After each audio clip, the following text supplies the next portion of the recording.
Hello, everyone. Unga bunga, as I should say. Welcome.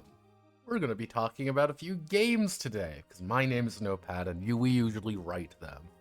So, what's the, Oh, we got a manly co-host right off the bat. Hopefully, our brave saber-tooth manly can, hopefully he can survive this hunt. Have no fear, because we're actually Far Cry Primal.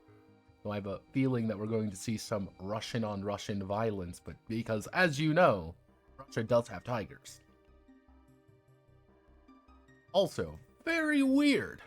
Oh no, it popped up. Huh. Weird. I didn't get a ping. But yes, hello everyone. My name is Notepad. So, we got a few questions. Expecting a direwolf manly. Luckily, yeah, direwolf manly, converting manly into a dog was very difficult, and I did both of these about 4 o'clock this morning. So, bear with me here, people. You get direwolf doge. But, I'm gonna do a quick rundown of what happened yesterday. I went to Waffle House really early in the morning after taking medication that makes my tummy hurt. Then I ate a lot at Waffle House because it can't be that much. Then I drove in the worst traffic ever created by man. I got home, vomited, and went to sleep until about 6. So that's why nothing happened yesterday. But we're here today. That's all that matters. A little late because they took 20 fucking minutes to make me a goddamn pastrami sandwich. God damn it. But hello, Kalu Kalay. Ow. As you can see, that I am coming down with the sickness. Let's talk about the Paleolithic era. Paleomythic? What do you mean by that? Notepad. Well, I'm talking about the Stone Age. Well, not really the Stone Age. When we talk about things like the Stone Age, it's covering a very large swath of human history. You know, the traditional look of like, oh, it's cavemen in a cave, and that's like 35,000 years ago to almost 20,000 years ago. Like, oh, well, that's just a long time ago. You don't realize that 35,000 years ago is a long fucking time. Because let's do a little bit of you know, for context sake of where we are currently. 2,000 years ago was 25 AD. Yes, 2,000 years ago was 25 AD. We were in the Roman, imperial era. Let's go back 3,000 years. We are at negative 1025 BC.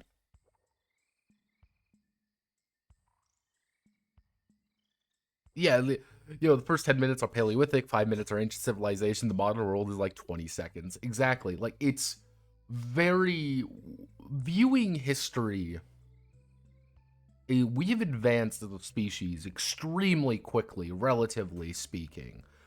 Because for a very long time, we were like this. This is the Paleolithic era, kind of the foundation of the world, when we were Cro-Magnon, when we were, you know, Neanderthal, we were hunting, we were endurance hunters, and we spoke like Ugg and Dunga.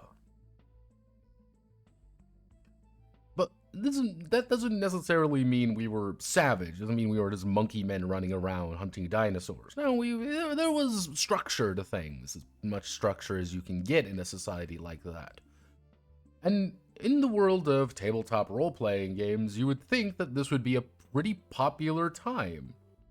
Well, let's think about it. What makes an ideal time period for adventure? What really makes an ideal time period? Well, one, it needs to be unknown.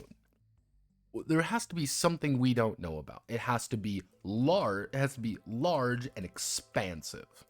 What do I mean by that? It means that there has to be a lot to actually work with. And it's, oh, wow, look at all this unknown territory. We're going to go exploring across places that we've never seen before. That's pretty much it. You know, so it's like, oh, variety of cultures. Every tribe is a different culture. The Paleolithic era is such an idealized point for adventures, but we don't really see that much about it. Why is that? Because caveman. It turns out having nearly 20, almost 30,000 years of history kind of confuses certain things and makes things very iffy, and then you have to worry about, am I going to eat tonight rather than am I going to go on epic adventure? You are effectively the precursor civilization rather than the one discovering the precursors, in a weird way of putting it. And I think that kind of throws a lot of people off when it comes to games like this, and why we don't see as many.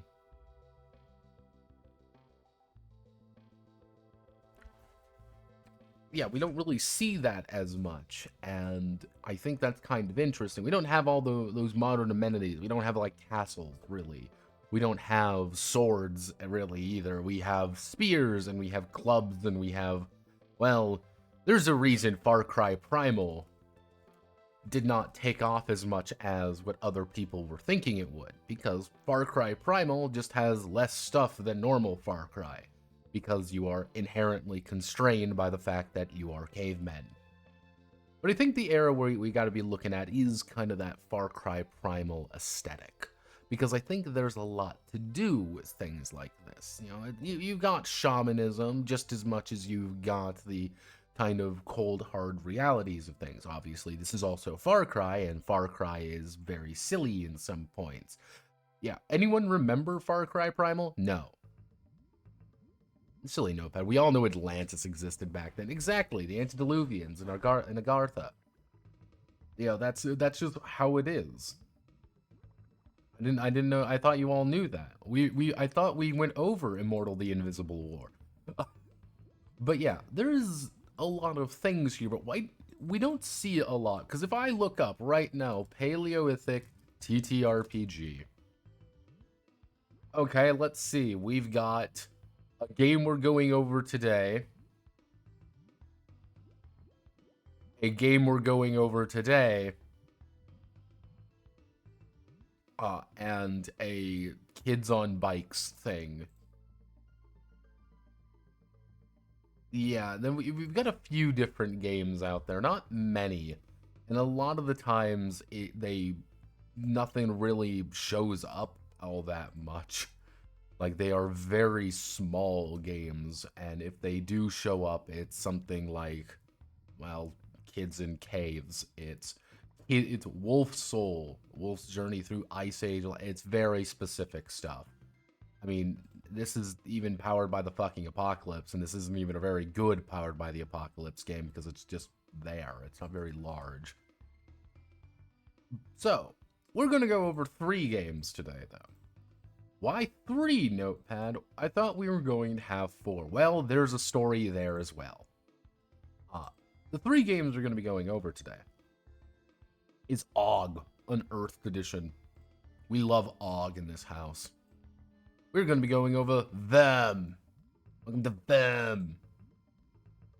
And of course, we have another Osprey game because we love Ospreys in this house. Paleomythic. Now, all of these are caveman games, you know, Stone Age, or at least not really modern. Which brings me to a amusing situation I found. Let me see if I can find it. Is it in Misery? Where did I end up putting you? Micro case. Ah, yes. So, originally, I had Anakut. I had Anakut on there because I'm like, okay, you know, this looks right. You know, they talk about everything. I'm like, all right, let's do this. This is gonna be fine. Abstract Nova is a very weird company. Game is set in the modern era. Okay. Yeah, no, it kind of got I didn't quite realize that at first. So this game kind of got cycled out for another one. Why it do be that way? Boing, boing, to make the analogy. But bronze was so advanced that the ancient world, that was like someone arriving in a knife fight with a Death Star. So, we're going to be going over all of these games. Do we have anyone that we want to go over in particular first? Because I think all of them are interesting in very different ways. Have any game that you want to all see right off the bat? Yes, I'm leaving it to you all. Leaving it to my ever loyal fans. And it's giving me some time to convert some things over to giving me a moment to convert things over to PDFs because Notepad forgot. Let's do.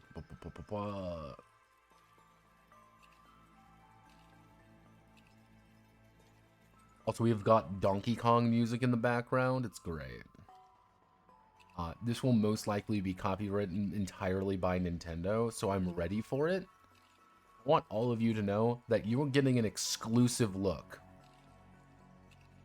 at the full audio for this case, because this will be copywritten by Nintendo, and Nintendo is going to steal all of my money. I'm ready. Even though I don't make any money on these things to begin with. Truly, pain. Ah.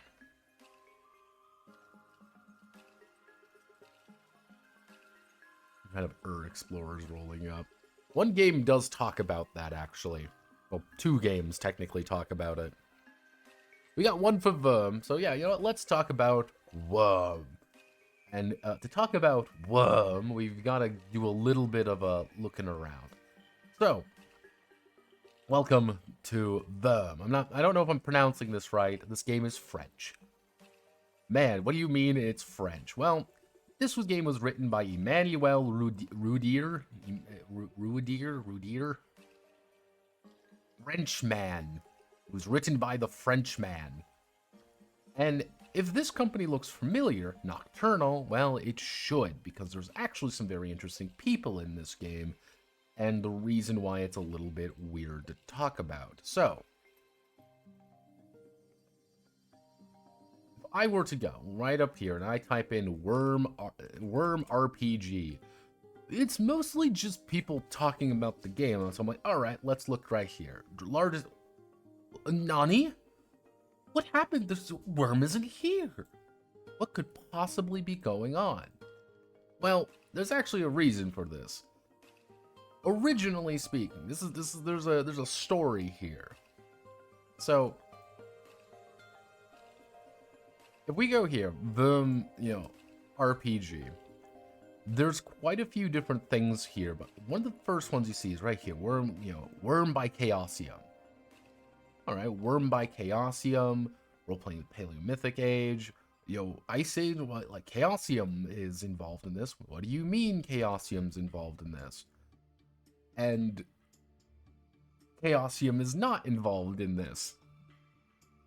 There's some very weird things going on here. But I'm going to do my best to, actually, that's the wrong one. It's this. So, Editions Care? Like, wait a second. Editions Care? Who the fuck are they? Okay, so I'm going to do my best to summarize what is going on here, because it's a little bit confusing based on many different things. So, Wurm. Wurm originally came out in France. We're going to call this Wurm 1. This originally came out in France by the company Editions Acare, or Acar, or something like that. Now, the thing is, if I were to go here, oh, well, there's their website. I'm going to click on their website. It brings me to a Chinese gambling website. Okay, what's going on here?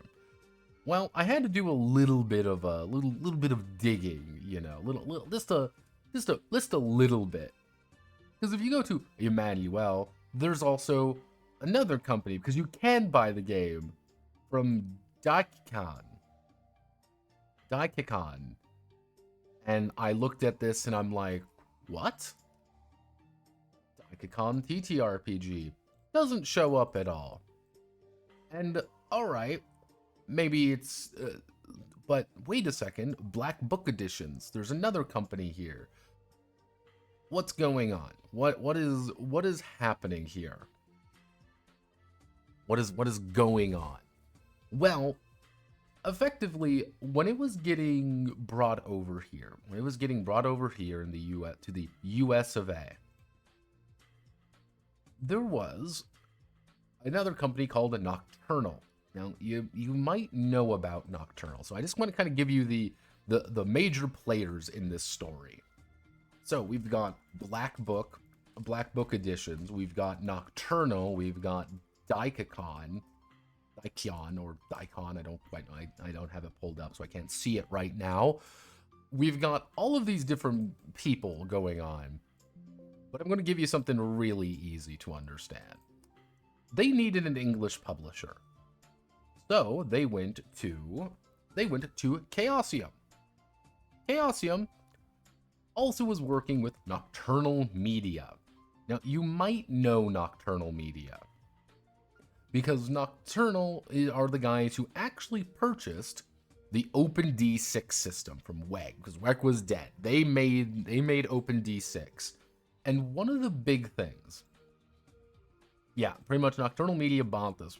Who's behind this? Who's behind Nocturnal Media? Stuart Wieck.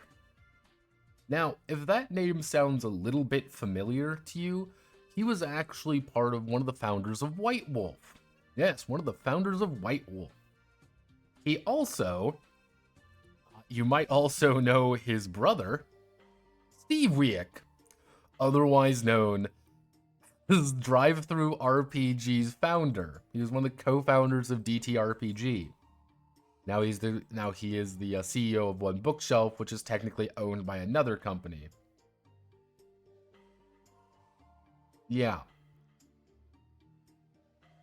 Yes, it's so I want you to make sure that we all know that we're on the same page here. We've got a lot of different people showing up. So, Nocturnal Media. Nocturnal Media pretty much decided to, this all goes back to Tencent, doesn't it? No, it does not. Because Nocturnal Media published the game technically originally. They said, we will bring it over to the US.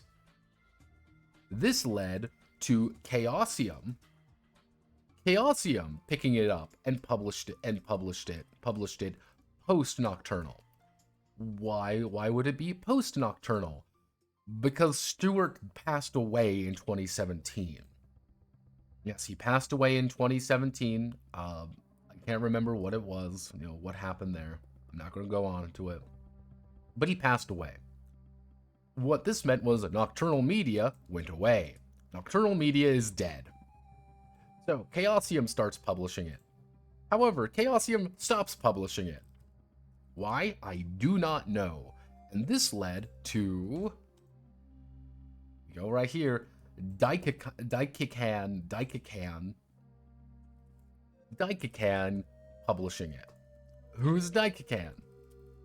This is effectively, if I remember correctly, this is the Emmanuel's personal publishing firm. Because these are the guys, that's so, if you currently get it into English, you are buying it directly from him. However, who the fuck is Black Book? Who is Black Book Editions?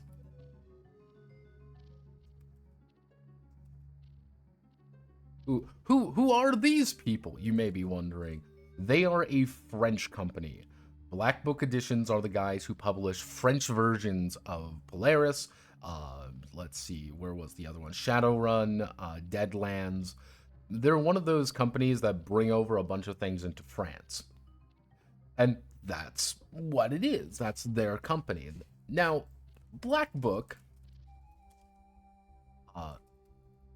if you look at Black Book Editions, you will get here. This is the company. Like, okay, this is very, very French, as you can tell. Very, very Franco.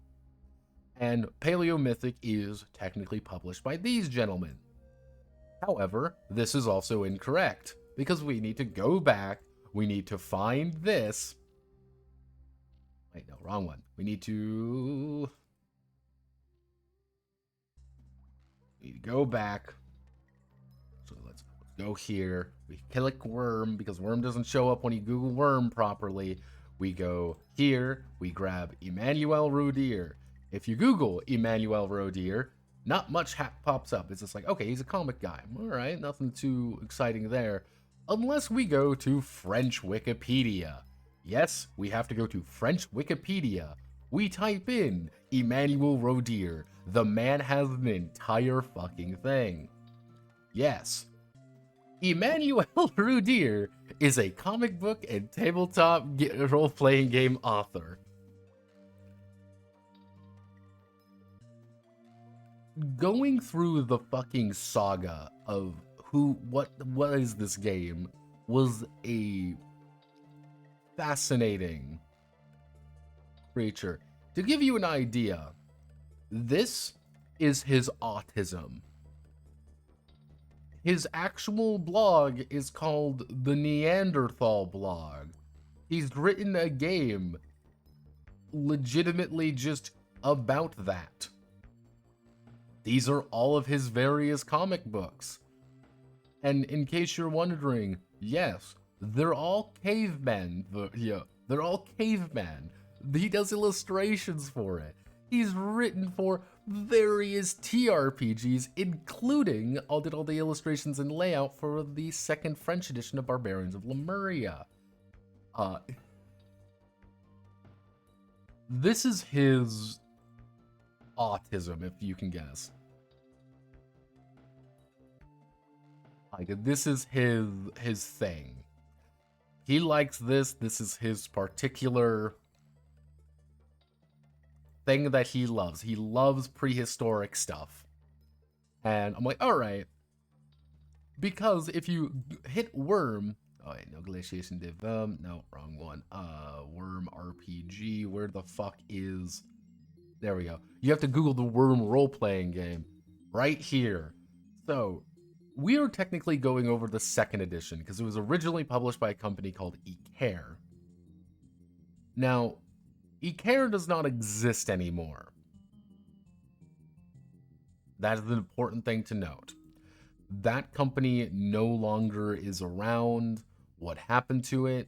I don't know. I think it just went out of. I think it just it ended. However, he said we went to Black Book Editions in 2017, and they were taken over by Black Book, which is a French role-playing house. All the various games they've done. And congratulations, you have now finally reached where we are today. A second edition there. Technically, there is the English edition. And technically, there's a lot more stuff going on. But yeah, we're mostly talking about the second edition version. I don't believe we're looking at the first edition. It gets a little bit weird talking about what's going on, who's where, because of publishing history stuff. Multiple people were publishing it in English. The multiple people stopped publishing it in English. So it has kind of a start and stop way of looking at things. But here we are. We know who the guy is. Has he really written any other game? No, he is a comic book artist first. He has done a lot of illustrations. He's done a lot of things like that. He even won the Golden Grog. Yes, the Golden Grog.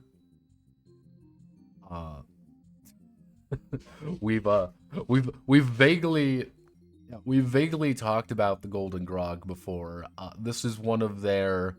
This is effectively a French magazine slash company that makes those awards and stuff, and a bunch of encyclopedia stuff. We've looked at Le Grog before a long time ago, but after we've gone through all of that, we have finally discovered who the fuck made this game. And all of the people who are effectively tied to it, how, who's kind of working with who, and how messy it is, if that makes sense. Is it anyone's fault? No, it's just publishing rights. And publishing rights get very weird and unfun. But we have finally made it through here. We have completed our epic journey.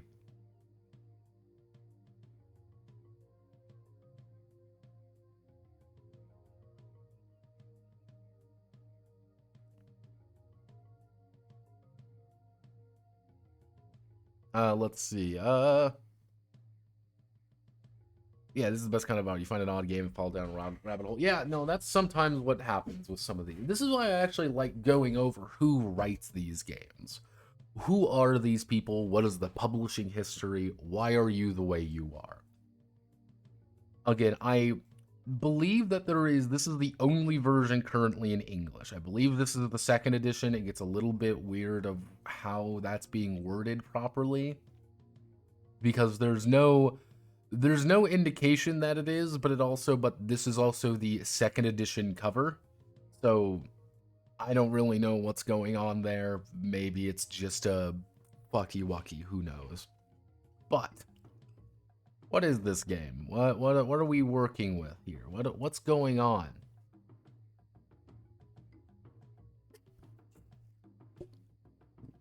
Mostly because you realize that Emmanuel wrote everything here. This is his particular flavor of autism. If you were to ask him anything about Neanderthals or anything like that, the man would probably know. And that kind of goes. The fact that he is an artist first kind of bleeds into some of the mechanical considerations. This is the first introduction text. This is literally a story. And I think that kind of, it sets a good tone for it. Because the world of Wurm is very mystical. But that mysticism is always tempered by reality. Is this supernatural occurrences, or do we just think it's a supernatural occurrence because we literally do not understand something? When lightning is in the sky, is it God telling us that we fucked up, or is it just because it's lightning? It's because God is telling us we fucked up. Bad things happen to us because we angered spirits, not random chance. So we're gonna need some help. We're gonna be using Darg. Darg is a man who is going to be with us for all of these games. Darg has many incarnations. His 3 incarnations are very different from one another, but all of them are a little bit interesting. So this is also a time of a role-playing game set in prehistoric times, 35,000 years ago. Now, they talk about what is a role-playing game, what's this, and a lot of very nice artwork. This is his art style of what he does, so anytime you see things like this, that's mostly him. This game is also laid out like a lunatic, but again, this is done by an artist, and I cannot trust artists. So, this is a D6 game. This is very important to understand. And there's a lot of these as well, of like, hey, here's some historical reminders of things. Ta-da, do you want to learn about what Homo sapiens were, or Homo erectus? We're going to learn a lot about that. And you can, if you ever want, I think this is a big takeaway from this. I believe this is the 2nd edition. I believe this is the 2nd edition due to publishing fuckery. And because publishing fuckery gets around, in this game you can play as an...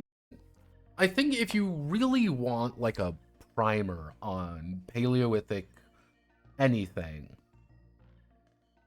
you know, you want Paleolithic stories or Paleolithic things, this is a good game to read. Even if you don't like the mechanics, it's good to read because they do talk a lot about the history, about the realities of it, and kind of the mysticism that goes into it. Man did his fucking homework. And anytime he makes a concession for gameplay, he tells you that it's a concession for gameplay. And I'm like, all right. So, yeah, Wurm's lifestyle, everyone, because he's just like, yeah, it's like, yeah. As players of Wurm, it's up to you to imagine the life of these distant ancestors and give your vision of these remote times. Because, again, it's hard to give people a good understanding because it is well, some experts think this, some experts think this, because you are not going off of, well, they wrote this down and that means this happened. No, you are going off what you found, what they were buried with. Well, this guy was buried over here. This guy was buried over here, and he had these things with him, on him. So that must mean this. That is what we're going off of here. And well, there's a lot of science to it still.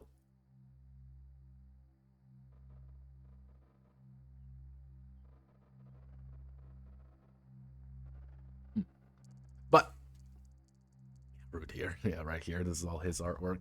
So, we get right into making a character. Now, there are 2 kinds of people you can play as. The long men, Homo sapien, or as we would call them, Cro-Magnon, a more archaic version. Now, you also have the bear men, or as we would call them, Neanderthal. Now, effectively, the long men are weaker but more adaptable. On the other hand, the Neanderthal are better suited for this world, with the problem being they're a little bit behind the curve, you could say. Now, there are a few different things, and you're going to kind of see this. You know, key strength. Strength is a very big thing. Also, here's an entire bit of autism about the what Neanderthals looked like. Yeah, don't think about it too hard. So, then you're like, okay, what's your character's tribe? What's your clan? Who's your family? Who's kind of the larger family? They don't really talk about that, really. Yeah, there's no list of tribes. There's no really list of clans. That's kind of up to you. I just did the Longmen tribe with from the Ice River clan. It doesn't really matter all that much. Only for Bearmen it matters. Now, first things first, you can choose to be anything, but this is your age. Technically, the oldest you can play as a Neanderthal is 16, while the oldest you can play as a Longman is 20. Your characters are pretty young. And by being a very young character, you're automatically getting something with the idea of, this is a generational game almost. This is a game of constantly evolving. You're really learning new things by spending half a year doing something. You know, things are in a much larger time frames in this game than you would think. And hey, this is what, here's a bunch of different things. So, what is strengths? Well, the most basic understanding is you do not have attributes. And see here, I don't have any attributes on this character. There's no strength, there's no wisdom score, nothing. This is nothing. The only things that really matter right off the bat are strengths and weaknesses.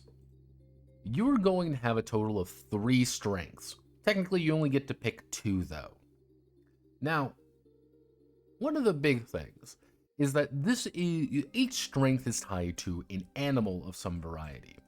Because we're the Longmen, we have the Hand of the Ancestors. We can get that for free. But because I wanted to make Darg a smart man in all of these, he has the Wisdom of the Mammoth and Sight of the Owl. What does that mean? Well, we go down here. We're going to look at the Hand of the Ancestors. To a totem animal. However, a special bond connects him to a dead ancestor of the tribe. Plus 1d6 for bonus of all kind of craft practiced by the tribe he was born into. Why? Because so that means we're pretty good with woodcraft and stonecraft. Now, a lot of these do something different. Let's do Knowledge of the Beaver. We get a 1d6 bonus for building shelters, huts, and traps. Also, floating transportation. Strength of the Bear. To all his tests, pure physical strength, pushing, pulling, and also bonus damage. Secret of the Bear. Deep caves and caverns. Might of the Bison. Yes, this also important to determine if the character has successfully impregnated a woman. Yes, that is something important for you to know about. Let's do Rise of the Eagles. Breath of the Giant Stag. Reflexes of a Lynx. Fury of the Lion. Softness of the Otter. Have no fear. I have Sight of the Owl. Anytime I make a perception check, I get a 1d6 bonus. This doesn't seem like a lot, until you realize this is a 2d6 game. This is something very important to know. This is a 2d6 game. D6s are the only dice you're going to be using.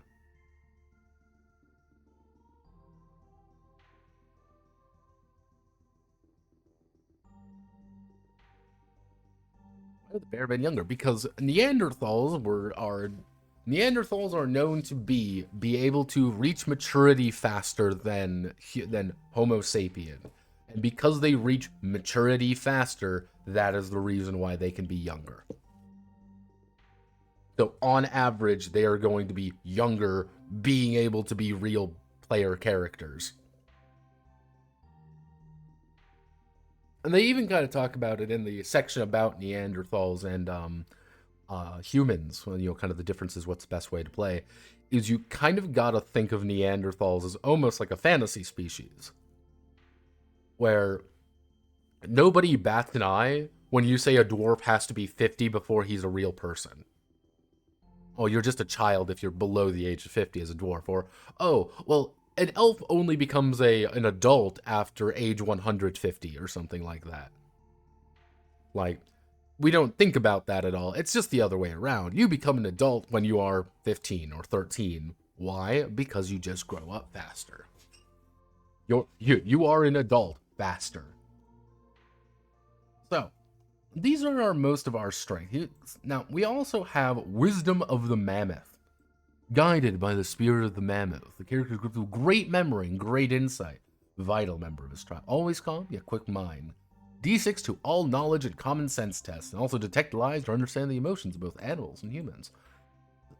Each strength does a little bit more than you think. Now, some strengths and some strengths are going to show up a lot more than others, but that's also Sight of the Owl doesn't get mentioned as often, but it's still, hey, it's a fucking perception check. You're going to be making a lot of perception checks. Well, I don't feel like I'm ever going to be, needing to comfort people. Yes, you fucking are. And for giving first aid. Yeah. Yeah, and including extra healing. Pretty useful. Hey, you have a Fury of the Lion. You get a bonus to your hand-to-hand attacks, and you get a bonus to scare animals. Yeah, turns out scaring animals is pretty useful. And a lot of these don't feel immediately useful, but then you realize, okay, this is handy to know. Hey, because I have the Eye of the Panther, I can speak with spirits easier. And if I'm going to be able to speak spirits easier, what do you think you're going to be trying to do? Now, fins of the salmon. Oh man, fins of the salmon don't feel really easy, easy until you realize fishing is very reliable and not really that dangerous, relatively speaking. Easy to light fires and things like that. Because again, you gotta remember, this is a combination of mystical and mystical and also not mystical. Are you a weaselly person because you're just a little asshole? Maybe. Or you have the literal spirit of a weasel in you.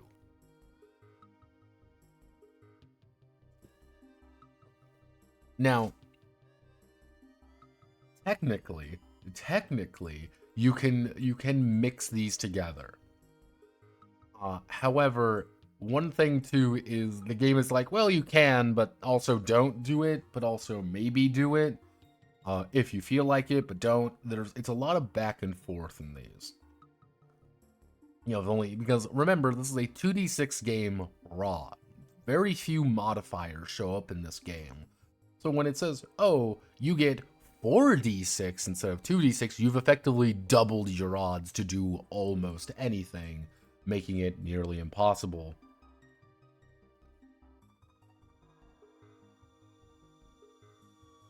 Section on magic. It does have a section on It does have a section on magic, but they even say like, yeah, magic is kind of more of a belief thing than it is you're not casting fireball, because Darg here is actually a magician. He is a sorcerer, and hence why he is also disfigured. Now, weaknesses, what happens with a weakness is that you say, I want another strength, or I want a secret skill, or a talent, or a new talent, or something. Got something in my teeth. If you say something like that, you have to take a weakness. Now, I chose to be disfigured.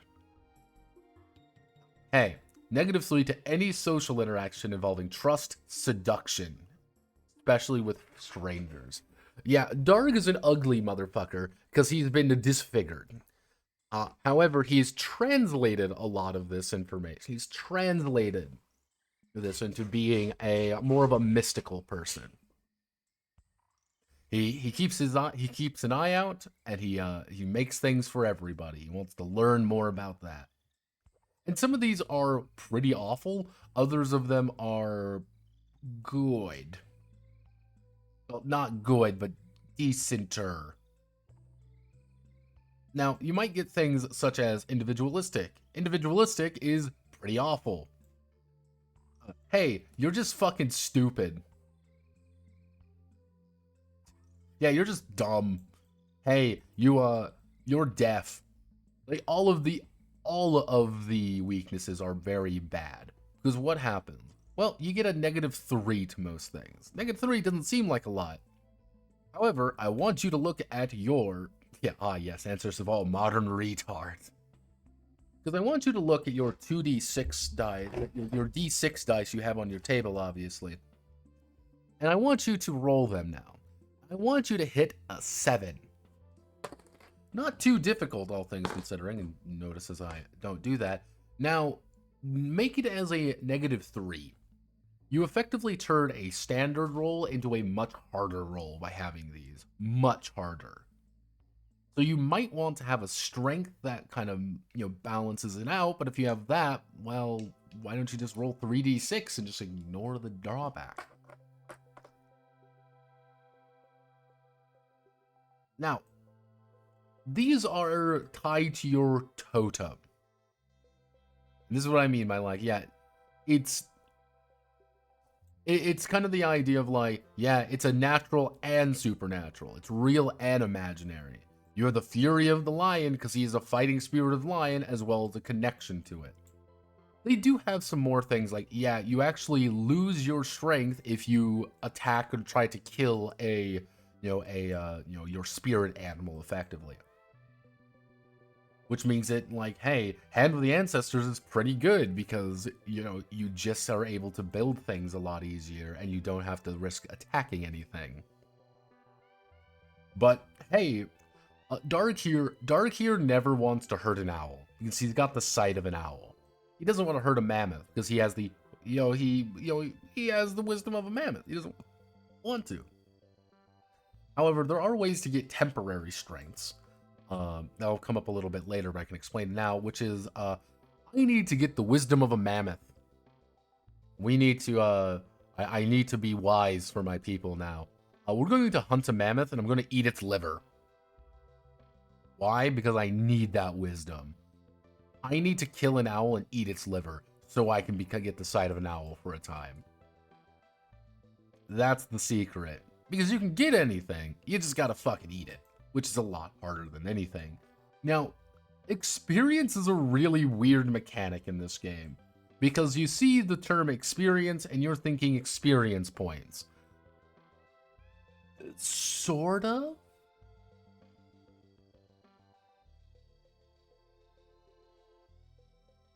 This is a very big, there's a massive asterisk that statement. So, anytime you gain experience, and mind you, you get things for getting experience for just going on adventures, 1, 2, or 3 points, nothing much. Now, one thing you can do is you can spend a point of experience to add a d6 to a roll. Okay, during the Makes It Possible increase dodge or running by 3. Again, this is one thing that the UI for the character sheet is not great at. So I had to put this here. It makes a little bit more sense in context, which means, hey, add plus, add an extra d6 to it. Add this, add this. Now, effectively, you get all your experience points back at the start of a session. Cool, at the start of the, I believe it's adventure. Yeah, of every, game session or adventure. Usually, it's during the game session, though. And because you get an adventure, you get more experience. And you're like, wow, that's kind of interesting. Like, this is effectively I am stronger, I am tougher at doing almost anything. I am better at being a Stone Age man. However, there's a catch. What you can do, if we go down here, is stamina. Now, bear men have 30 HP. Long men have 6 left. Bear men, Neanderthals are just bigger, they're tougher, they are more hardy. Now, mind you, if you have Breath the Giant Stag, you get 10 more. Darg is just a human. He is not fragile or anything like that, so he has 24. 24 stamina points.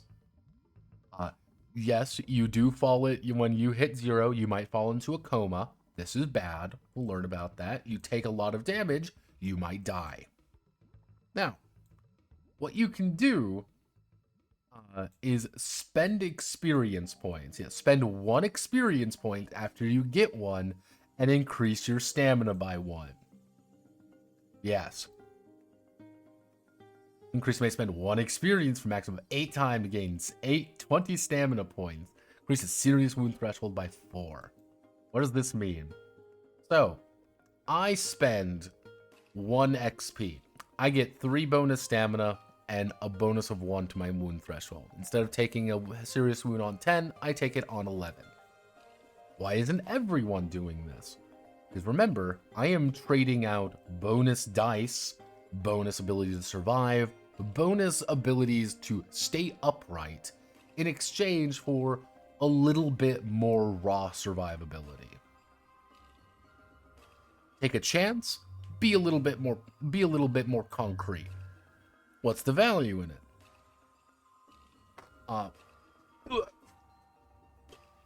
And initially, I was kind of mixed on this. I was very mixed on the concept here. I was like, well, do I like this? Do I not like this? This is kind of a... Because you get it, and it's... I wish they didn't call it experience, if that makes sense. It's the only word that fits. If that makes sense. It's the only word that really fits in this scenario. However, I wish there was a different word or a different term that they could have used.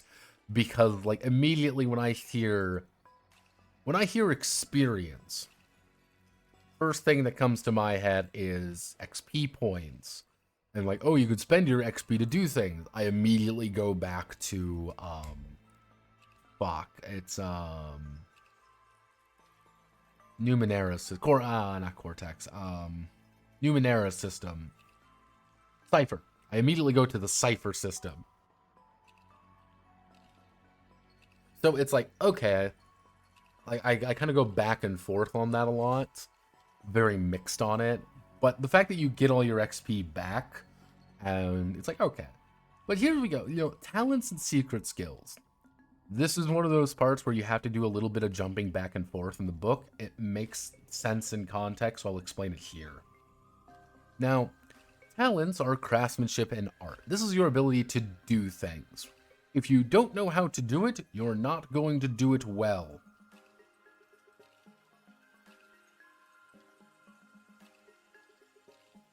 Now, the secret skills are kind of like your special abilities. These come in combat, shamanism, enchantment, or sorcery. Now, because we are part of the Longmen tribe, there's only one. We start with woodcraft and stonecraft. What does that mean? It means that we know how to actually build things out of wood, and we know how to make things out of stone. Technically both ways of doing stone, by the way. Because one of the Neanderthals don't know how to use one kind of stonework. Now, yeah, you can take, your group of players cannot easily play long-term campaigns. Yeah. Half a year, yeah. Generally speaking, it takes about half a year to learn a talent or secret skill. You don't have to spend experience points. That's important. You don't have to spend experience points, and you just gotta kind of learn. But I'm going to tell you a secret. I need to learn how to do body painting. Let's say I want to have body painting. Because body painting does actually provide a lot of useful skills. Well, there's a few things that I have to do. Well, first things first, I need to find someone to teach me. 2, after I find someone to teach me, I gotta convince them to teach me. Which is going to be a little bit more difficult. Maybe I gotta do something for them. Maybe I gotta help them with something. Maybe I've got to just convince them. Or, hey, maybe I gotta steal the secrets from them. Maybe there's something I can do to steal the secrets. And then effectively I have to wait half a year. Now, half a year seems like a long ass time. You got to think about it like it's a season. There are effectively 2 seasons in Wurm. There is winter, which is fucking cold and miserable, and there is summer, which is fucking hot and miserable. So, learning a lot of skills may take a long time. And some of them, if you look here for, let's say, you want to go into sorcery like I did, sorcery might take you multiple years to learn fully. Being a full shaman, like if you're like, I want to be a shaman when I grow up, I want to do the unga bunga, mind blast fuckers or whatever. If you want to do that, you're looking at 6, 8 years maybe. And that's also suggesting you can convince people to teach you, that you have the right connections, that you are doing things correctly. That's a bitch.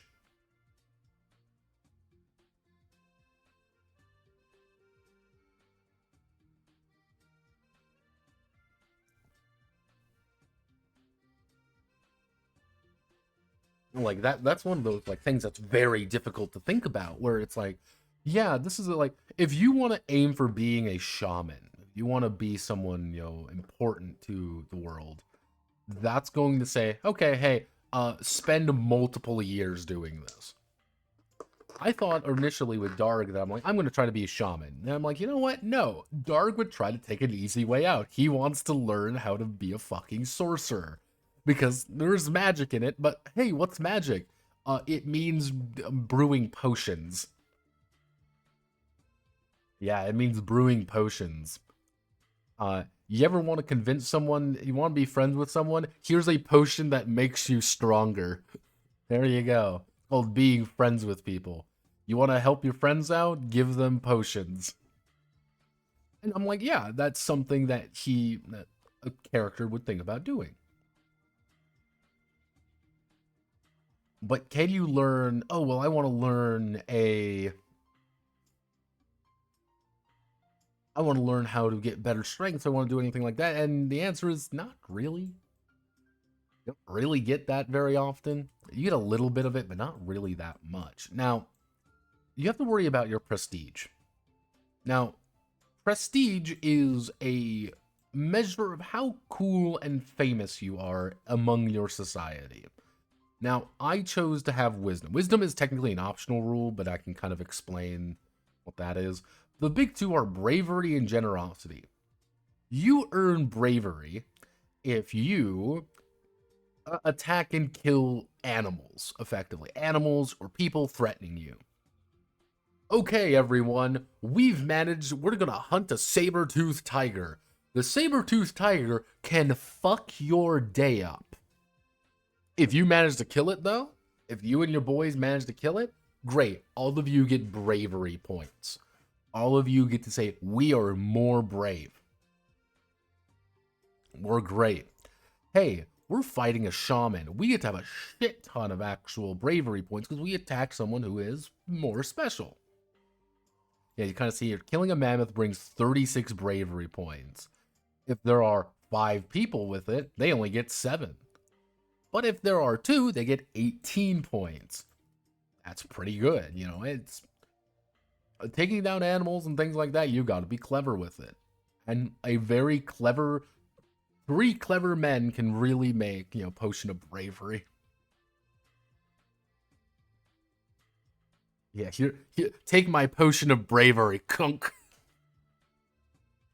Now, you can also get like, hey, we're getting attacked by one, by by a person.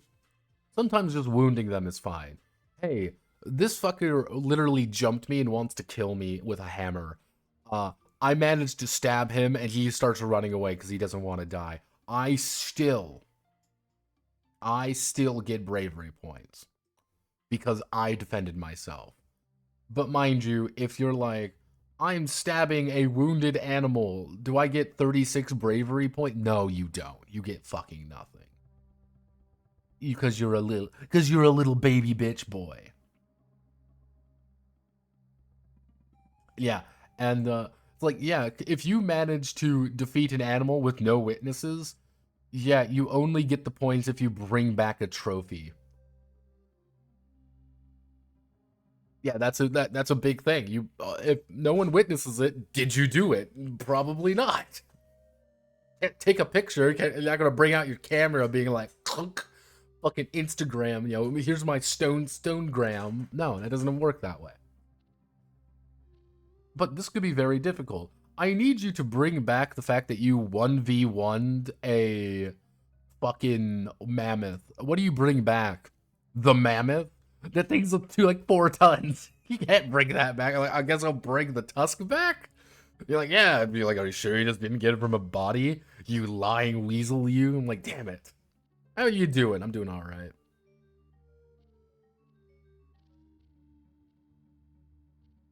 From the future, so 26 BC, returning to 58 BC. Uh, Nothing like that. It's there is Paleomythic is the only one that kind of talks about that. Technically, Og does, but Og's a very special game in that regard. Now, generosity though is a little bit more interesting. Uh, you get generosity points by giving gifts to people. Well, anything's a gift. Well, there has to be something. It has to be an object made for a specific person. Hey, I'm bringing you a pelt from a mammoth. Yeah, okay, cool. The entire tribe uses the pelt from a mammoth. You're giving it to me to work to do something with it. You might get something if it's like, oh, well, here's a special pelt that I want you to make it because you're the best of the best. But it's more like a, hey, because you're the best, you can use the snow leopard snow leopard thing, and you might get like a bit. But hey, I have got a bone. I've got a tusk from a mammoth. Let's say that, a tusk from a mammoth. I'm going to carve you a knife. I'm going to carve a knife for my uncle.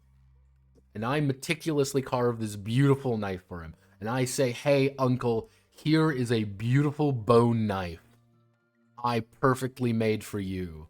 It's made of the finest mammoth ivory. And he's like, thanks, no, thanks, nephew. You're the best. Generosity points, baby. Yeah, it's the act of giving transform goods. Now, you might kill a bison, but hey, yeah, it's like, yeah, it turns in if you turn into a very, nice fur pelts or a coat or a carpet. That's generosity points. That's, you get something for that. Hey, and if you just give him the bison bone, it's not gonna do it. However, because it belongs to everybody. However, if you take the bone, turn it into a dagger, give it to him, that's generosity points. Now, you can do things through like significant favors, or like, I'm helping you out of the goodness of my own heart. You can do that. Loyal and powerful. Now, technically, things go wrong if you are an asshole, or you steal things, or you're a bad person. Now, your prestige measures how much stuff you get. Hey, characters can get, you need 50 to get married. You need 50 points to say, you and me are, you and me, we're in this together. We're caveman married now. But you need to have 100 to actually choose who you want to get married to. Hey, you need 100 to choose the best pieces when sharing a meal with someone.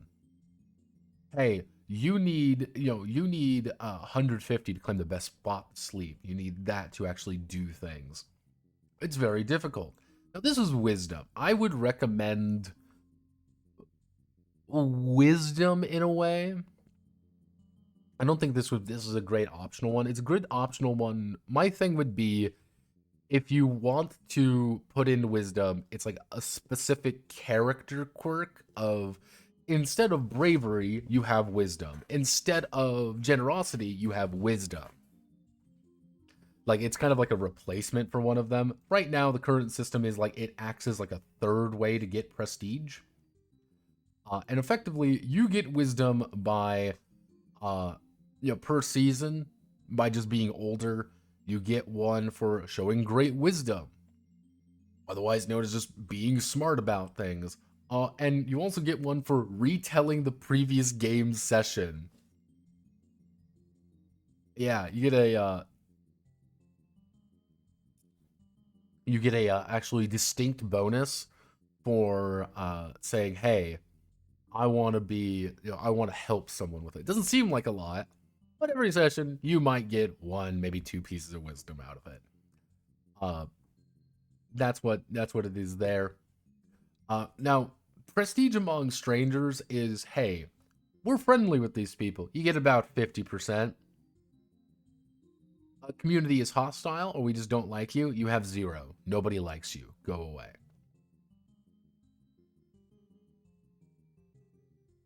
Now, technically, you don't get bravery or generosity among your friends. So if we're in a group together, we can't just share potions endlessly and farm generosity. No. However, if you're like, hey, we're doing like true fellowship, like I am bailing you out in this situation, like, hey, you're gonna fight this guy mano a mano. I'm gonna give you a strength potion. I specifically brewed a potion of strength for you.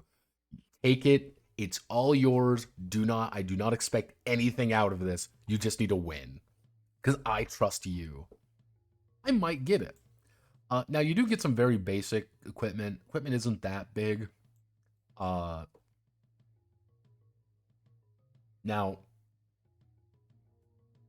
yeah, as you kind of see, like, some of them are, like, very basic things. Like, oh, if you have the Song of the Blackbird, Majesty of the Aurochs, you can own a flute or a drum. Hey, you can get, Venom of the Viper. Yeah, someone's gonna probably pick up Venom of the Viper, by the way, because it's the fucking healing one. Now, one thing about this is that there are rules for playing child characters, and you can play Wurm with kids. I will say that. You can play Wurm with kids pretty easily. They have very limited options, but in a game, if you want to make it like, hey, this is a game for kids, we're making a version for the kiddos. This is this is very much a small, like a cut down version of the game, you could say. Hey, I want to play hey, kids aren't really that good at things because they're stupid children. On the other hand, you're smaller, you can do things, you're not really tough in the way of doing things.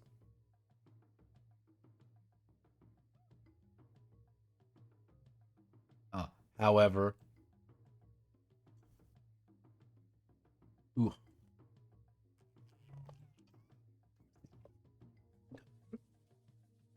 uh,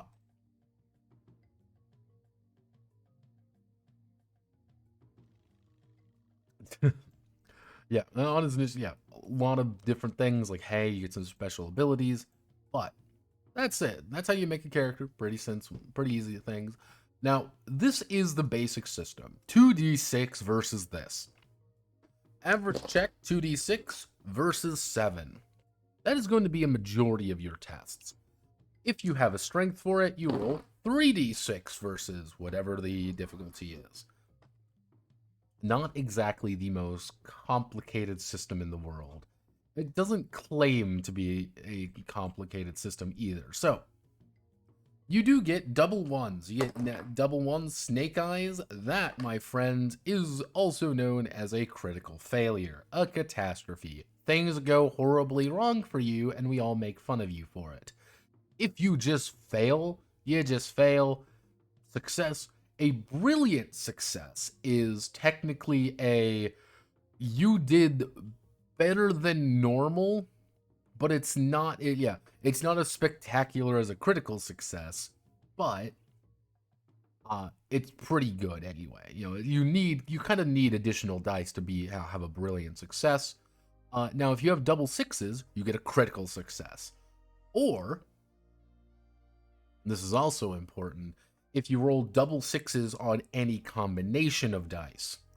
And there is a legendary success as well, which is rolling 4 sixes. You need 4 dice, so that's either like an experience, strength, and your 2 base dice, whatever. If you roll 6s in all of them, that is legendary success, and that is fucking bonkers tier. The most you can ever have is 5d6, and that is if you are really putting everything you have in it.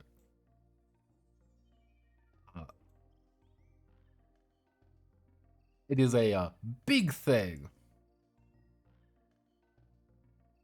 This means you could start out as an entire campaign as cavemen children, and with the last person, growing old as the elder of the tribe. Yes, it is entirely possible to do that, and it's arguably encouraged. Like, if you want to make it, if you want to start a campaign as at the coming of age ritual, or even like right before the coming of age ritual, that is a very valid tactic. And going through multiple years of adventure, of problems with your characters. Mind you, you'd probably have to put out a 4 years have gone by kind of thing once in a while, just to make sure that, I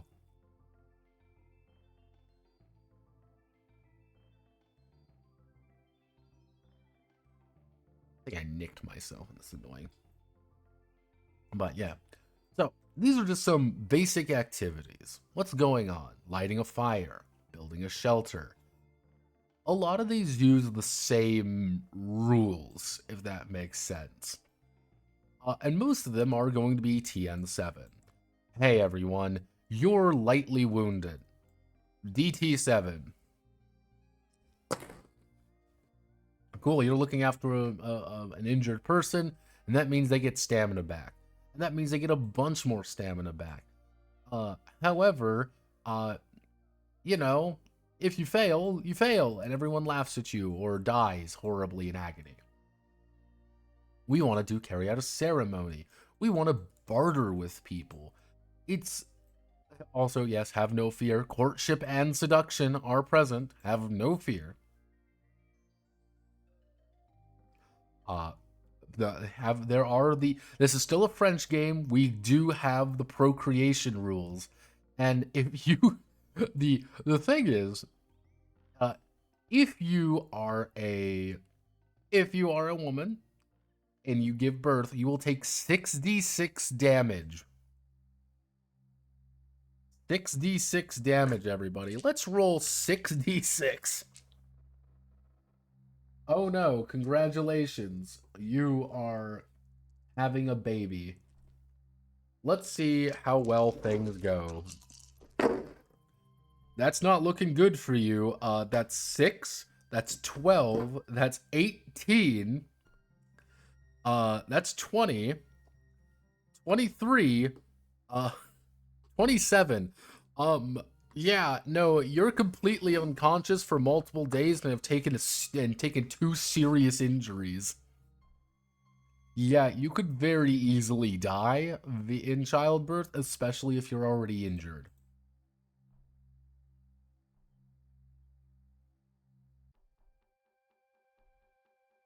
Now, the thing is you have to remember as well is, imagine you're fragile.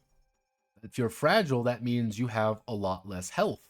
And if you have a lot less health, that means taking 6d6 fucking damage could very well kill you. And mind you, I didn't even roll very well. I got a 2, a 3, and a 5 in there, and 3 6s. Like, if you are injured, and it's very easy to get injured in this game, okay, it's coming, the baby is here, congratulations, you're fucked. But hey, have no worries. Luckily, don't be a flute player. Everyone hates you for being the flute player. Be the drum guy. It's time for drumming, everyone. Yeah, detecting lies. We want to see what you're doing. Building, maneuvering a boat. There's a lot of just throwing rules at you, but a lot of it does boil down to make a 2d6 test. God, this is horrific.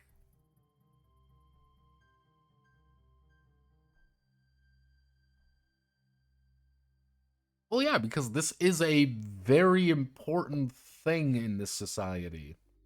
You're an old man at 50. You're fucking ancient at that point. You know, getting older is like, yeah, okay, cool. What are the main rewards of getting prestige? Being able to marry who you want. Yeah, I've got 2 wives.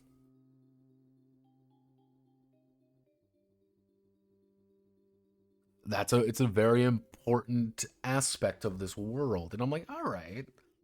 It's again, you also have to remember this is French. Uh so hunting. Hunting is multiple steps. The first thing is you gotta track the thing. Now, luckily, I, as Darg here, has sight of the owl. Therefore, he's a very good tracker.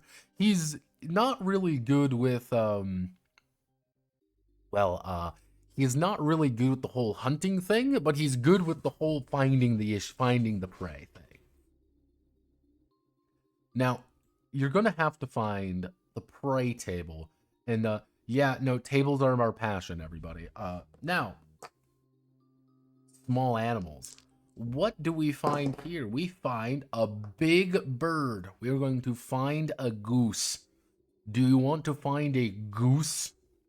It's goosen time, everybody. Das Goosen. But let's say, let's say we find a game animal. All right, we got a game and a game animal. Let's see, we found a mega sloth. Fuck us, we're gonna die here. Let's roll it. We found we found an ibex. It tracks himself being hunted in turn, a dangerous animal. Who's hunting us? Let's see. We're being hunted by lynxes. Yippee! Now, then you gotta go on the lookout. We gotta hide, we gotta sit there, we gotta wait. Luckily, we sit there and we hope for the best. We can do some signals, we can try to, get there. But one of the big things what we need to do, if we want to get them to do something, we might need to roar, we might need to attack them. We need to get in a way to pretty much corral them in a way. Remember, we are always going to be endurance hunters. And endurance hunting is what we do best. Hey, if we're feeling pretty good, we're looking at it, we're thinking, okay, hey, wait a second. We want to get this deer. We want to hunt that doe. We want to hunt those stags. We want to hunt that deer, baby. I want the deer. You want the deer. We all want the deer. However, the deer are flighty. They're going to run away the second something happens. But we need to tactically maneuver around them, cut off some exits, so they all can't run away. We just want a few of them. And we want to make sure they start running away. You hit the flute. And then, the deer start running away, allowing us to bag a couple of the weak ones or bag a couple of the ones that are silly. Or scare the shit out of them. When in doubt, hey, we're fighting. A fucking lynx shows up and wants to eat your ass. What do? Fucking yell at it. When in doubt, yell at it.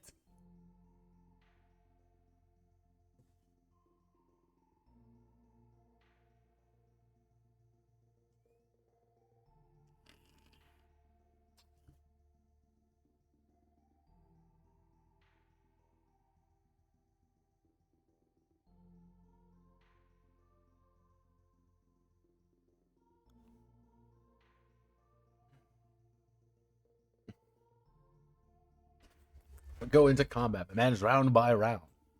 So, technically, you go into the combat system's pretty easy. Now, the thing is, if you manage to wound an animal, it's going to try to run the fuck away because obviously it wants to get away from you. And this does mean that you are going to start having to sprint after it. Yeah, you just have to fucking dart after it in an attempt to kill it.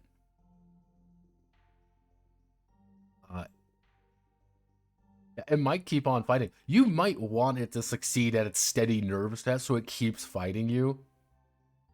It might, but if it runs away, it's going to start running. There is a very specific mechanic in,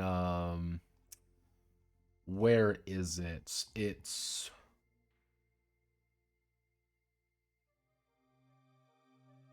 There's a specific mechanic, I think it's in the combat section, which is about bleeding.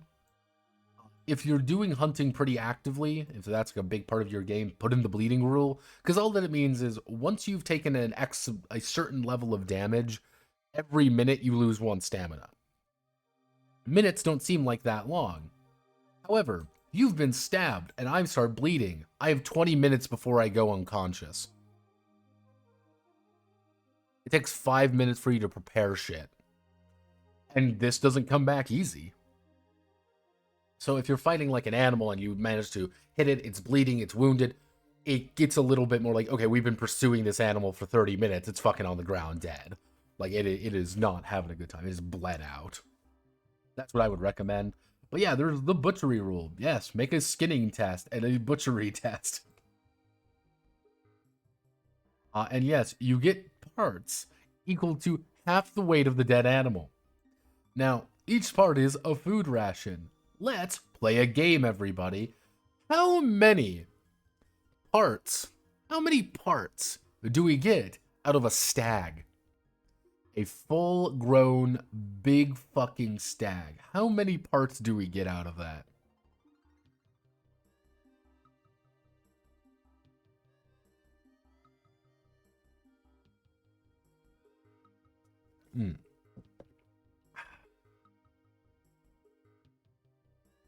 You're right.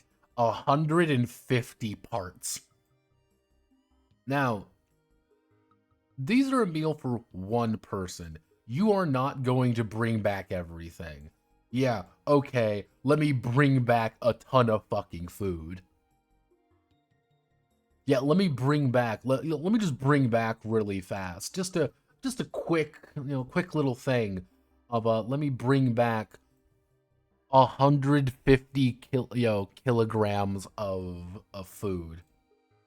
And let's do 150 kg to pounds. For context, that's 330 pounds of food.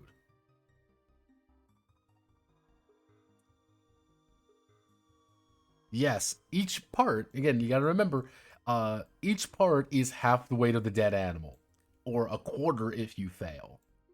So if you kill a red wolf, you might be able to get 15 food parts out of it.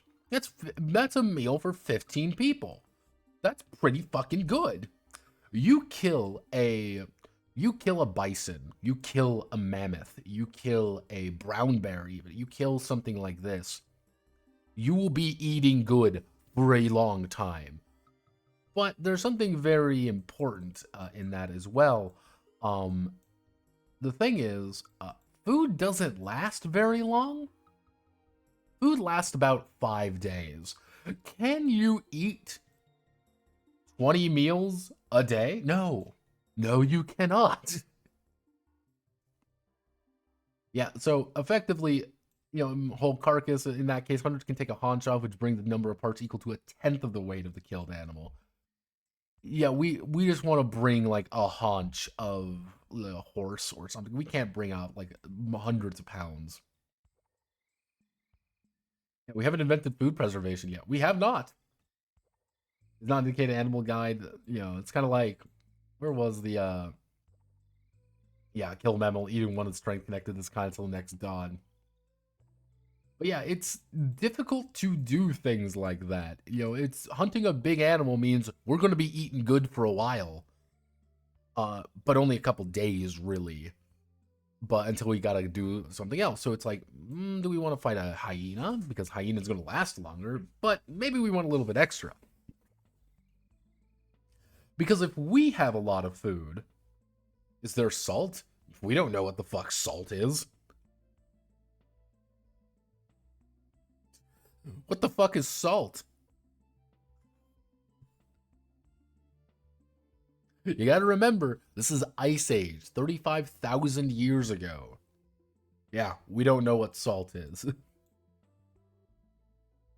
So, you can also make traps. Now, traps are pretty easy, and to actually hunt big-ass traps, it takes a while to make. On the other hand, they do a shit ton of damage. Hey, you spend 4 hours, make a damn good trap, you can trap a fucking horse in it? That's 4d6 damage. they've got, 46 damage is nothing to laugh at because that's probably going to put a serious injury on them regardless. And have no fear, we can also just do fishing. Yeah, we like fishing. When in doubt, fishing. Go fishing, go gathering. Why is fishing and gathering useful? Fishing and gathering is useful because it's reliable. And it's reliable because we roll and we get a D6 food rations. That's 4 food. That's 4 days worth of food. All right, good. We can share that. We can do that. Pretty easy stuff. We can get doses as well. Little is, finding common medicinal plants is 5. Hey, we might need to get more advanced plants. Darg wants to get advanced plants. It's going to be a little bit more difficult for him to do. Now, they also talk about the idea of how to eat things. How do we travel? How do we run? Climbing and various other things. So, we have finally reached combat. Yippee-ki-yay.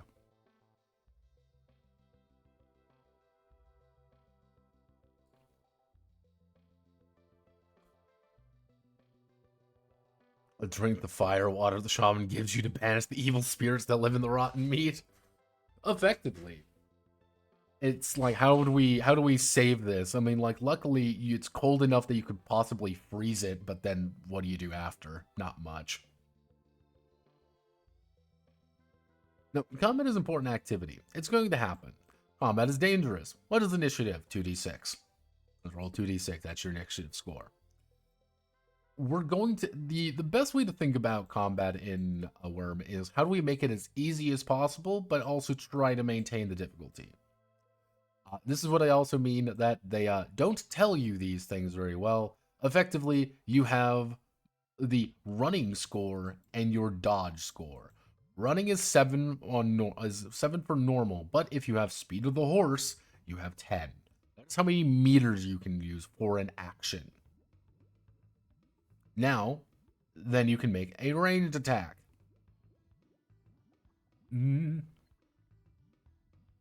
So, an opponent decided not to attack, he can perform a second move. He can only attack once, but it's pretty simple stuff. That's really all you have. You can move and you can attack. So, everything you do is trying to hit them. You have to beat, roll equal or better than their dodge score. Most people have a 7 in their dodge score. You, if you're lucky, might have 10. Only if you have reflexes of the lynx. Now, if we roll catastrophe, we're probably going to hit ourselves or our weapon is broken, and everyone's going to make fun of us. Brilliant success. That means we do the maximum amount of damage. Critical successes and legendary successes mean we get a fuck ton of extra damage. Now, we can do more special things through non-combat actions, though this does eat into our dodge score, including running the fuck away, fighting cautiously, except that also goes against what they say in the non-combat action section, but we don't talk about that. So we also get the idea of like, oh, what do you do? How do you attack modifying? Are you recklessly fighting? Are you charging into combat? Or are you just trying to fucking dodge, total dodge against a charge? Now, technically, most things are not active, if that makes sense. You are not actively dodging, not actively moving around. However, you can choose to to give the option of, hey, do you want to dodge? You're going to be making an opposed check. It's 2d6 or 3d6. So it's like, hey, instead of having a flat 7, I'm going to say I'm going to do active defense, roll 2d6, and that's my thing. It's kind of the idea of like, do you want if you want to run it faster, go with this. It's very easy and very simple. If you want to have a little bit more active nature to it, a little bit more dynamic, as one might even call it, I'd say go with the rolled one. If you want to be really spicy, you could say players roll, but enemies don't. That's kind of a you thing.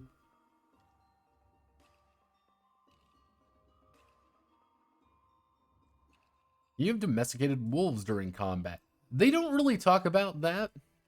However, they do have it in the expansion, I believe. Because there's 2 expansions for this game. I don't think either of them are in English. I don't think it's in English. Though, yeah, they're less source books and more like campaign books. Based off his books that he's written. But yeah, there are some source books in there. I don't believe they're in English, though. And if they are in English, they're not available for sale anywhere.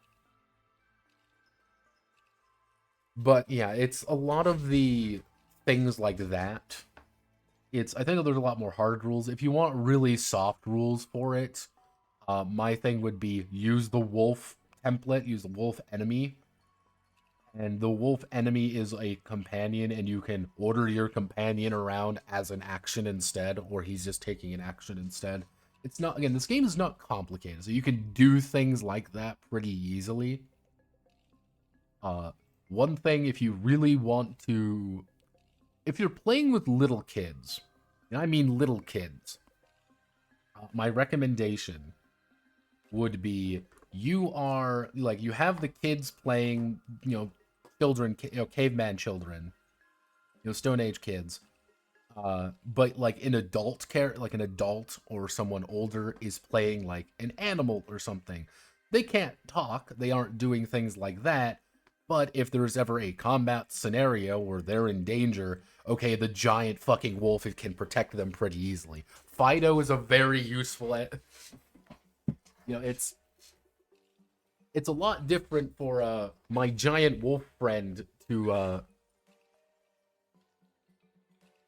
it's a lot different to have my giant wolf friend rip out the enemy's throat than me have to stab him because I'm a 6-year-old. Like, yeah, that would be little different tonally there. It'd be funny to have a wolf companion that arrive randomly. See, and that's one of the things that you can probably end up doing if you have if you hunt something big and you can't bring it all back. Yeah, share the fucking love there a little bit. Make them kids use slings. BRB, I'm playing my fucking bear companion. He's just playing a bear as I have to fist fight the enemy. But yeah, no, active defense. Now, if you're completely defenseless, you're going to get fucked up pretty fast. Flighting, ranges are really loosey-goosey in that regard. So, yeah, most things have a handle, by the way. Hey, what do we want to do? Bone weapons are interesting because they can start many times, therefore last longer. Hey, how do you make a knife better? You fucking add a handle to it. What is a spear outside just a dagger that's tied around a big stick? You can do some more funny things, like try to break an opponent weapon. Yes, the mechanics for it are a little bit goofy, but I think it works. Now, these are our weapons, nothing too extravagant. I will say, there is one, decisive thing that's missing, for me anyway, is a staff. It's weird that there's no staff.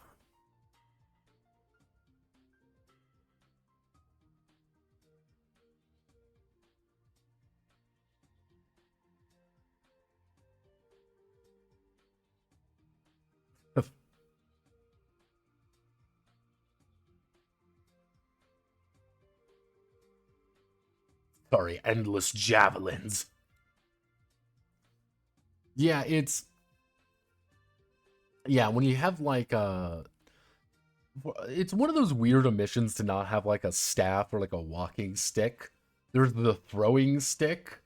There are slings. Have no fear. There are slings. It's like, well, I'm like, huh, there's no, like, the closest thing to just a walking staff would be like a fire hardened spear. But I'm like, huh, that's a weird omission, because you would think like, yeah, where's the branch? Like, here's a heavy thing I can hit you with. I guess that would just be a club. So, now, I do have, I chose to go with a fishing stick, the fish spear for Darg, because that was the closest thing I could find to a staff. And I always think fish spears look cool. Always. Don't care what anyone says. Not very complicated. I know, it's not complicated to make a walking stick. My thing for a walking stick would probably be 1d6 at 10 meters. Like, it's a very, like, not even like a 1d6 plus 2, like 2 or something. No, it's a very simple, like very simple, weapon. It's not even really good. Now, you do have, one thing about it as well is, rocks are very efficient, by the way. Not gonna lie. Rocks are very efficient. That again, mind you, that's 10-meter range. When in doubt, though, all I'm saying is that if I have a rock and I hit you in the head with it really hard, counter that, asshole. Like, what are you gonna do about it? Cry to your mommy? Yeah, rock huge. Only if you are a Neanderthal. If you are a Neanderthal, see the stats of the outlaw. The outlaw would be a throwing stick. The throwing stick, it does a 1d6 damage. It's got 50 meters. It's one of the longest. I believe it's the second largest range weapon available, outside of only the sling. But yeah, it's probably like, the throwing stick is pretty useful if you have like 2-3 throwing sticks. You just fucking yeet the sticks at the problem, then you go in for the kill. They're a lot easier to make than, say, and really anything else. Now, you may be wondering, where's my bow and arrow? You don't have bow and arrows. We haven't figured that out yet. Ancestor of the boomerang. Wood axe and cudgel carved to a third of its length. Straight line, powerfully rotating, asymmetrical blade. Yeah, we got fish feeder, slings, when in doubt, just throw a fucking rock at the problem.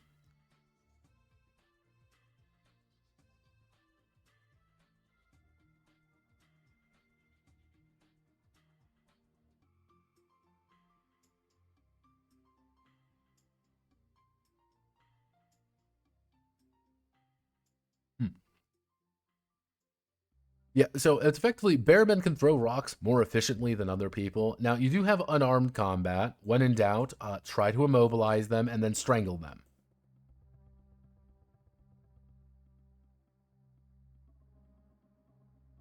If you try to strangle someone, this is very efficient. This is really good. Problem, if they have a knife.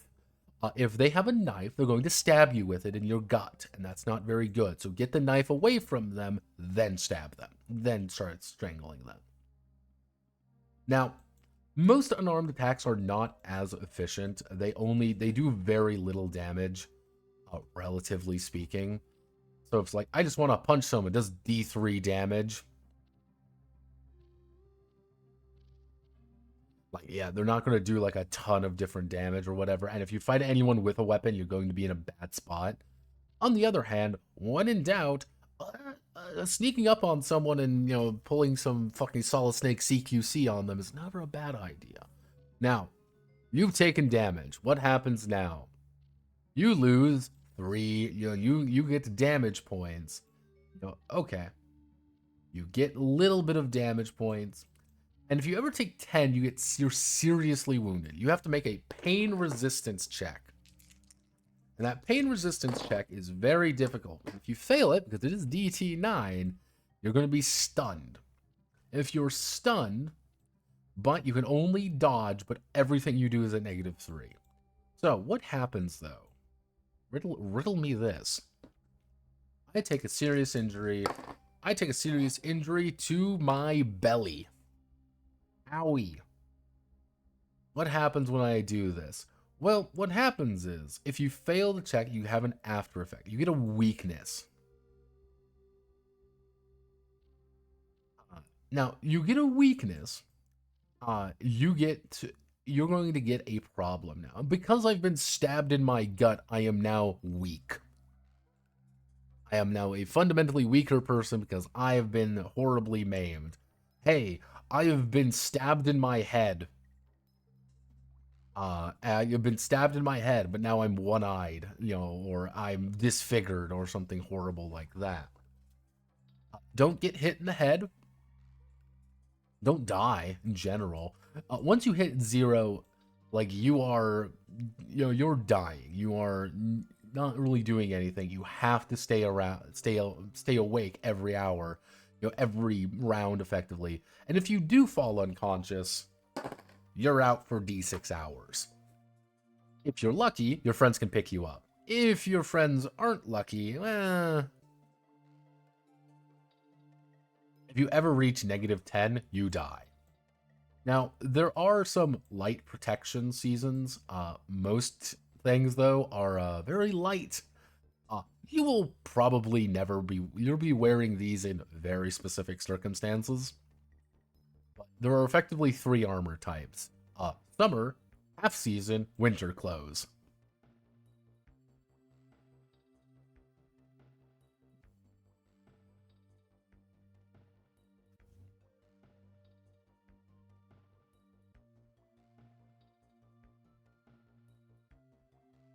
You can fight the giant Neanderthal, but you need a 2d6 plus braver to even attempt to,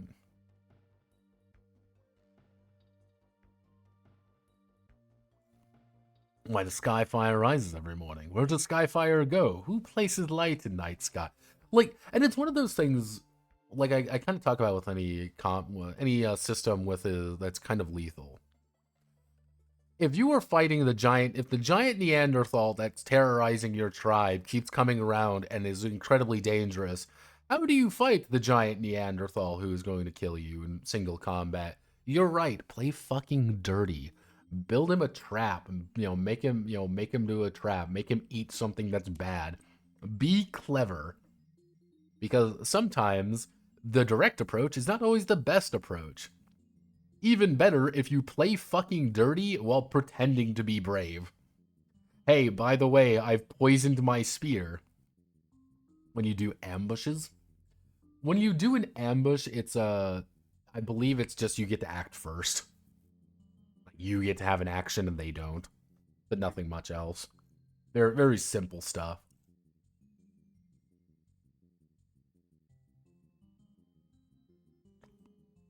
Yeah, welcome to advanced combat.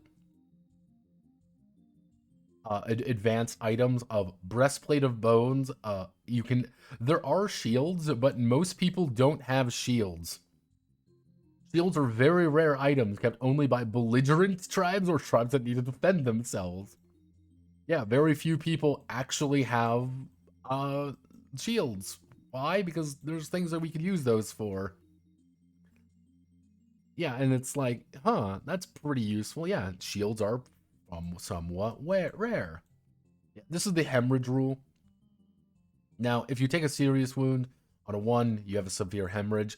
What I would end up doing for animals, this is my excellent rule for animals. If they take a serious wound, they start bleeding. It doesn't matter what happened, they start bleeding.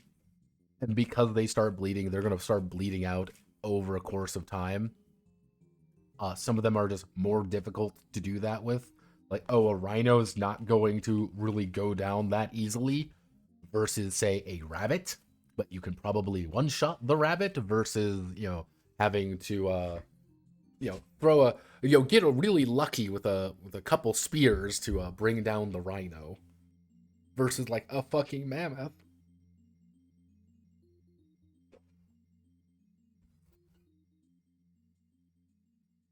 Yeah, technically, you only get D3 stamina points per meal over an entire day. Over an entire day, full healing. You're going to get healed about 2d3, so that's about 4. We'll call it 4. No, we'll call it 3. How about that? We'll call it 3. 3 plus, you'll be healed about 6 stamina for an entire day, but that's really doing fucking nothing kind of thing. And as you saw, hey, if you take 2d6 damage, yeah, it's going to take about 2 days to heal, suggesting you aren't, bleeding to death. You can do first aid. First aid's very useful because you can actually just heal people pretty quickly.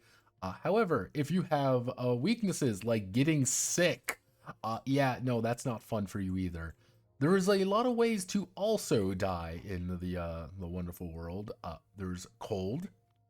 Cold will kill you very quickly, in fact. Drowning, being stuck in a blizzard. This is the cold table, by the way. Yes, if you are in let's say -20 Celsius. So let's do a quick -20 C to. If you're in -4 degrees, every 6 hours you might take 2d6 damage. If you're in -40, otherwise known as in communist numbers, in -40 in communism, if you're in -40 Fahrenheit, roughly, every hour you have to fucking get a legendary success, or you're going to start freezing to death very fucking fast. But hey, that's what happens, right? Also, if there's a lot of wind, it ain't gonna be a lot of fun. Now, being burnt to death, being fucking sick. Sickness, I'm going to do my best to explain sickness.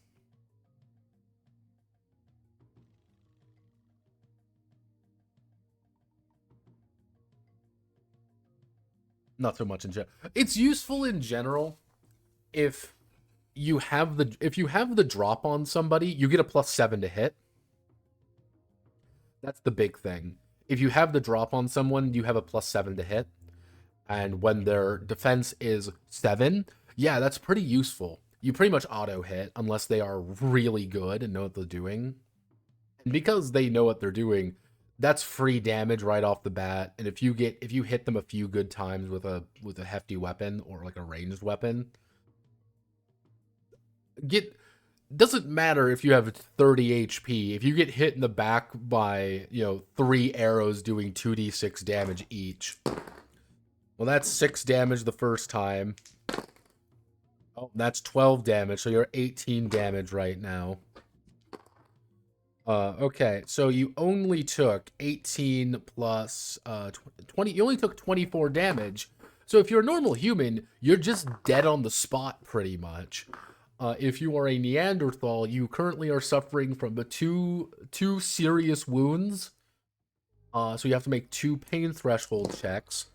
You succeeded the first one, and you succeeded the second. Good job. You're still upright. You got 3 arrows in your back, and you're bleeding to death. But hey, you're doing okay.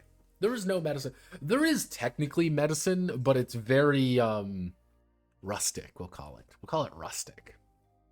Now, the big thing when it comes to illnesses, you can almost think about it like RimWorld. It's a silly thing to think about, but yes, RimWorld would be a very good example of this. What you need to do is you need to make a resistance check against the severity. The longer, if you manage to beat it over 3 days in a row, you heal from it fine. Or if you manage to stay alive for a 1d6 to 2d6 days, then you get your actual stamina potes back. Because if you don't, that's the secret there. Yeah, if you fail the resistance check, yeah, you take damage point equal to severity. So if it's severity 9, yeah, severity 9 is you're not gonna last too long. You might not last that long. Possible to make a RimWorld TRPG. Possible, very difficult. Now, if you excuse me, I need to go. I need to use the little caveman's room.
And that section was brought to you by Nintendo.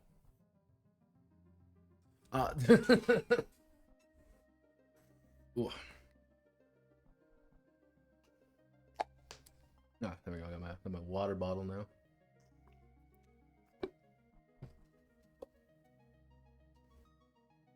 Yeah, it's Donkey Kong Country.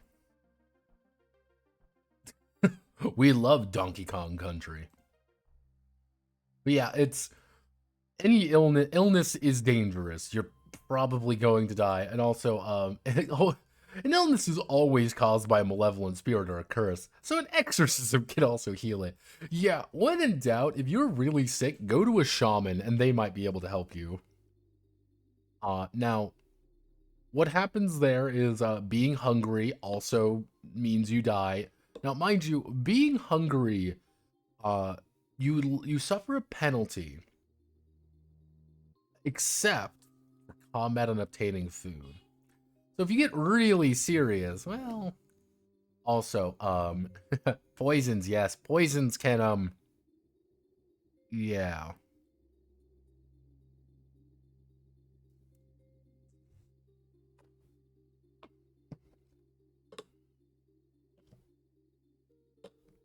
Yeah, a funny poison can kill you pretty quickly. So, talents and secret skills. They kind of hype these up to be pretty important, but they're not super big. So, these are the three cultures in Wurm. These two are bear men. This is long men. They kind of do a weird way of wording it. Everyone begins with their basic craft. As a longman, we have woodcraft, so we can make things out of wood. We know how to do stonecraft, and both kind of stonecraft. The only one who really doesn't is the Mosterane culture of Bearmen down south. They have very few. They have much fewer things. But that's just a them kind of thing. Now, you kind of see, possible to manufacture tools from blocks of stone, flint, or others. Now, technique used by bearmen, in some cases longmen, used by longmen. Yeah, make 3 to 6 or flint blades from a block. From a block or scrap or spike, or one large benefits can be used in. But yeah, no, it's like wood crafting, pretty easy stuff, bone crafting. Ivory is only used for these guys. They are much farther after. There are longmen that came out much further after that. Yeah, amazing cultural unity was extending over a much larger area, from Atlantic to the Ural Mountains. Yeah, technically, if you want to bring them in, they've got all of these right off the bat. Yeah, they begin with skin craft, which is like, oh, that's very interesting. Now, body art, you're like, okay, I want to make body art. Body art is all of these things. Hey, that's kind of nice. Hey, how do we use painting? Hey, information painting, shamanic vocal aids. Now, this does lead to, yeah, also refer to the section. Whoop. These are special combat techniques. So let's say, for example, developed by the longmen who hunt large animals. Now, effectively, you use a heavy sphere and you aim for a weak spot. If you roll a 6 or higher on one of those dice, you pretty much get to add more dice. Hey, you can great expert heart of not being seen. The secret skill of manufacturing shields.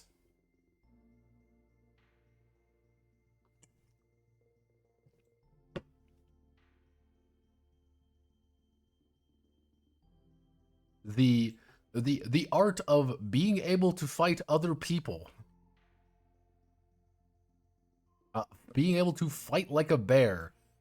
Yeah, otherwise known as everything becomes a D10. Yep. As you get to throw yourself in there because you are fighting like a fucking nightmare creature. On the other hand, you can go down the wonderful world of shamanism. Shamanism is the closest thing to having magic powers. They're not really magical powers, though. Now, the big thing is you need to learn everything in a very specific uh, order. First, you learn how to enter the trance. Then you learn the shaman's tongue, contact with the spirits, exorcism, and then your animal form. Now, the trance effectively lets you enter the spirit world, the underworld, or the lands of mist. Now, when you do that, you are looking for spirits, you are looking for entities. Now, sometimes this can be very easily. Other times, it's going to be a lot more difficult because spirit creatures sometimes like you, sometimes don't.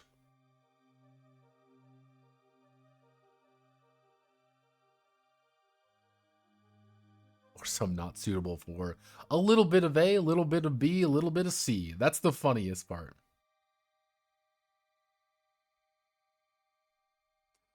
That's always that's always, remember, the Venus statue, we still see the Venus statue.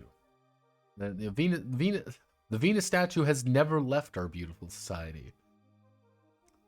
Architects have always been part of society. That's the secret. So, one thing though is you do get some very mystical things as a shaman. On the other hand, if no one wants to become a shaman or do something like that, it's very funny because you can still use all these things, but imagine some like, okay, we need to talk to the shaman. He might be able to help us. And the shaman, you're just like, all right, let me commune with the spirits. And he just starts talking to his dog and like, yes, I understand, dog. Ah, yes, we need to kill. I need you to bring me livers. Like, what the fuck? Now, contacting spirits are very dangerous because spirits are weird and they're very funky. They don't really care. It takes time for that. And when you learn about more spirits, things get a little bit stranger and you need to be really set up for it. Then you get exorcisms. You're going to need auxiliary spirits. Effectively, you always are going to have a couple, like assistant ones. But like, I need my ancestors here. I need my mammoth spirit. I need the owl spirit to help me out. I need all of these things to like finally learn how to get rid of this. And this is, again, kind of the more difficult ones. Hey, we need to talk to our guardian spirit, man. He's like, hey, man, what's up? Hey, we need to talk to a fucking root spirit because he's 9 million years, he's a far ass away. Uh-oh. We need to talk to a manipulative spirit. He's gonna pull some. He's gonna want to listen to you because he wants to be heard. Hey, do you have the right shamanic vocal things? Are you in a cave? When in doubt, get to a cave. Spirits like caves. Now, of course, you can also assume an animal form. Yes, have no fear. You can assume your animal form. Your oh god, didn't mean to click that button. Your gigantic animal form, your fursona, as you can say, kind of depends on what you are. Now, Darg, if Darg was a shaman, he could become a mammoth or an owl. As an owl, he'll be able to shapeshift for a couple days. As a mammoth, he's got a couple minutes. Yeah, it's kind of like animals weigh under 300 kilos. Yeah, 1d6 minutes if the animal can weigh over several tons. Yeah, I can't turn into a mammoth man for very long, but I can definitely turn into an animal man for a couple minutes.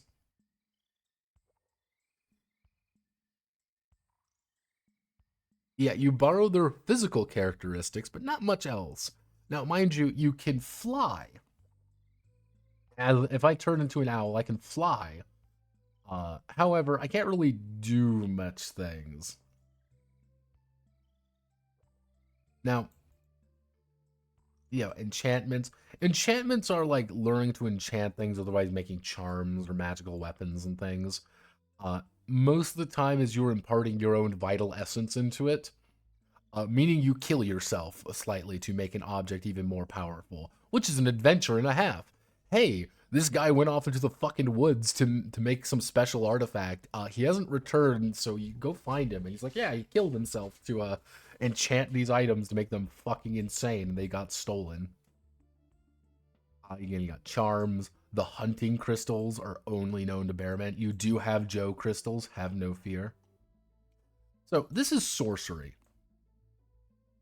Sorcery is effectively how to make potions and how to make potions and ointments. This is how to do magic, quote unquote. Now, effectively, there are 3 types of sorcery. There's taiga, martia, and tundra. All of these things are useful in their own right. Taiga takes the longest to learn because you need to learn 1 season for women knowledge, like medical bombs and life potions, and men arts for poisons. On the other hand, I went with taiga. I went with tundra, that is. And as the tundra, I know how to make a fire potion. You know, it takes time. You know, I know how to make a strength potion. It takes me 8 hours. But hey, you know, anyone who drinks this potion must succeed at a resistance test for poison opposed to DT12 or become blind for 3d6 hours. Odric becomes able to see in the dark until next dawn. Hey, we want to see in the dark. I'm just going to prepare some potions. It's great. Now,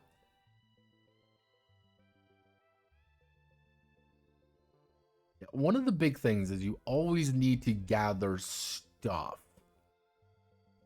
So it's like, hey, how do I end up getting the correct correct things for a life potion? I gotta do DT15. It's fucking hard. Hey, but this life potion is D10 is 10d6 stamina points. It's fucking nuts. However, it is women knowledge, and as a man, learning women's knowledge is difficult. Because I am in fact not a woman. Now,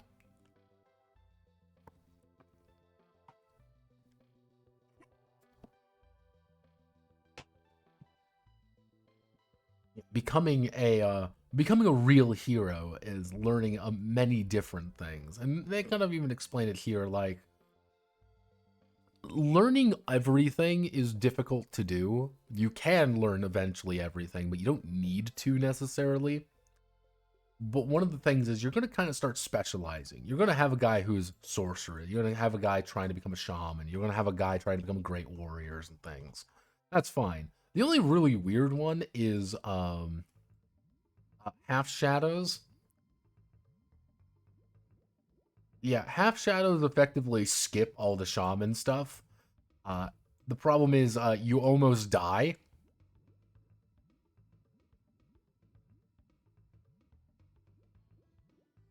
Yeah, no, yeah, it's effectively you almost die, and you come back to, you say, okay, I've come back. You are a very gifted shaman. The problem is you are clairvoyant halfway, and you can see things. The problem is you nearly fucking die, and everyone also kind of, oh, hello, everyone kind of knows you're a weirdo. Women have an advantage. Women have an advantage in keeping you alive.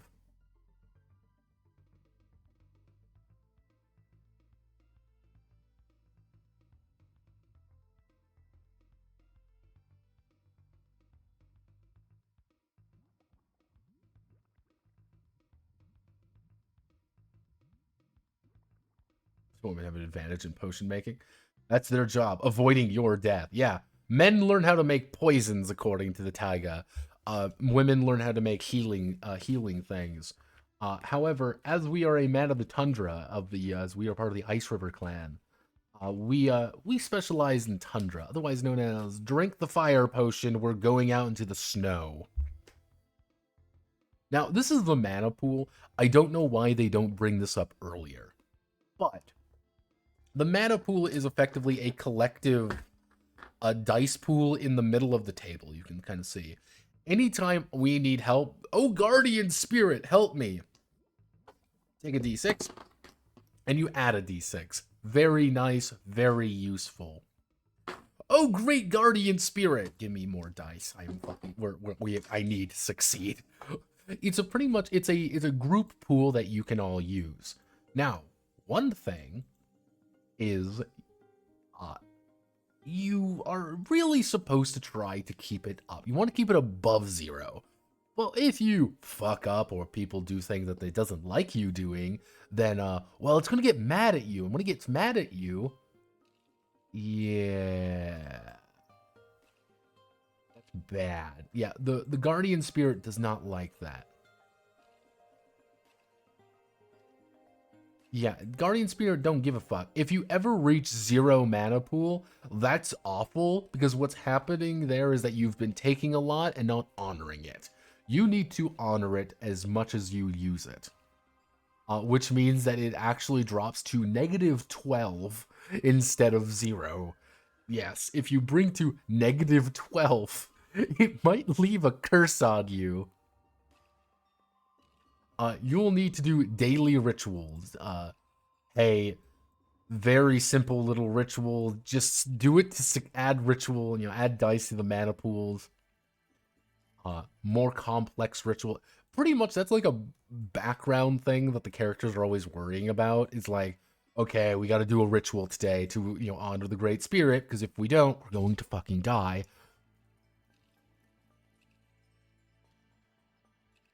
Yeah, it's very... I do like it. Half shadow are supposed to be people that had a clinical death or severe fever dream. That's when part of the religious visions. Yes. That is what a half shadow is.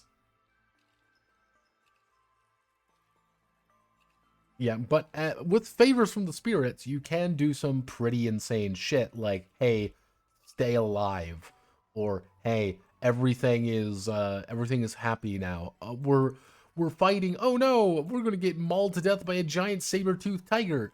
We're all gonna die. Let me talk to the shaman can talk to the guardian spirit. Be like, hey, guardian spirit, can you please bail us out of this? He's like, all right, and then the saber-toothed tiger who wants to eat you just walks away. Alternatively, you can get sick or have a vengeful animal put on there. When in doubt, also, don't hesitate to just level a curse on enemies. Fuck you. What are you going to do about it?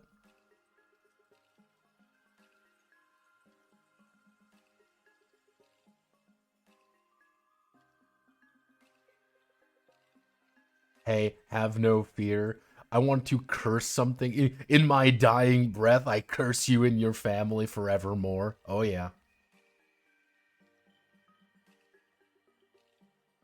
Yeah, no, backlash. Hey, have no fear if you try to do a dark, if you try to do a curse, a really bad one, yeah, you might bad things might happen to you. Very bad things might happen to you.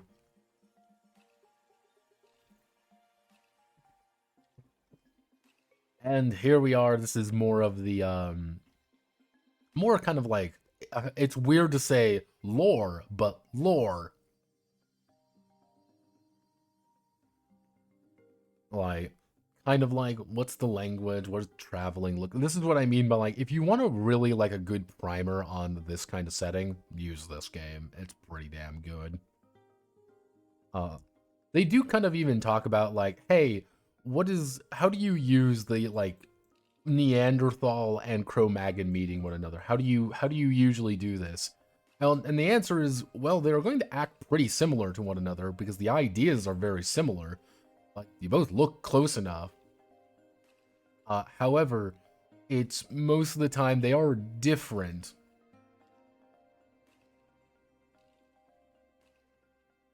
Computer speaking wiped out my momentary conflict, specific exceptional notes of honor come into play. It's like, yeah, it's trying to avoid certain scenarios, like, oh, it's, Neanderthal versus the human. Yeah, just murder is bad. Like, most people kind of view murder bad. Yeah, like, we want to, like, yeah, like, take care of people. Yeah, people take care of, like, hey, there's an injured person here who got mauled by a fucking animal, staggers in, falls over, being like, okay, we're gonna take care of him. Yeah, he might be a Neanderthal from this, and he doesn't really speak our same tongue necessarily, but he understands enough. So I'm like, yeah, hey, are you okay?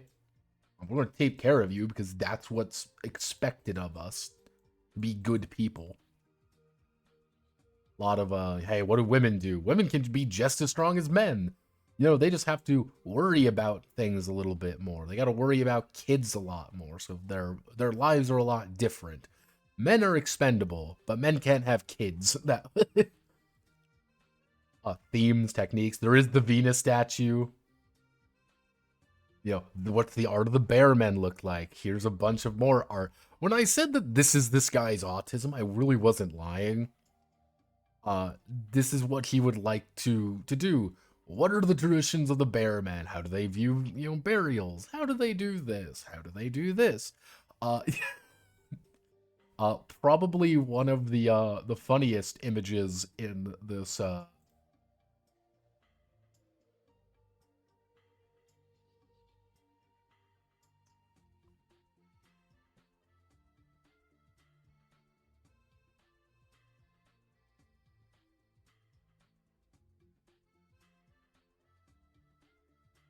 yeah, it's, there's something about the mammoth man, you know, carefully constructing beautiful women. Like I don't know about you, but like this is just how I view myself on most. Like this is mostly of his. This is based on his one comic book. I believe it's a comic book he wrote. Like that's how he kind of explains a lot of it. But yes, I had to do a little. I had to do a little bit of censoring. Apologies. We got some basic animals. Let me see if I can find. So like this is a cave hyena. Like cave hyenas are pretty dangerous. They do 3d6 damage. 2d6 plus 2 damage points. Ouch. But they're really not like stupid strong. They only got 24. Then you start getting into, let's see, a bear. Bears are fucking spooky because bears will yeah, they don't really care. Yeah, no, they'll just grab you and beat you to death.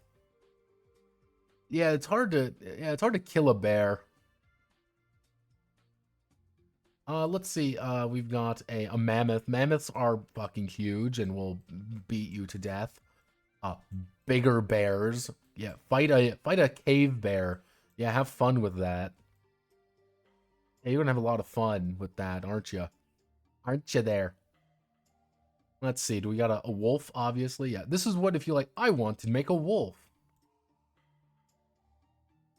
Like, I want to have a wolf friend. My wolf friend looks like this. Like, it's not too difficult to backhack them. The big thing if you want to have a wolf companion, wolf friend companion, is you make this wolf, you give him nose of the wolf and maybe like one other strength. You just realize like he is an animal.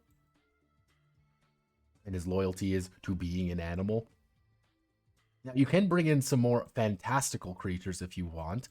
Do you want to fight the bison men? Chimera, creatures of darkness, a crow sorcerer. You want to fight a fucking dragon? Yeah, you want to fight a fucking dragon? Yeah, no, don't fight the dragon. You will die. Fire spirits. This is where you kind of get like the legendary animals and things like that. Like it's just I want to fight a legendary fucking bear. Yeah, congratulations. It's going to maul you. Mountain, you know, mountain giants, thorn monsters, and there's some like special things that you can end up fighting that are very interesting. Little things. If you want to include those fantastical elements, you can. Also, a lot more about adventures and stuff. Very simple stuff. And like, hey, what, random adventure pals. You know, hey, here's how to make a sample adventure. Here's very simple stuff here. Nothing too exciting. A couple different versions for if you want to play Bearmen or Longmen. That's Wurm. I like Wurm. I think Wurm's a very solid game. I think the biggest problem with Wurm is that it is pretty it's pretty light. And if you make the game, if you are expecting that this game is going to be like a, oh man, super hyper complex, it's not. Some people might cringe at that they can't get like super hyper optimized and things like that. That's not really the point. The point is about getting into that headspace, getting into that mindset. Some people are going to really vibe with it. Other people aren't going to vibe with it. It really depends on the person, people playing it. If you want to use it as like if you want to use it as a primer on Paleolithic adventures, Paleolithic time period, it's great in that regard.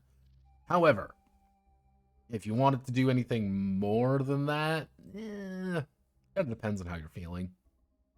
It is a big thunk idea. I do like it. I think it has a pretty solid. Not for everyone, but I'd play it. I would want to play a game of them. I think Darg would be a fun character to play because he's just a fucking weird, disfigured man who is very wise, but he's kind of an idiot at the same time. Again, the only like little changes I would do, wisdom is kind of a weird. Wisdom feels like it was an afterthought, like this is important to use, but not. My thing is, it replaces one of the other ones. So instead of bravery, you have wisdom. Instead of generosity, you have wisdom, which is, hey, you are effectively putting a different position in society for yourself. Little change there. Active defenses, that's a big player choice kind of thing. If you're playing this with kids, how would you make a caveman? We not present your idea once we're in Little Opinion or another caveman game. See, it's hard when you like making a game like that because I've thought about it. And the thing is, you know what we'll do? We're gonna go over Paleomythic next. We're gonna go with Paleomythic because I'm very mixed on Paleomythic, but I like it in some ways, and I just want to give you an idea of how. Unfortunately, I know how I would make it. So, this is Paleomythic. This is an Osprey, yes. This is an Osprey game. We love Osprey games. This was almost in the Osprey case. I decided against it. Or maybe as a design thing. So, yeah.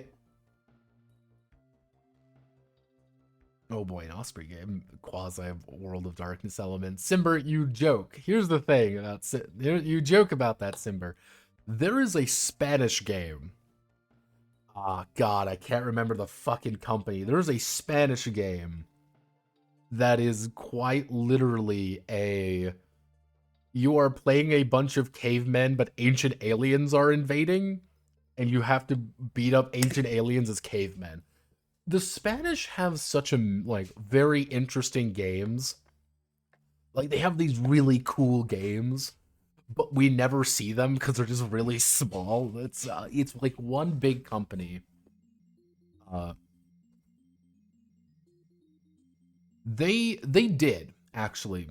It is technically a werewolf. There is Werewolf the Savage Age, I believe. Is that what it is? Werewolf Savage Age?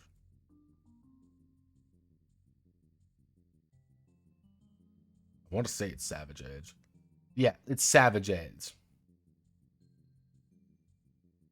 It is mostly about the War of Rage. If you know what that is, you know what that is. It's by a company I've actually been following for quite a while. But yeah, it's Werewolf the Savage Age. I believe it's White Wolf.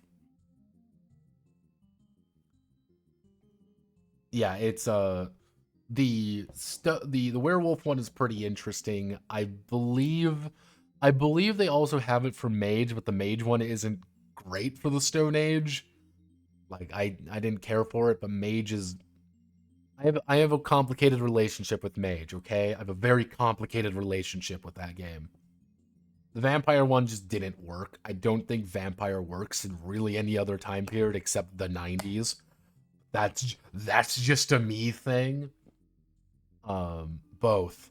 It's like both of them. I have very different opinions on both of them. and I have very mixed opinion. Like, it's...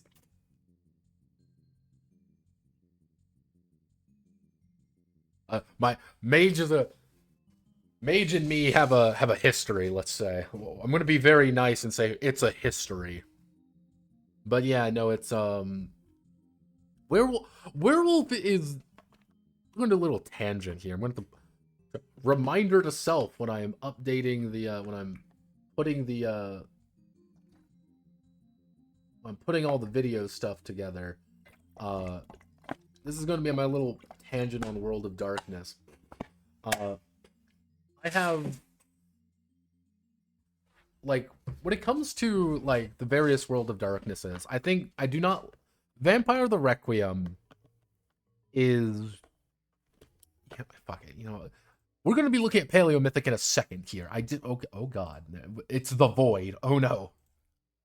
So, we're gonna do a little rant. Little rant, because, you know, Paleomythic is not actually that big. It's a bigger game than Wurm, but not nearly as dense. I'm just going to do we're going to do a little bit of a talk here, because I can do this. And I know this stream is going to get immediately just murdered by Nintendo for the Donkey Kong stuff. So the thing with World of Darkness, you have the basic three. Like, the big three of World of Darkness is Vampire, Werewolf, and Mage. Now, those are the big three. VTR, like, I like aspects of Requiem. I'm going to be the first one to say it. I like aspects of Requiem. The problem with Requiem is that it is Vampire the Masquerade sequel. That is the biggest problem with Requiem. If you were to say Vampire the Requiem is its own and independent thing, if you just called it Requiem, Bloodlight Requiem or something, and just rolled with it, I think it would be people would look at it a lot more favorably than they do. But the problem is it's the sequel to Vampire the Masquerade. And Vampire the Masquerade is really good.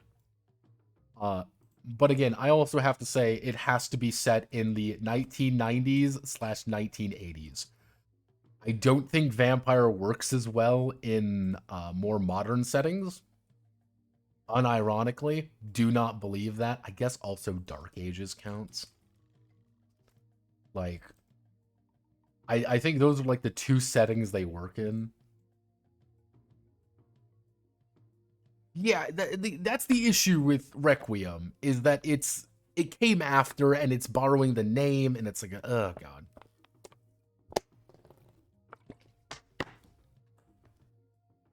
God damn it.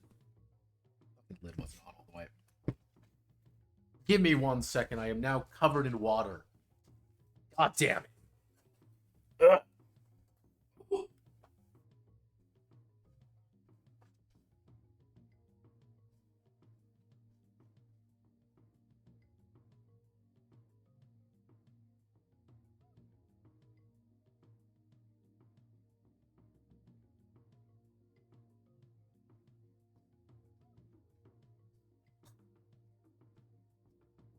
This is what I get for trying to talk about World of Darkness in the Caveman stream.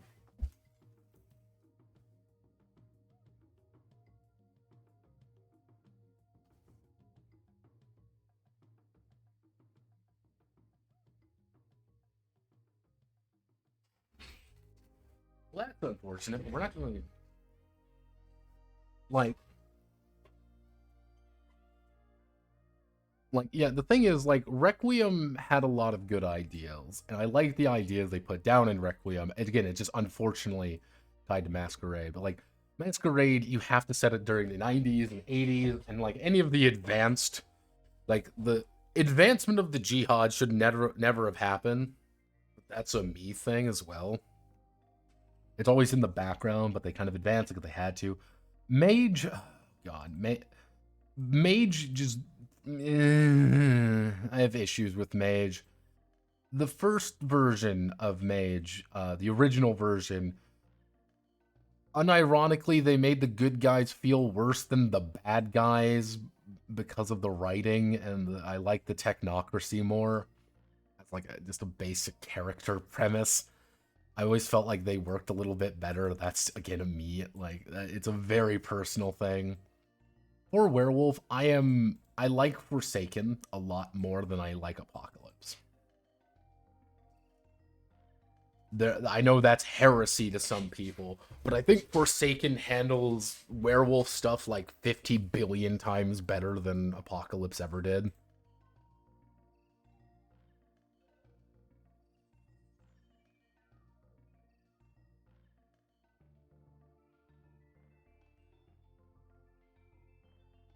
Caveman vampire game.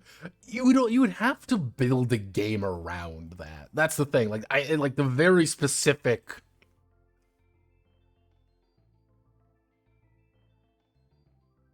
Yeah, like I again, Forsaken, I do not care for Apocalypse. Something about it just does not hit me the same way. Mind you, yes, I owned an original hardback of Werewolf the Apocalypse, an original hardback of it. I sold it because I fucking did not like it. Yeah, but I like Forsaken a lot more because I ran a Forsaken campaign and it was actually a lot of fun. They did a lot more stuff with it. Uh, then you get like the side ones, like Changeling. Changeling is the big thing you always have to remember with Changeling. That is very, very, very important to know.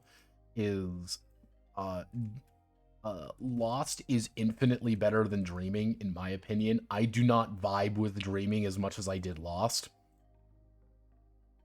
That's again very me.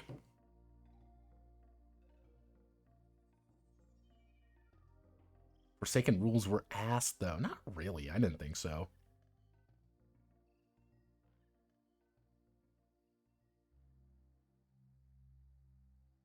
Yeah, like if the thing with dreaming is that you would need to somebody out there, somebody, if they said I love dreaming, I love changeling the dreaming, I would understand it. I would get it. However,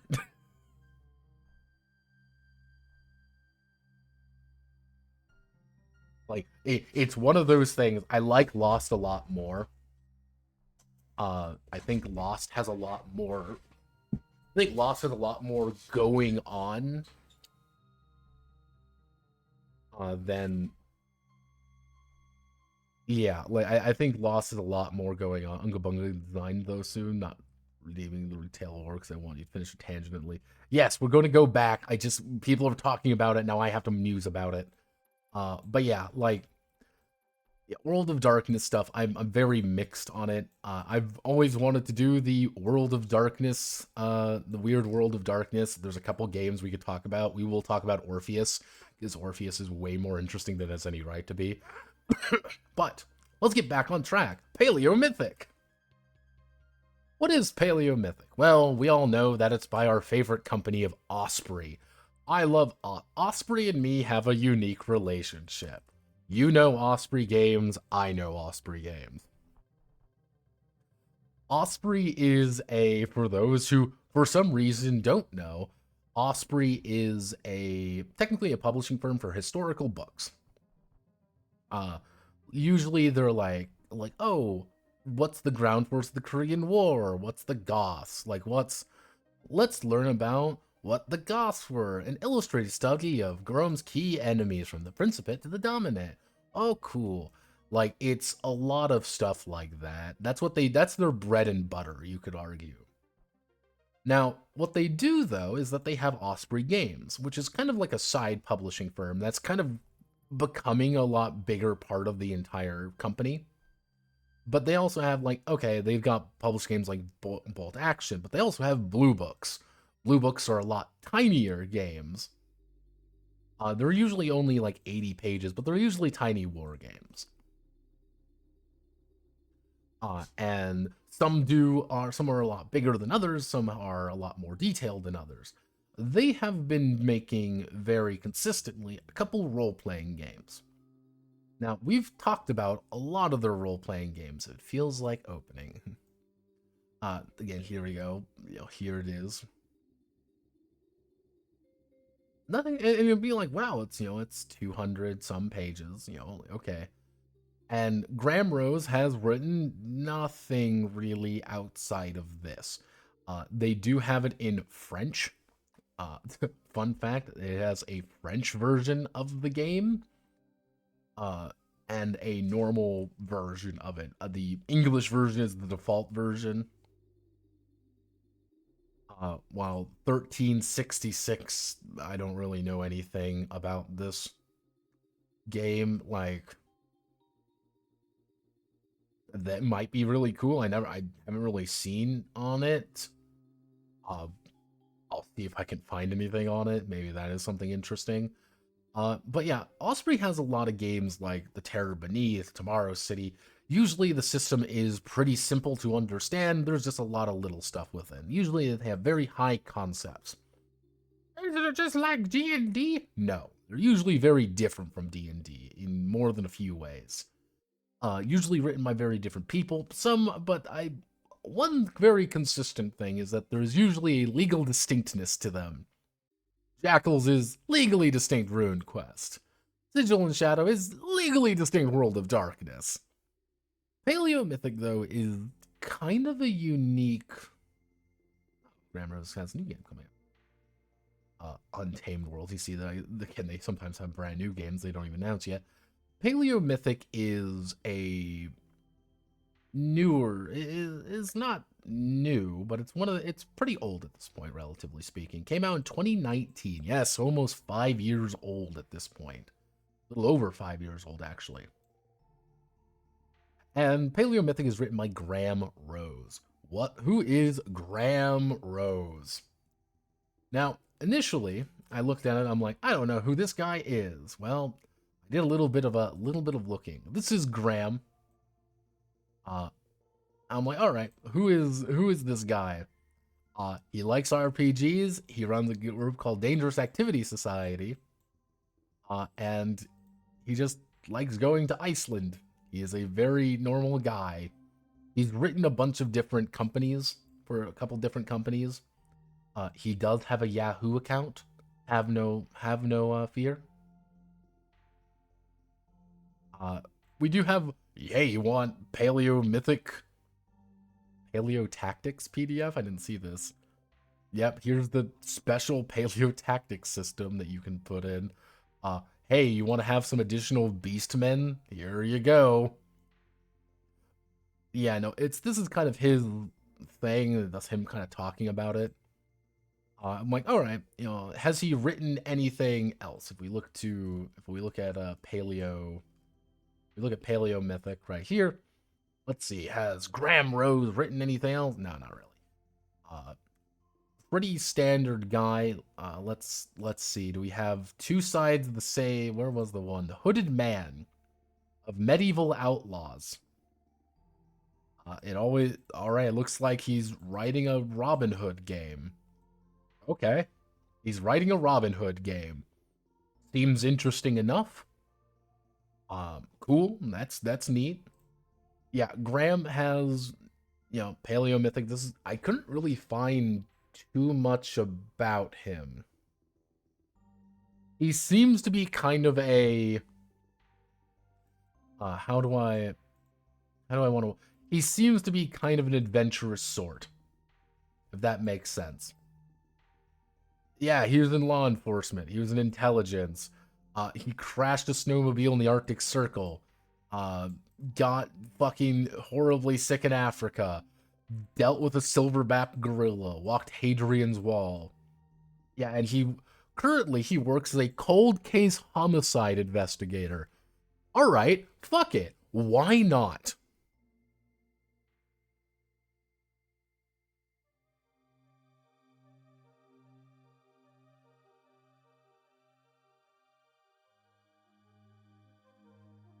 Hard City? Haven't really read through Hard City yet. Yeah, it's That's one of those just like funny things I look at. I'm like, yeah, all right. He's a cold case homicide investigator, and this is like his side project that he likes doing. Yeah, what do you... Hello, officer, what do you do in your free time? I write caveman games. I'm like, all right, fuck it. Like, what do you say to that? Like, yeah, all right, you go over, you wrote Paleomythic for fucking Osprey. Osprey hires like Osprey has the strangest fucking people who write games for them. Every time I look into a guy who works at Osprey, it's always a fucking bizarre lunatic. Every single goddamn time.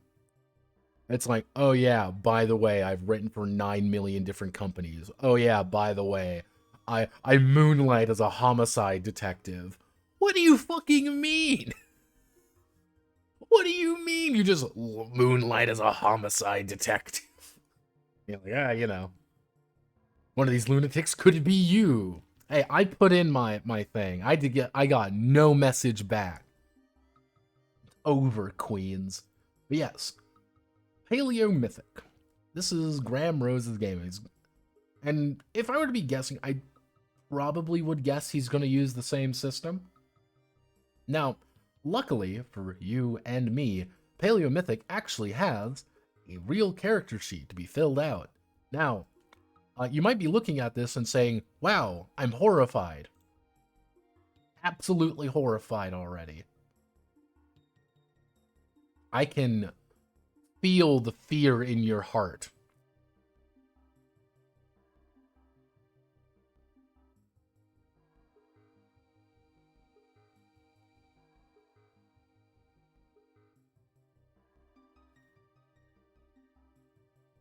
Like that's a very important thing. Yeah. I can feel it in your heart that you have fear. I can feel that fear in your heart looking at this character sheet. I'm going to explain why. So, what is Paleomythic? This is a role-playing game of stone and sorcery. Now, this is a line that I want you to internalize. Wurm was a game that was set in the Ice Age. And a lot of this, you up the music a bit. I like DKC and want to hear a bit better. I'm scared already, Mr. Y. Absolutely petrified that this video is already going to get horribly claimed by Nintendo. Yeah, it's Nintendo, man. Nintendo gets mad when you play their game on... Yeah, like, Mr. Miyamoto is going to show up and beat me up, like... Yeah, again, you don't see a man and a donkey, yeah. Is Rareware, though. Published. That's the thing, it's published by Nintendo, and they own Donkey Kong, and they always get pissy. That's the fun and exciting adventure for the whole family. You know that, come on. Donkey Kong, yeah. I'll have you know, Donkey Kong goes golfing and karting with Mario. He's in Smash Bros. I'm gonna get fucking, my kneecaps are gonna get evaporated if I don't. But this is an important thing to really internalize right here, is to really know this line. Because you can't go into Paleomythic thinking that this is going to be historical or accurate or anything like that. If Wurm is a good game for you to learn about the realities of Stone Age and, Ice Age stuff, Paleomythic is how you have fun with it. And remember, this is ultimately a sword and sorcery game. But instead of Conan, you're playing Conan Caveman. Kaon? Oh my god! So, we got all the Osprey stuff. Now, one thing about Ospreys as well, why is this game 290 pages? This is on a 6x9 book, and it is formatted with the largest fucking, largest, bleed ever. Yeah, it's a very large bleed. You can already kind of tell the artwork has a very different vibe, if that makes sense.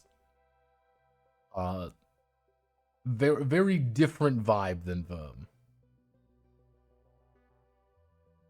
There's all screaming at other people. Got Jarl man. Well, man, you pay him. The man you pay him money for looking at him. Voice text memento. Yeah, so very easy stuff. Now, this game is also a D6 system.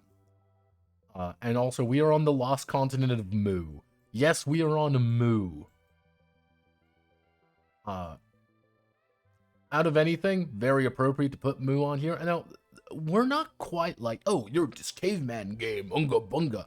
There are advanced civilizations. People do, like, there are some cultures that are beginning to work with bronze, if that makes sense. Very, very few cultures, but there are cultures. So, yeah, tests, procedures, a lot of different things. I'm going to do my best way to explain the system because it's very weird. So, ultimately speaking, this is a D6 dice pool system. Got all my dice here. Darg wants to make a check. I'm going to open up this just to make sure that, let's say, Darg wants to make a check. So, Darg, if we look here, if we look at all our stats, we got 1, 2, 3, 4, 5. We've got 5 traits. Now, what we do for any check, we will always have 5d6 right now, because we have just from our traits. Then, let's say we need to make a guile, we need to make an aware check. I add 1d6 because I have aware. Easy enough. Now, let's say I need to make a brave check. Because I do not have the brave ability, I add 0 to it. Because I don't have brave. I do not have the brave, it's not starred or anything. Because I don't have that, I just use what traits I have. However, let's use, for an example, I need to make a 5d6 trait check. But I have to be, it's going to be a willful check. If I make a willful check, because I am passive, I lose a die out of it. It's a little funky. It's a little weird. It took me a second to really internalize it. It's a very...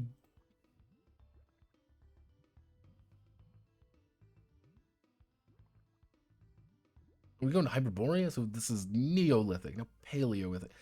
It's kind of in that weird middle zone, because again, this is very much sword and sorcery, except we don't have swords, we have bone.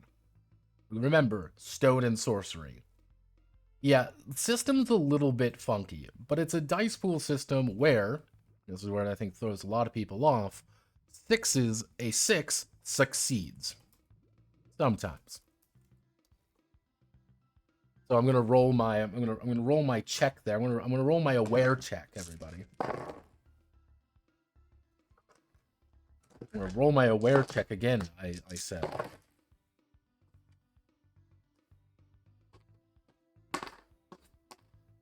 Wow, look everyone, I rolled a 6. Wow, good job everyone, I rolled a 6. So if I were to roll a 2, 3, 5, 3, 2, 3, 5, 2, 3, 5, 3, 5, 6, I would succeed because I have 1 6 in there. Cool. Now, if that sounds a little confusing, it can be because they explain it kind of weird, and the examples they give are also kind of not really well written. So, yeah, does I show a 6 as a success trait? There's an applicable test. Player gets to roll an additional die. Easy enough to understand. Do you have the correct trait to apply to this situation? If you have the correct trait, you add a die. If you don't have the correct trait, you just do to how many you have.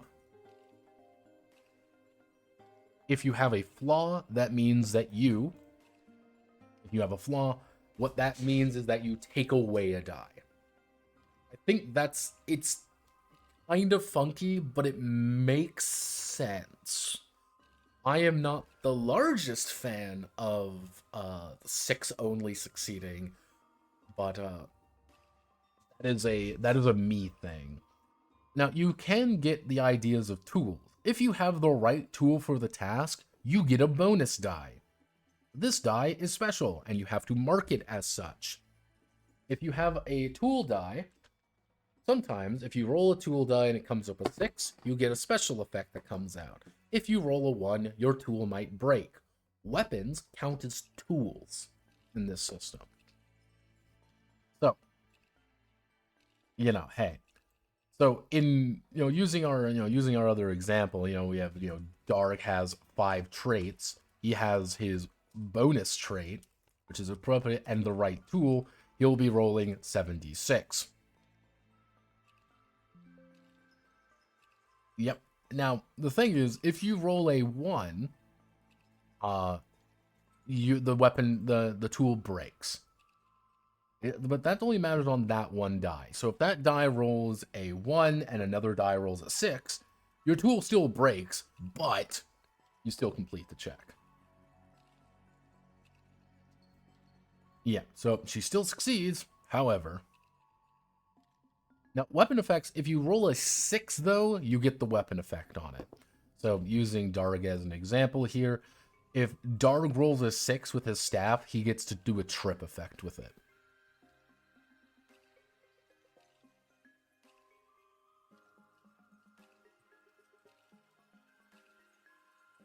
Also, do you have the one Barbarian Amazon game from Total Party Skills? I believe he has the one with Cave Women in there. I don't remember that one.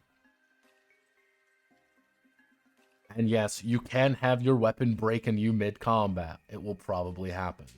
So, all of that, the past couple pages, can really be summarized right here. Now, we're going to make a quick character here. Choose your gender. Choose your age. The thing that's actually kind of funny is, like, you don't really have ages. All you have is a description of your age. Doesn't really mean anything. Like, yeah, do you have a name? Yeah, they're pretty easy to come up with. Darg is a pretty normal name. If you want to make a female version of Darg, it would be Darga. Or not a Darg. It would be Darga or Dargia. That's all that is to make a feminized version of a name, which is adding EA, IA, A's, U's, things like that. By default, you end up with 3... let me bring this up. You begin with 3 talents and 3 traits. Now, talents do a lot more than you think. And that kind of threw me off at first. Generally speaking, my suggestion is do this. 2-4. 4 traits, 2 talents. That's a pretty solid one to give you everything you need.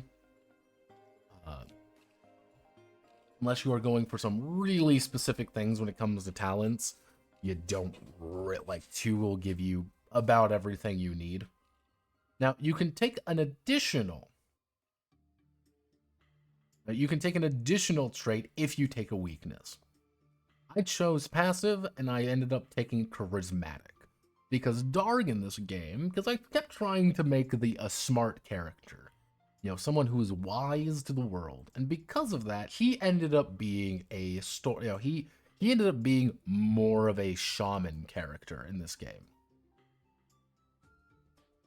Very funny shaman character. And you kind of see, traits table. You can roll for almost everything, by the way. It's very easy to do that.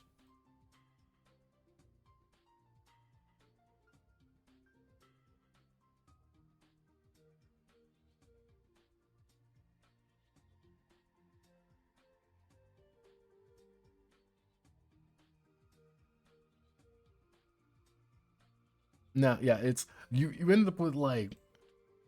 Dargia, Darger of Darg. Can you convert this game to Celtic myth? There is actually a thing at the back of the book about that. When we get there, I'll kind of explain it a little bit more. Yeah, it's... You can kind of just choose how you want. Now, these are your talent groups. I randomly rolled mine. However, if you're playing a character with a very specific idea in mind, choose which one you want. There are a lot of these, but there's 6 per. There's 6 broad categories with 6 cultit, just so you could roll the dice. I ended up being a storyteller, and a, where was it? And a priest. I'm a storyteller priest. Gives a lot of context, doesn't it? You do get some, you do get some starting goods. The Darg ended up with a rushlight, which is effectively a torch, a gourd, a rope, and some basic clothes. That's what you start the game with. You don't get a lot of different items here, but that's okay. Now, they do say, like, hey, what traits do you have? Choose your background based on this. Very simple stuff. Hey, depending on your look, what's going on? So this is what Darg ended up like. He has these crazy eyes. He's got a very lanky build. He's not a very strong person. Discovered object with strange markings and symbols. Of course, he ended up being a storyteller priest, as I said. He is an adult. He is male. And yeah, not very complicated to make characters. So how do talents work? When I said that talents are a little bit more than they let on, I was not lying. So we're gonna go to priest here, because priest storyteller, because storyteller has a lot of stuff going on with it. So, as a storyteller, you recount tales, narrate wise and insightful anecdotes, and maybe manipulate memories. Yeah, so if you perform in front of a crowd, market or tribal gathering, you receive gifts worth 1 gem, which is currency, plus an additional gem for each aware, charismatic, fortunate, and wise. Now, as a storyteller, I end up getting 1, 2, 3, 4. I get 5 gems when I perform. Why? Because I am a really damn good at my job. Yeah. Now, the big thing is you also get the ability to manipulate people's fucking memories. Yes. And depending on the memory being manipulated, well, it might take you 1 or 2 tries, but, for example, only a minute or so. If you recall yesterday, I was resting all day. It wasn't me you saw leave the cat. It must have been someone else. You can manipulate, but you can't change them. You can say, well, you know what? That wasn't me leaving. I was always, sleeping all day. Okay, that makes sense. You can't say it was John leaving. No, that doesn't work. Like, oh, I left camp in only a few minutes. Oh, lots of weeks or months. You may recall yesterday when I left camp for several hours, I was unarmed. Very simple stuff. And then you start with some starting goods.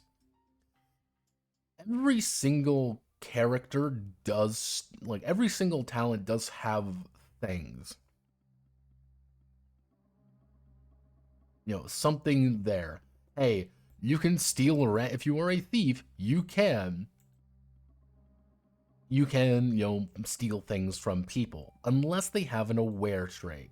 There's a lot of that in this game.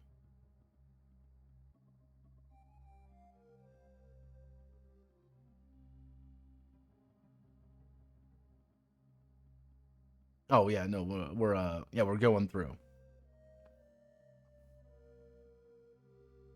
Yeah, I did not stream yesterday for Borzo. I did not stream because I got sick. I got sick and I didn't want to stream anything when I felt like I was going to die. So that's why it's going there. Yeah. Yeah, it's I'm gonna say this. Do you feel better today? A lot better. Waffles are really good. Eating waffles is really good. Eating a lot of waffles is really good in the moment. Tasting the waffle coming back up, not as fun. Not as fun at all. Not entertaining in the slightest, in fact. The problem with the thing is with the waffle, there was multiple things going on with the Waffle House incident.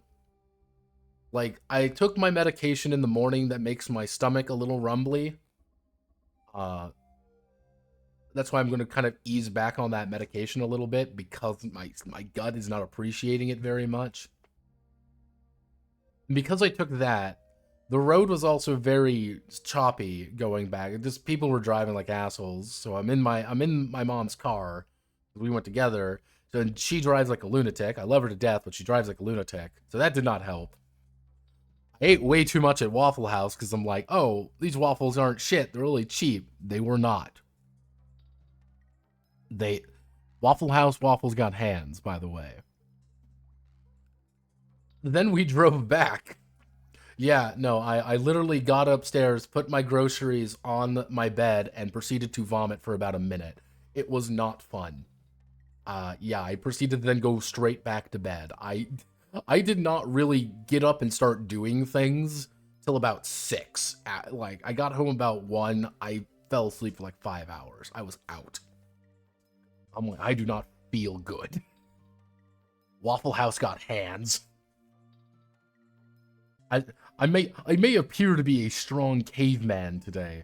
However, yeah, no, caveman tummy hort, and he does not like it when tummy hort. But there's a lot of this. This is one thing that I'm very mixed on. There's a lot of checks in this game, a lot of checks that you don't think about, which is, do you have a trait? Yes? No. If you do have a trait, then you might be able to resist something automatically, you might be able to do something automatically. If you don't have the trait, you don't. If you do not have aware, anyone with the thief talent can steal from you automatically. It's not a question of if they can, it's a question of can you even detect it? And they can still make a guile test to see if they can steal from you.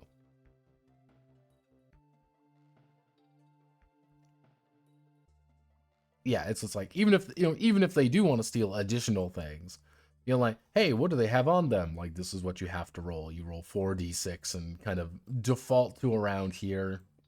Necklace of beads. Yeah, and it's like, oh yeah, you can also open locks.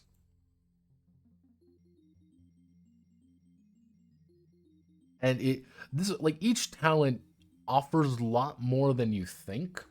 And I think that kind of threw me off more than I was thinking. Rat. So, if you are a beast tamer, beast tamers get a bunch of different abilities and things. If you're a savage, that means you're a survivor. And like, oh, it doesn't look like you got a lot, though. However, you can roll a single die once per combat against you. And on a 6, you don't take any damage. It's little things like that where it's like, yeah, you want to play a warrior? Cool. Yeah, anytime I roll a 6 on my special savage die, I just don't take damage. But I hit you. No, you didn't. And you do get a free weapon. You can also choose to enter monkey mode. Yeah, that means you can literally tree swinging locomotion with the idea that you can talk to animals. Yeah, you roll. Yeah, you have an ape die. How to charm snakes. You can eat souls. Yeah, you eat flesh of deceased person. If you are successful, you acquired their talents. Yeah. Again, and Osprey editing strikes again. Have no fear. One day I will discover what possesses them to do that. Have you ever watched Primal? I have seen bits of Primal. I have never watched it. I do not know why I have never watched Primal. It seems right up my alley. Anytime I'm like, I'm gonna go watch Primal, I'm just like, I'm going to instead do literally anything else. Why? I don't know. It is what it is. Now, this is like a lot of like the fighter traits. Fighter traits don't have too much, but like, yeah, but you also get things like, yeah, what's the barbarian ability? Yeah, like give the player bloodthirsty power if you can manage. Like, oh, congratulations, you get an extra wound. Extra wounds are really powerful in this game, But why, Notepad? Because anytime you take an injury, you lose one of your traits. Yeah, no, this shit's a fucking death spiral of the highest degree. Especially if you get hit really badly. Yeah, no, you're losing things quite quickly. Yeah, brawlers get to do a bunch of different abilities, and it's like, oh yeah, cool. You can just dodge attacks and things. A lot of the times, some of them have very similar abilities, if that makes sense. You just get multiple iterations of it. So if you're a savage brawler, that means you can still avoid damage pretty easily against unarmed foes. However, you want to learn how to do, used ranged weapons? Here it is. Bah, bah, bah.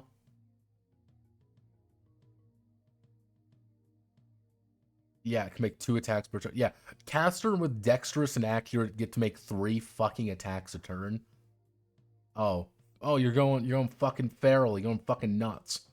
Yeah, congratulations. Go nuts. You're a hunter. What do you get with a hunter? Congratulations. You deal extra damage. Yeah, that's kind of like one of the big things is like even having a few bonuses means something. Now, my second one is a priest. Now, as a priest, I worship an actual god. No, I'm part of an actual organized religion. And because of that, once per day, I make a charismatic test. If I'm successful, I get a number of favors equal to their normal number of traits. However, I can use these favors as re-rolls. Yeah. But I can also make sacrifices, get additional favors. Oh yeah, have no fear. Oh, by the way, let me just quickly roll my charismatic ability here. Oh, is that a 6? I'll make sure to take my 5 fucking re-rolls today. Oops, what are you gonna do about it? It's like, oh, that's nuts. But it also informs a lot about how you look and how you approach the situation. Like, yeah, a priest wants to yell at God every now and again, being like, yo, give me favor, please. I need help. But I'm a storytelling priest. I literally I did not realize it right away, but I did end up making a Khaldun worshiper. I don't know how it keeps happening, but it do be that way. Now, there are quite a few of them, like, oh, you get rituals, you want to do a fertility rite, healing rites, a lot of different ones there. Seers. There's quite a few of these, and going full magic is possible. It's a little bit more difficult to do, but it is possible.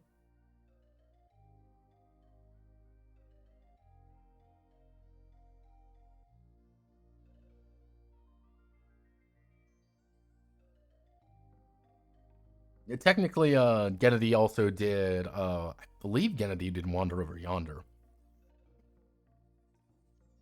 And I, for one, like Wander Over Yonder.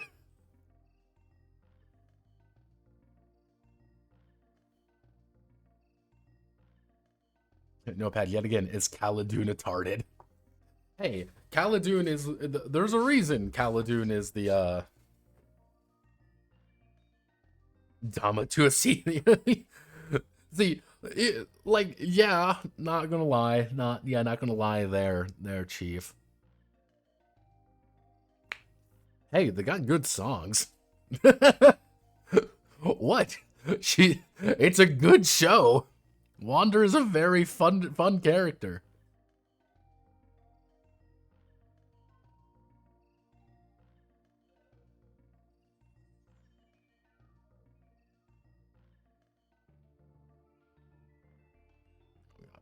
But yeah, like, a lot of these do give you something. So even having like a 2 talent, like, that's why I say like 2 talents is a good amount, because you get a good idea for what your character is. and you still get the ability to do things. Like, I'm kind of rushing through these because they're very specific to that little world, if that makes sense. If you are playing, I want to play like Darg, for example. Darg does not need to worry about being a summoner. He's not going to be interacting with these mechanics really at all, nor does he need to interact with these mechanics. That's not what he worries about. That's not his thing. Hey, but later on, if Darg wants to invest in being a crafter, he can get the crafting abilities, and these are very nice. And then now he has to worry about these mechanics. It's very sectioned off a lot of the game. If you are not a storyteller, you really don't need to worry about storyteller mechanics. If you're not a priest, you don't need to worry about priest mechanics. But if you're a barbarian, you don't need to worry about barbarian mechanics. That's kind of the idea there. It's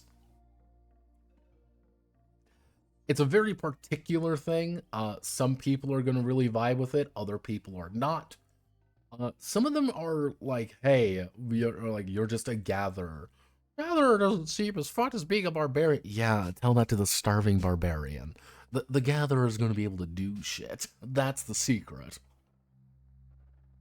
If you're going for more of a supporty role, then going for something like a gatherer might feel more useful, because it's easy when it comes to advancement. It's easier to get traits than it is to get talents, but you might not survive long enough if you don't have the traits.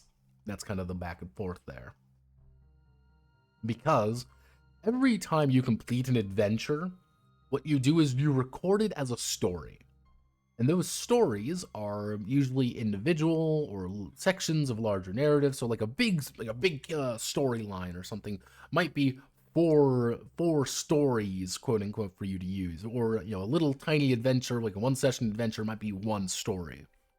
You spend, quote unquote, stories to level up. So for example, equal to your number of traits plus one because the number of flaws they have. You spend 5 stories to get it. So if I look at my strings here, I select 1, 2, 3, 4, 5, 6. That means if I want another trait, it costs me 7. 7's a lot. However, you can remove flaws equal to the number of flaws plus 1. So I can get rid of my passive ability by spending 2 stories, and then that makes it technically cheaper for me to buy a trait. Like, oh, well, it's a lot cheaper. Is it, though? I spent 2 here, and now I have to spend 6 here. It's 8. Technically, I spent more doing the same thing. Now, if number of talents possessed multiplied by 2. So if I want to get this, I have to spend 4 for my next talent. I might get a lot out of it, but maybe I want more traits. Maybe I want more of that. But if I want my 4th talent, that's 6. Usually it's cheaper to upgrade your traits more consistently than get better talents or get more talents. It can get very expensive there. Now, you can age. If you want to add realism, you can add aging. I would say this is almost like a mandatory system. My thing is you get 5. It's 5 stories equals one age category. If you get too old, you start getting flaws automatically. And if you lose, let's say I get the unassuming flaw, I lose my charismatic. So there comes a point where a very old character is unable to... An old character should stop adventuring because he's just fucking old and he can't really hold their own. On the other hand, a very young character can go adventuring a lot longer. But that's also a back and forth kind of thing. Does the game say, oh, as an older character, you get more advantages? No. If I were to be a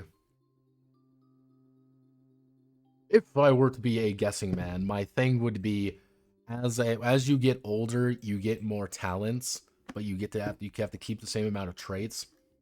So it's like, yeah, you have a bunch of talents because you've got a lot of things. On the other hand, you get 5 stories before you are now clumsy, or you're now inaccurate, or you start losing your abilities to do things.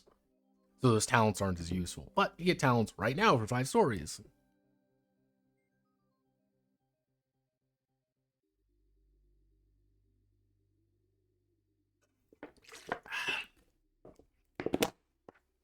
A young character can develop themselves more, an older character can't develop themselves as much, but they have a lot more starting off with, if that makes sense. Now, most things are broken down into goods. The main currency of Paleomythic, of Moo, is gems. Doesn't matter what kind of gems, just gemstones. Shiny things make me happy. And the more shiny shinies, you can buy things. Most things require a number of gems, but you can also just build them or make them. Hey, do you want to make a skull helmet? What do you need to make a skull helmet? You need bone, you need hide, you need glue. How do we get bone, hide, and glue? We do that and then we make a check. What do we also need? We need a brush. Hey, I want to make myself a fur hat. I need fur, I need glue, I need sinew, and a needle. Hey, I want to make myself a hide hood. Hide scraper. Simple stuff like that. But how does armor work? Armor works a little bit weird, and we'll explain it in the combat section a bit. Understand, armor kind of sucks.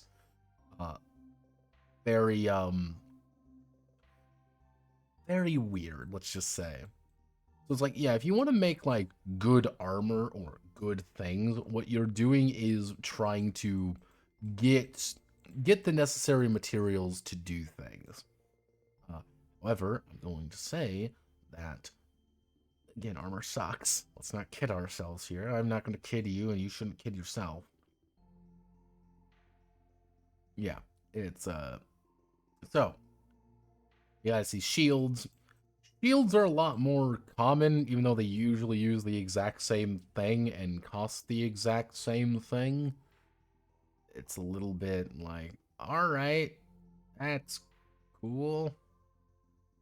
Yeah, the big thing when it comes to different weapons is this. These are your main things that you want to worry about. Weapon type, weapon effect.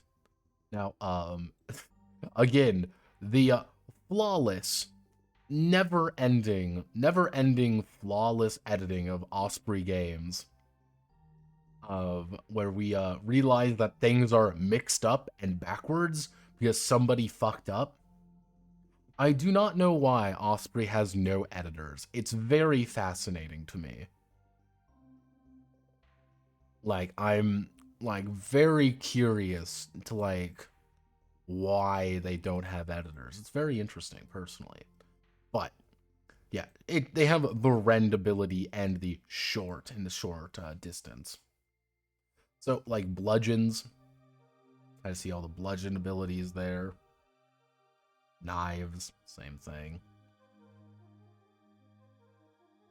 But, like, I want to make a fire-hardened spear. What do I need to do? Wood. You need wood and flake. That's how you make it. Hey, I want to make a wood spear. You need wood. Doesn't give you the pierce anymore, it gives you just ward. Now, there are swords. Swords are very uncommon. They're very fucking expensive, by the way. When in doubt, though, bone swords are pretty good. Got some whips. Some, if you just want to buy, by the way, if you just want to buy some, like, arrows are fucking expensive. They are 9 gems for an arrow, and I can only make an implication that it's 1 arrow. Don't buy arrows, just make them yourself. Because if you can't make them yourself, don't play an archer. Yeah, the fucking bow is less expensive, or is half the cost of the arrow to fire out of it. Or just invest in a sling. Yeah, what are they going to do about it? Yeah, you're right. Nothing. They're going to do nothing. Yeah, bunch of containers. Again, very utilitarian in this game. Have no fear, we do have the Venus statue. I got a feeling that the crafter would be economy maxing in this game. Oh yeah. A full-on crafter in this game could make bank if they're lucky. It kind of depends on... Oh my god, it's a Your Mom statue. Yeah. Big thing is when it comes to this, medicine is not as good as anything. The most useful one is a salve. Why are salves useful? Because they actually heal physical wounds a lot faster. Like antidotes are only poison, infusions are only poison. They get rid of symptoms. Got some basic tools. Have no fear. Buy some basic tools. There are going to be situations where you just need things. Hey, I need to make glue. How do you make a glue? Get bone and plant, and then you have a, get bone or plants, and then use a pestle on it. Yeah, it's like very basic stuff, some basic furnishing. Like, there's a lot of stuff here. Like, to give you an idea, this is all of this. Mind you, we don't know what armor and weapons do necessarily yet. That's the thing. We don't know what these do. I don't know what the damage or anything is. All we know is that from page 94 to page 112 is in 111 is just items and how to craft them, but not the mechanics for crafting them. That's the important thing. Basically, all we need to pick up wrongs to kill people. One in the tongue. Slingers are fucking spooky, man. Like, it's always that thing anytime you look at, like you see, like, a person who knows how to use a sling use it, you're like, oh, I can understand why this was the meta for a while. Like, I can understand the meta here.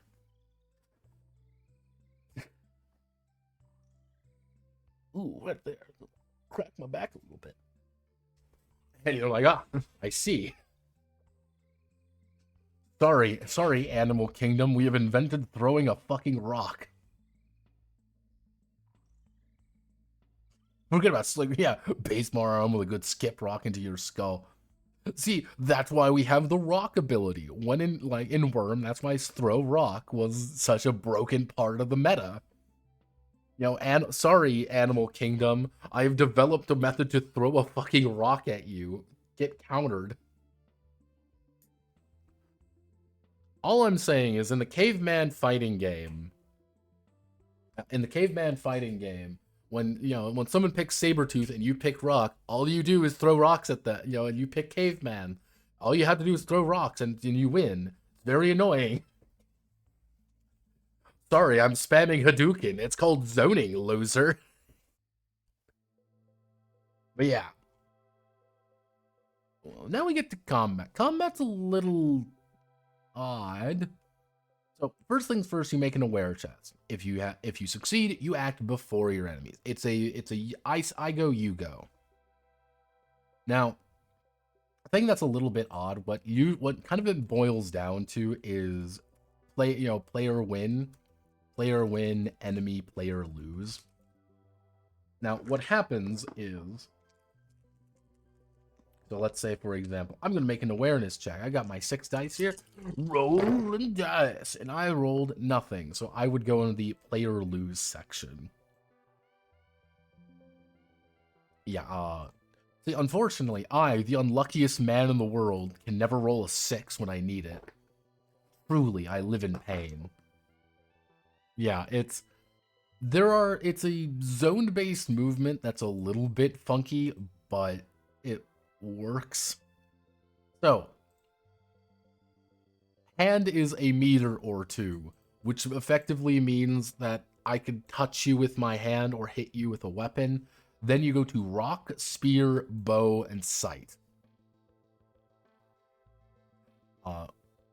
Yeah, technically when you move, quote unquote, you make an agility test, and if you succeed at that agility test, you move 2. You can move up to 2, and if you fail, you can only move 1.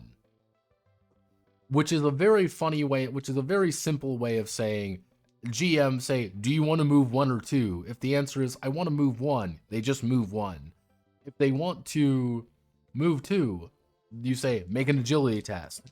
And then, yeah, and it's like, oh, here's how to, if you use miniatures to do it, figures aren't touching and up to a thumbnail apart, to a thumbnail and a palm's width apart. One side of the palm to the other. Palm's width and hand apart.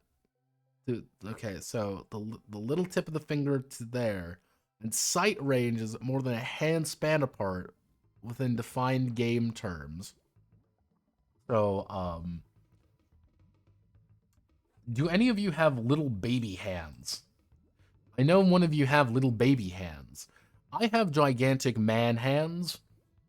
And people have been intimidated by the way my hands look. My range is bigger than your range. I am crippled in this. For I need to be farther away. I have to be closer to you to do things. You, though, with your gigantic, with your tiny little baby hands, have to move farther to get you. There's ways you could have done this. It's kind of weird. Like the way they worded this was very clearly I think someone at Osprey was like, you got to have the miniature rules. I mean, like, but I don't want to. So here's the stupidest way to word it. So, then you get into chases. Oh no, someone runs away. Make an agility test. If you succeed, you go up to them. If you succeed, you might escape. Again, very simple in that way. You can escape from melee. I'm engaged with you. I've got a knife with you. You got a knife with me. And we're fighting. Haha. So, if that happens, we both make a fortunate test. I make a fortune test anyway. If I succeed at that fortune test, I'm gonna roll my dice here.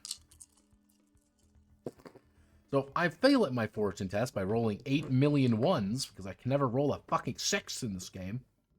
Then that means, hey, I can either stay in melee or I leave and I take a hit from you.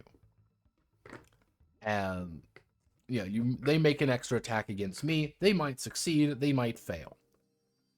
A lot of whiffing in this game, unless you are very well prepared.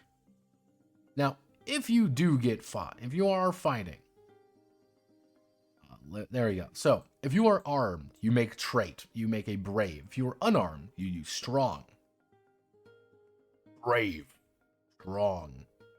Using ranged, you use accurate. So, I hit you for damage. I have pulled back my bow. I have pulled up my stick, and I have come down on you. Bonk. I bonked you in the head. So, what happens is, you're like, okay, I bonked you in the head and I've done 1 wound. I mark one of my traits as crossed out. I am no longer guileful, and that lowers the number of dice I have. A bad hit, mind you, the player chooses this, so it's like, oh, okay, I'm no longer aware. I'm no longer charismatic. I'm no longer fortunate. This is not just, oh, well, I can't do this, can't do this. That means you're losing, I've lost 3 dice.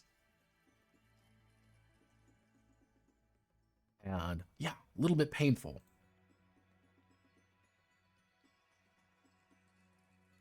Now, if you lose everything, you lose consciousness for D6 rounds. You might wake back up, you might not. So if you wake up, haha, I'm awake now. You have 0 traits. You're going to fail fucking everything you do, but you can move. You can pretty much crawl. You're walking away slowly. You're staggering away from the fight. If someone comes up to you and stabs you, you die. If you were to ever have negative traits, you die. This gets a little bit painful if you recall correctly. if you do 2 wounds to somebody. Hey, I've done... So, let's do an example here. You've done 2 wounds to me. Oh no, what happens? I mark off Ys, and then I fucking die, because you technically would send me into the negatives. Suddenly, it's a little bit more dangerous, isn't it? Now, you recover 1 trait per day. Now, you can bandage during combat. If you bandage your combat, you effectively get a trait back immediately. So, I've been stabbed during combat. If I quickly bandage myself, I get it back. I'm back. I'm alive. I'm still around. I'm still fighting. Now, there is another option called rally. If you rally, you pretty much say, I've taken damage, I rally. Yeah, let's fucking go. And if you say, yeah, let's fucking go, you ignore your wound. You get rid of your wound. But you can only do that really once per wound, so if you take 2 wounds, you're kind of fucked. So, what does armor do? This is why armor's kind of fucking weird, and I don't care for it. I think this armor system is very not great. So, if you wear armor, what happens is if you take 2 wounds, you can damage one of your armor pieces to negate the wound. And it's weird because what happens is if you only take 1 wound, i.e. from most attacks, your armor is functionally useless. And it's like, that's funky. Now, mind you, a lot of things can do 2 damage to you, but it's like, oh, okay, I'm wearing all of this, I'm wearing like bone armor, I'm wearing like bone armor, I've got like leather bracers. I've got like bone pants or whatever. I'm like fucking rocked up. I'm ready to fucking go. I've been stabbed with a knife. Yeah, none of this does anything. It's functionally useless. If it was like ablative armor, like you've been hit, you don't want to take damage, I damage my hide hat. If it was like that, then I could get behind it a bit more.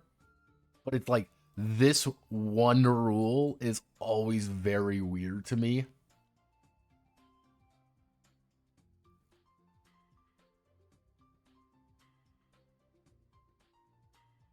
Yeah, and like some weapon effects can ruin armor too. It's like, oh yeah, well, I'm going to break your armor. Like, oh, that's weird. I'm like, I don't much care for that. Like, that's kind of odd. It's like technically enemies, like certain monsters, like animals and monsters have armor as well. And if they have it as well, they treat the same way. Like, oh, sorry, I've hit you for 1 damage, and 1 damage can't be blocked by your armor. However, my 2 damage only becomes 1 damage. Luckily, armor repair is pretty easily to do, but it's like, eh. However, this is where shields come in. Shields are broke as shit. Well, sort of. They still have to follow the same rule, but if with a shield, you roll a die. If that die comes up as a 1, the shield is damaged. On any other result, it's undamaged, and that means you can still use it. What does this mean? It means that a barbarian who does 2 wounds naturally is countered by a shield 1 in 6 times. Well, 5 out of 6 times. Unless he has a special ability to break shields and things. Again, like, armor's kind of weird, and I don't care for it for that reason. I get what they're trying to do, because they're like, oh yeah, armor isn't really that useful. It's expensive, and it'll only save you in extreme circumstances. But I'm like, maybe...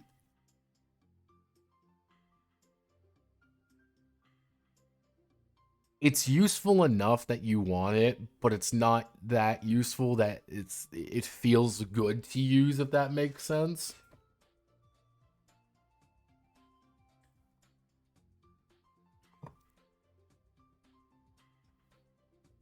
Now, mind you, if I was writing this game with my $1,000,000, my $1,000,000,000,000, you ain't going naked in the combat either way. Like, that's the weird thing, is like, being full armored, being naked, are effectively the same against an asshole with a bone knife. Going full armor versus going naked is different if the guy is a raging barbarian. Then your armor soaks up all the damage. It's like, I feel like that's not the goal of this. I have a feeling that this isn't quite right. Again, if it was like armor was purely ablative, like, oh, anytime you take a wound, you can just get rid of a piece of armor instead. Like, okay, so you now have a cost thing. Do I take the damage, or do I get my piece of armor damaged? If my piece of armor is damaged, that means I don't have it for later, but, and I got to repair it, and that requires something. That requires a cost. And I could use that cost to do something else. And maybe, like, rigid armor blocks things more consistently versus, not rigid, the flexible armor and stuff. And maybe you can have, like, initiative penalties or something. I don't think that this game is developed enough for that. And I think that's a problem for me anyway. I find that kind of weird. But if you look at it from a sword and sorcery perspective, that's the thing. Remove the idea of this being paleomythic people with, bow knives and clubs and all that, and imagine Conan? Okay, this makes a lot more sense all of a sudden. Conan does not rush into combat wearing full fucking plate mail. No, he rushes in there without a shirt on and he, starts hacking people to death. It makes a lot more sense in that case. Sort of. And the summary is also wrong, by the way. Yeah, oh, it negates one wound, even though it doesn't, according to the rules all up here. Yeah, it's a very weird mechanic, and I feel like you could probably make it better. There are some, like, special tactics you can do, like, oh, I want to feint, I want to leap in, I want to literally leap into an enemy. Yeah, rally, be like, yeah, rally is really fucking strong. Restraining people, you gotta do a strong. This is like one of those things like, oh, if you succeeded doing it, it's great. However, agile attempt, alternatively, can attempt unarmed attack. Where was the one? Strange shove. Oh, yeah, okay. So it's, oh, we gotta make a strong. If the foe has strong, they cannot be shoved. Again, it's a check. Do you have this trait? Yes, you can't be shoved. Hey, you want to smash something? Cool, you gotta smash it. Oh, wait a second. You're fortunate, therefore you don't have it, unless it's not been lost to injury. Again, I see what they're doing here. I don't hate it. I feel the way that they're doing it is also a little bit wonky. Yeah, and like, especially when it's a lot of like do or dies this game. Yeah, they're like, oh, it's take. If you have dexterous, you cannot be taking them. Yeah, taking is also really good. Tricks would be more interesting if combat was more developed and with more stuff to do with it. Effectively, this is the incidental system that I use usually, where it's, you need to say, oh, I'm going to use a trick, and I'm going to use an action. And then if I use a You have to use a guileful action if you do it. However, if you're wise, it doesn't work against them. Like, Darg can't be tricked because he's wise, which feels weird. Again, it's like, okay. Like, do weapons do anything? No, because all weapons technically do 1 damage unless you have a talent for it. Now, some of these are, oh, hey, enough to damage 1 piece of rigid armor wore by a foe. Oh, cool. A lot of them end up doing, like, oh, you take an extra wound. Like, this is where a lot of the extra wounds come in, a 1 in 6 chance. Where a 1 in 6 chance your destroy ability lets you deal an extra wound, which if you have armor, though, it's destroyed. I'm like, okay, so it's doing the same thing anyway. That's my thing. Like, this is doing the exact same thing anyway. So it's like, it's still going to get damaged or ruined. It's just, okay, I just take an extra wound, or I'm spending an armor piece to get rid of it. Huh, okay. Like, yeah, like sometimes like gore, it's like, oh, armored foes are in pairs, so they lose their next act. This is like one of the very few things that, like, oh yeah, this triggers when you're goring someone. Few actual weapons you use have gore, which is usually a lot of the time if enemies have it. But again, at that point, it's like, oh, like it's not as useful, because again, you're just getting rid of it.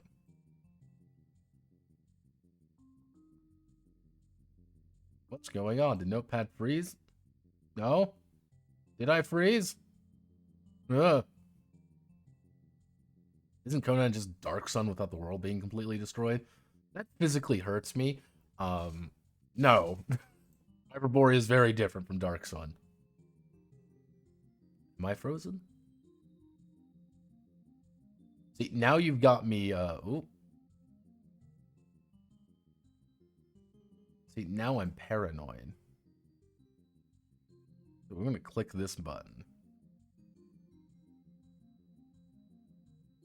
A few times the stream gone down. What do you mean?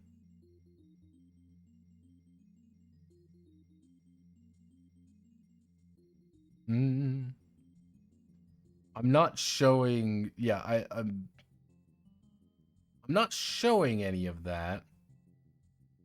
I'm not showing any hiccups. It might be. I mean, yeah, it's one of those things, like, if you're going with, like, the most bare bones different, like, comparisons, like, yeah, technically, I guess Conan is similar to Dark Sun in, like, the most, like, surface level ways possible. Yeah, there's a lot of this, like, the more interesting ones, the more interesting ones are usually you are disrupting them or being able to do something.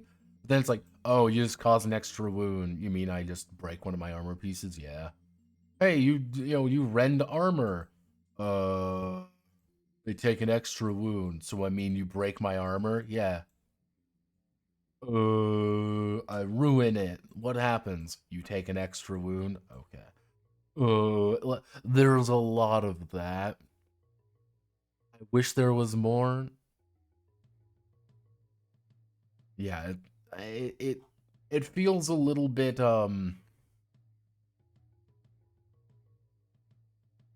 I wish there was more to this, but there isn't. Do I hate it? No, it does its job, but very little else.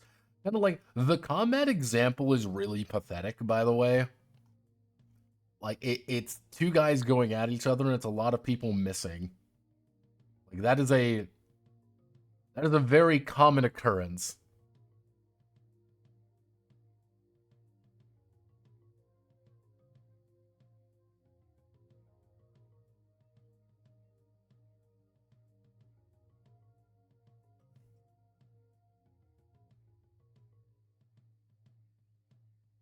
Yeah, it's a very bare bones comparison, and I'm like, sometimes it's helpful to be like, how do you explain Dark Sun to people? Well, it's kind of like Conan, but magic is super evil. Like, all right, you kind of got to give him the basic pitch. Like, Warhammer Fantasy. Well, I guess there's like, think of like, I don't know, medieval Europe except fantasy. All right, there you go. That's kind of the idea. It's not a problem to have super types. Yeah, there's a lot of rules here. Like, this is the crafting rules, very important thing to it. Is you have to make a dexterous test. Yes, a dexterous test. Uh, if you have the dexter, yeah, if you want to be a crafter, you effectively are saying, I want to take this one trait, which again, I wish that was a little bit more developed, but it's not. Uh, yeah, yeah, get ready for repairing items too, so that's fun. Now, hey, you want to run, again, it's very... Escaping's pretty easy. Foraging is pretty easy as well. Effectively, you get meals, but you have to make an aware test. Like, hey, what do you get, everybody? Let's figure out what food we get, everybody. Yay! Oh boy, I sure do love eating. I'm gonna eat some nuts. Yummy. Hazelnuts, everybody. I love eating nut. Yeah, we don't worry, we've got the hunting system. Now, most things are abstracted out. You can fight it just mano a mano, but like, do you really need to hunt for a fucking like squirrel or something? No. It's the more hunters there are, it's cool. The more hunters there are, the more likely you are to succeed. So let's say, for example, we just want to hunt a small animal. Hey, we want to hunt a deer or we want to hunt lizards or a monkey or rabbits or something. You need to make an awareness check and then a dexterous check. You succeeded both of those. Cool. I get 4 meals and 5 materials out of it. Oh no, we want to hunt a boar. So we need to make an awareness check. So let's make an awareness check, everybody. We succeed. Now we need to make an accuracy check. I don't have that, so let's roll. I succeed. Oh, now I need to make an agility check. Let's see. I succeed. I have successfully hunted the medium animal. And because of that, I get 8 meals and 6 materials. Yay!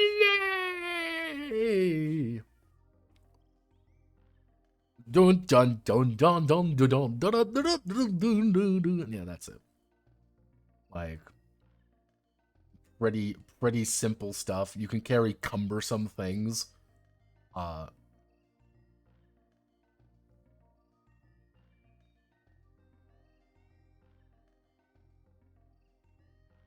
there are locks. Don't think about it. Are there performance? Yeah, you just use you're making a charismatic chest. You might get bonuses unless you're doing something else, and then you might get other bonuses. Yeah, both this game and Wurm tend to err on the side of light over side of crunch. Like, yeah, no, I'll explain a little bit more. Scavenging is mostly like, I need to get stuff. Oh no, like there might be something useful. Hey, it's a discarded tool. Gems, piece of flint, piece of fur. You found a damaged flint knife. You found some flake, or, hey, how do you swim? You're right, everybody. You're doing the resilient chest.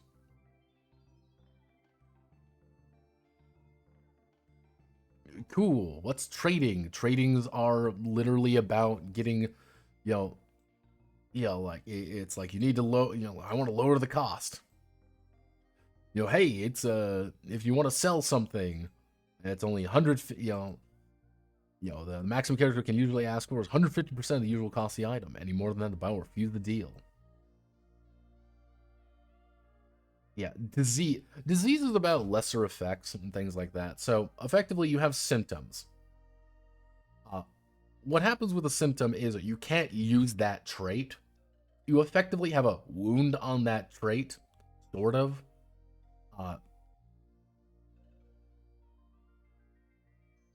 So let's say, for example, I have I have blurred vision. That means I can't use accuracy on anything. I can still get injured in my accuracy, but I just can't use it for anything. All right, that's pretty bad. But I have tremors, so I can't use dexterous very well.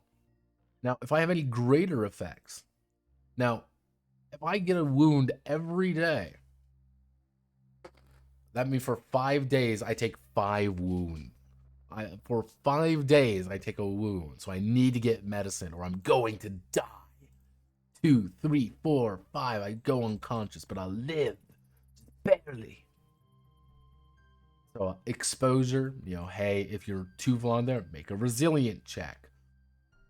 Hey, get in a resilient check. Make a willful check to resist fear. Hey, that would normally have the accurate brave trait applied or test various hazards. So if you fail the fear test, things are you're losing things.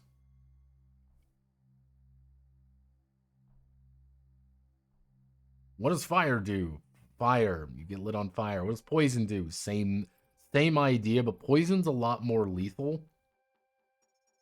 Because you suffer a wound every hour for D6 hours. If you're lucky, you suffer it for 1 hour. I take 1 wound and I clear it up. If you're unlucky, you take 6 wounds. You're going to be taking a wound every 6 hours and you die. Starvation. What does starvation do? You die. You can't heal. Healing is difficult because you cannot...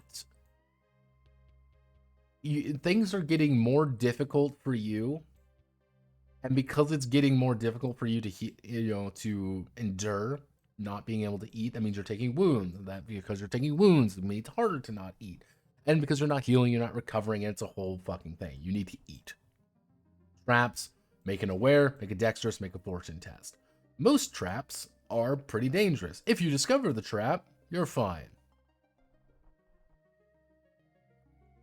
Hey, you want to disarm the trap? Make a dexterous check.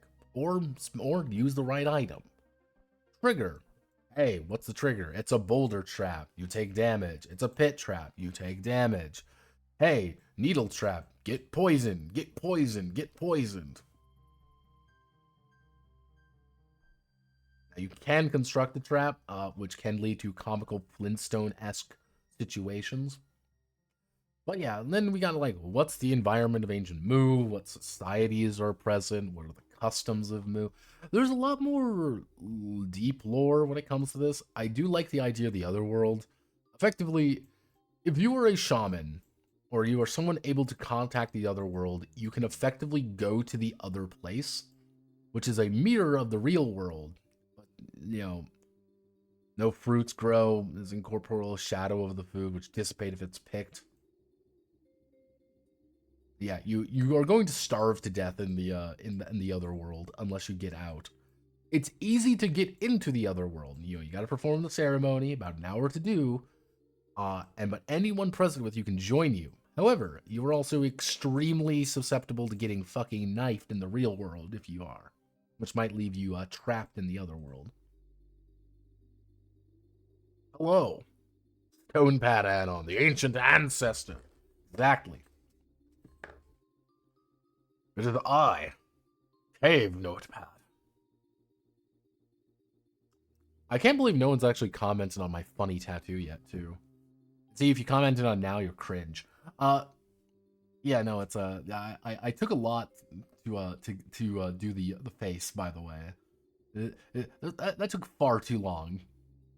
Truly, gamer moment. We got various. Yeah, now, anytime you're in the other world, a ghost will try to fucking kill you. Ghosts do not like you. Shadows do not care for you. Fighting anything in the shadow world, in the other world, is kind of dangerous. Now, the big thing is, if you want to try to get out of the other world as soon as you power. If you are, every hour, a willful test is made. Success, you can choose to remain in Otherworld or return to their physical form.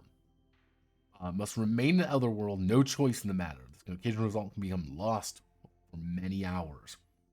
So, Dark here is actually in a kind of a bad spot if he enters the Otherworld, because he's going to have to roll constantly, and he has only 4 dice. And if he gets injured enough, he might not be able to make it out of the other world. He might be lost in there because he's not. He's kind of passive. You know, he's just a little passive. Now, yeah, you're gonna die in about an hour. However, you might be possessed. But you might also encounter a wraith. What's a wraith? A wraith is a ancestral spirit of some variety, and that ancestral spirit, isn't nice. They're effectively a permanent ghost that can impart to you wisdom, though. However, there is a problem, though, is that they don't like you because you're alive, and they might want to take over your body. You need to persuade them. You need to ask them to do things for you. If you fail, and they're going to be trying to make a will check on you. If they succeed, yeah, it might just attack you. They're like, yeah, you're just fucking weak. Now, if you're lucky, you might have to you might need something to get the wraith. You want a forbidden lore from them. You might have to fight them. You might have to do something for them. Hey, location fabulous feather, a new trait, a new talent, entrance to a long-forgotten tomb, strange herb that can bring a person back from the dead, location of a magical weapon. Very simple little stuff.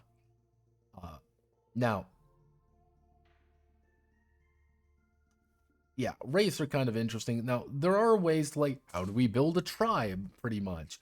I do like this system. It just grounds characters a lot. It's like, hey, what ceremonies do we have? We have 5 ceremonies. The first ceremony we have is the hunting ceremony. We have hunting ceremony. Let's see. So let's see. We've got a hunting ceremony. We've got a law ceremony.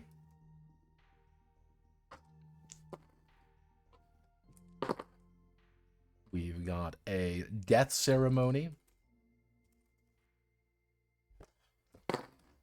And we've got a gathering ceremony. Also, we should roll to see what do we believe in? We believe in a god or goddess. The gods of ancient Mu. We believe in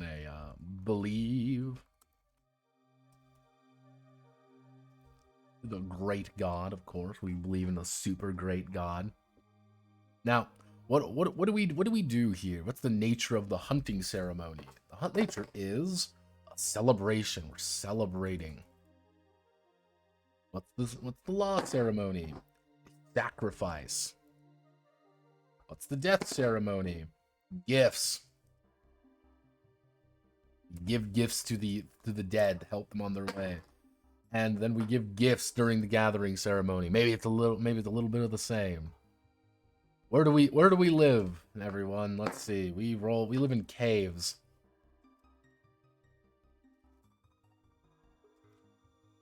Who is our leader? Elders. Group of elders.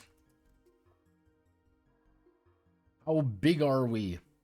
Let's see. Our rough size for our tribe. We have 10 men.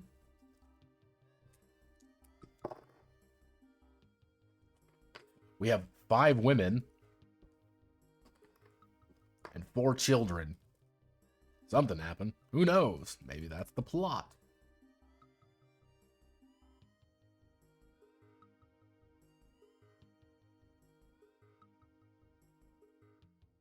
There we go.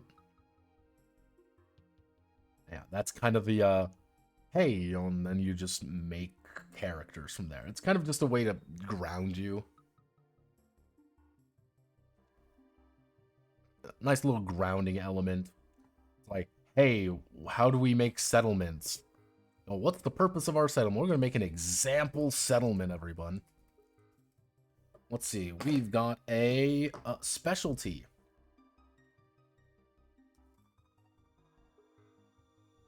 We have a specialty settlement. We believe in God. I believe in God. We live in mud brick homes, mud brick huts. We believe in, we have royalty, we have a royal dynasty. Our organization is archaic. Anarchic, I should say.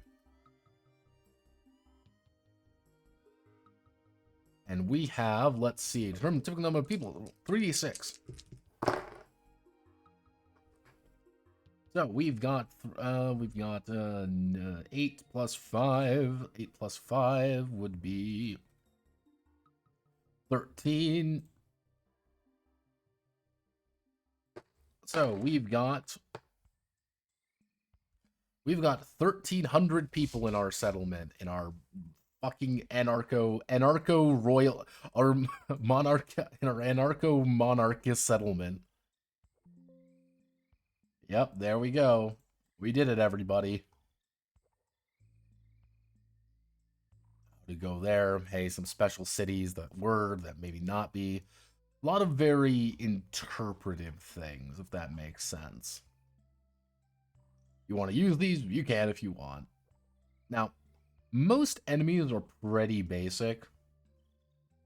Like, hey, I want to fight a feeble foe. Like, I want to fight a tough man, like a normal. Here's Hakaz. This is what Hakaz has.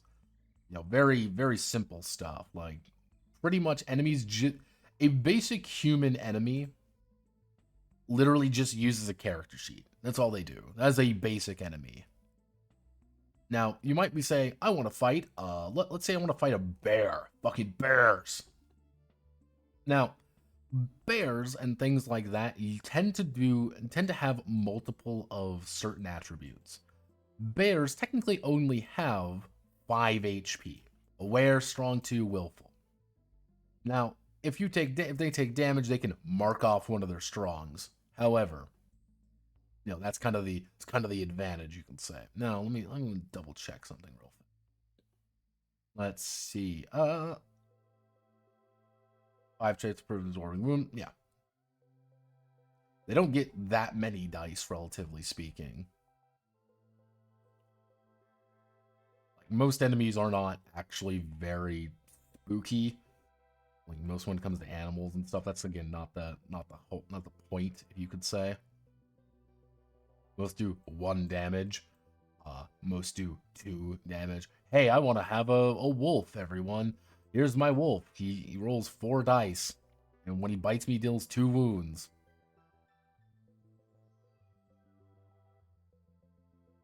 Oh, give me 1 second. I'm getting a phone call.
Hey, Notepad, do you want ice cream from the store? No.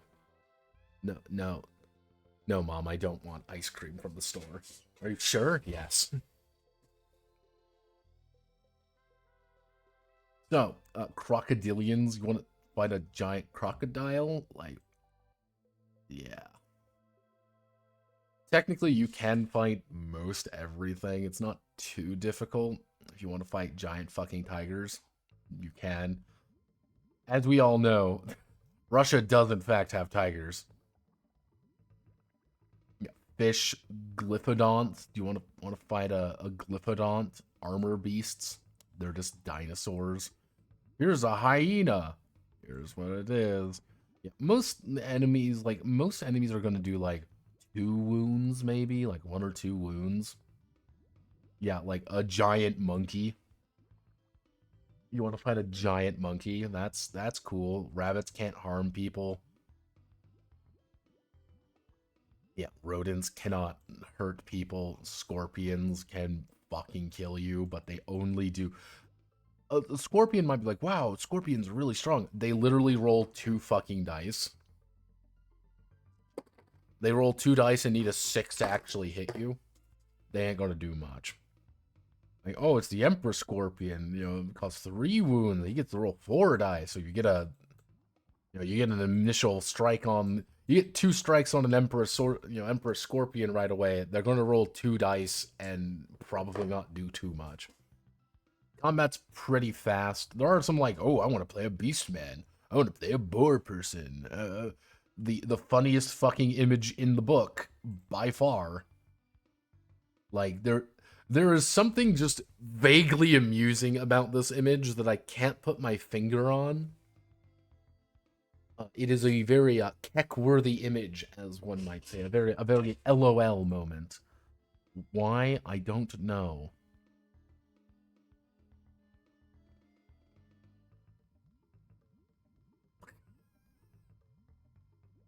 BRB, me running away from the furry convention.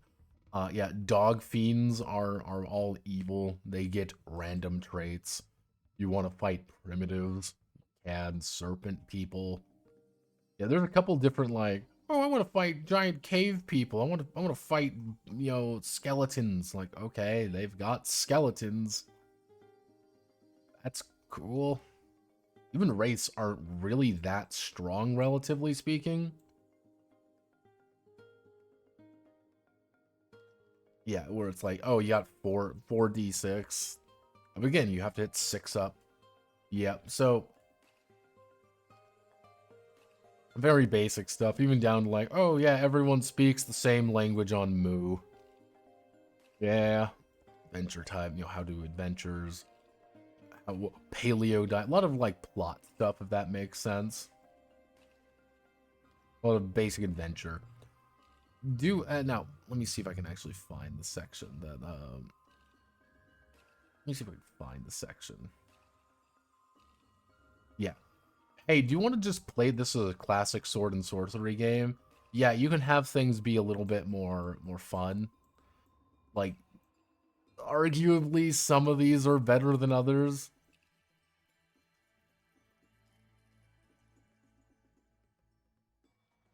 Yeah, it's like, oh, they are they durable weapons. They have weakness points before it breaks. I'm like, that might be better in the long run. Emphasize civilization. Downplay hit it prehistoric fauna. Like, yeah, it's the thing with Paleomythic is when it. I like the thing. I really like the idea that it puts down. It's just sometimes it commit to the bit. If that makes sense. I don't feel like they commit to the bit enough. It's like, hey, go full on. Armor is useful, but armor is expensive, and like, why would we do that? Hey, make those different, features do something unique. Make those things feel different. How would I make a Stone Age game? Yes. So, kind of bring it here.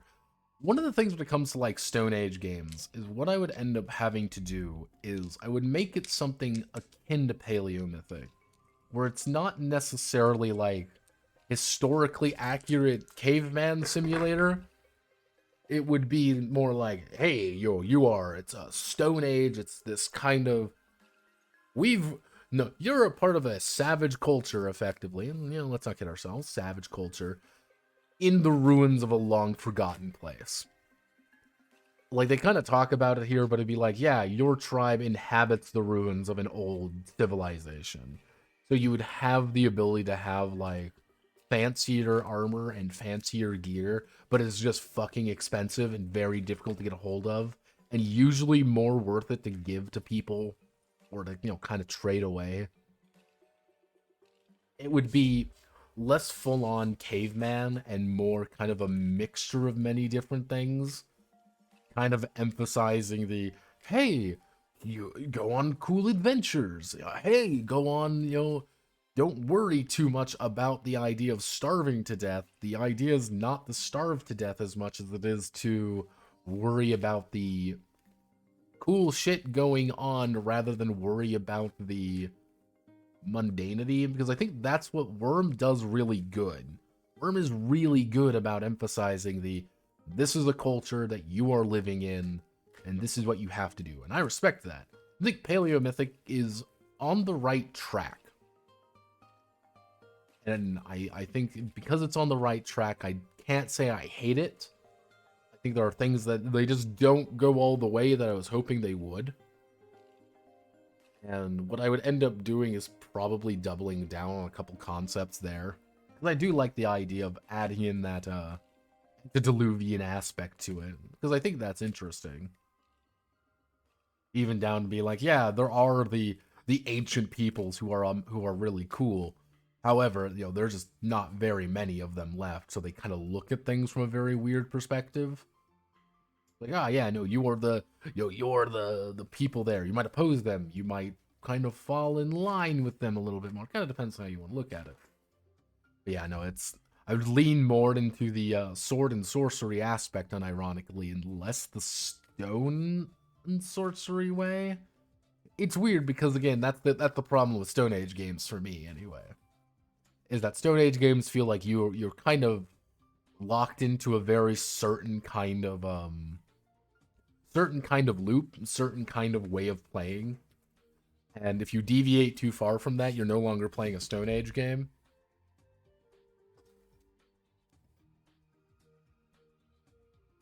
Yeah, like a full-on like mudcore one, like that's not actually as interesting because it's like, okay, what do? You wait, you hunt, you get food, you go back. Like, if I were to do something like that, it would be like the caveman war game that I've had in the back of my mind forever at this point. Which I would like to do the caveman war game, but the caveman war game does not want to be made. It would be something like that. Would be like the really mundane aspect. I would want to go a little bit more fantastical. Like, I would want it to be fantastical. And, like, my thing as well is I would probably want to lean into the malleability of the fantasy, if that makes sense.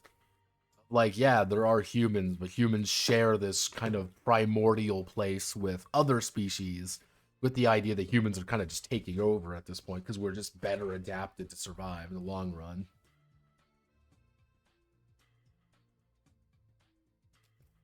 Yeah, like the Neolithic, I think like Neolithic is you have a lot more wiggle room. I think wiggle room's important. And I think having the contrast of I have my little tribe just as much as I have a city to go to. I have we have stone and bone tools just as much as, oh cool, I've got a bronze sword. And when someone's ready to fuck when they bring out a metal weapon, oh shit. Guy's got a fucking, holy shit, that guy's got a metal weapon. Oh shit. That kind of, that changes the feel, if that makes sense. You got a little bit of a different thing, and when a player does acquire a metal tool, they feel like, yeah, I've made an advancement. Fuck yeah. I've got metal. Yeah, bronze. And you can just make contrast a lot easier in the Neolithic rather than full-on Paleomythic, and rather than Paleolithic. I think that's kind of the problem with it. However, Paleolithic does lead to something very funny, and we're going to talk about our final game now. And, yes,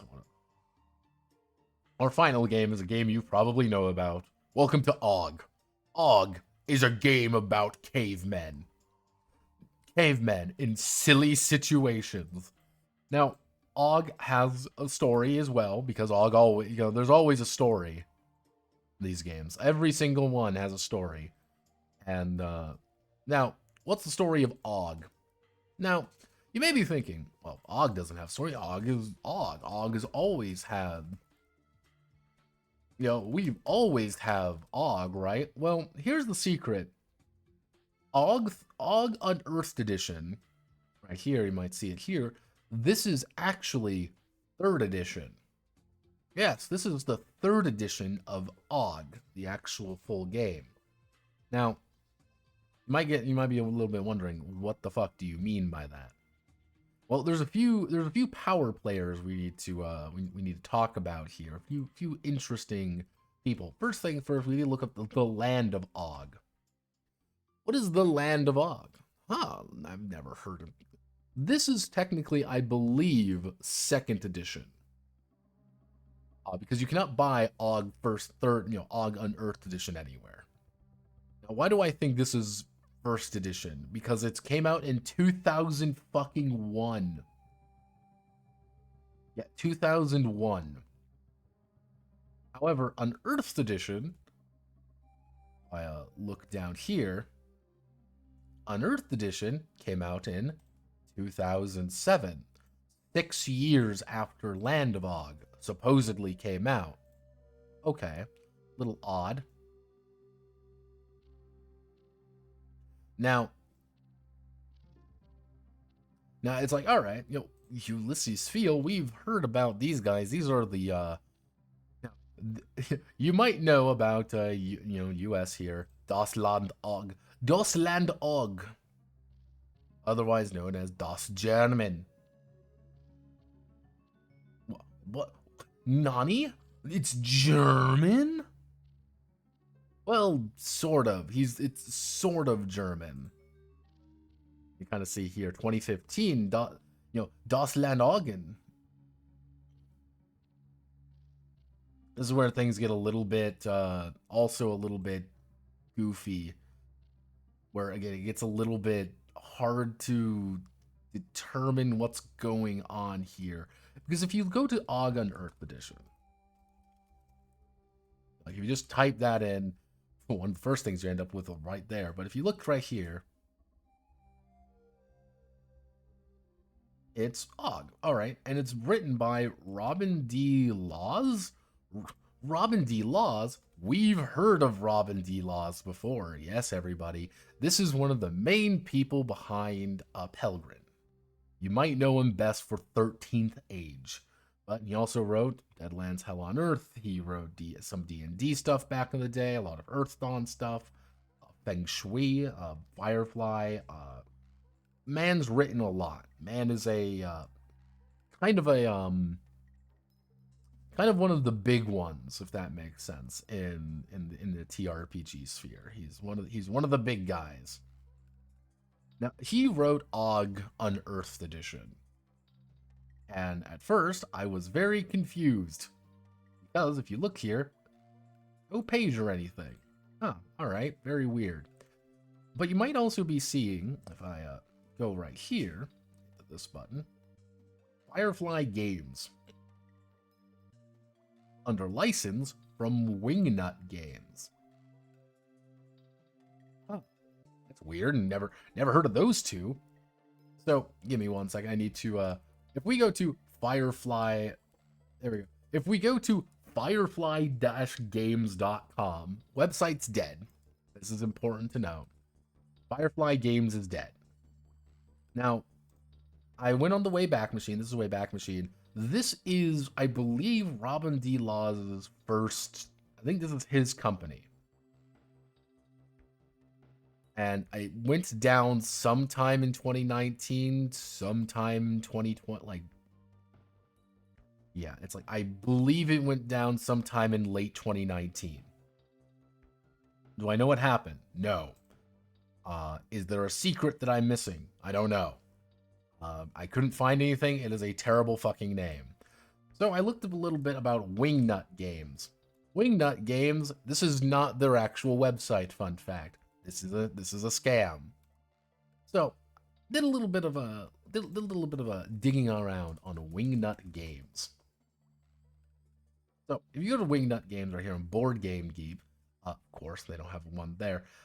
Now Aldo Gozzi, founded by this man, impression distribution game, game handling, a bunch of other things.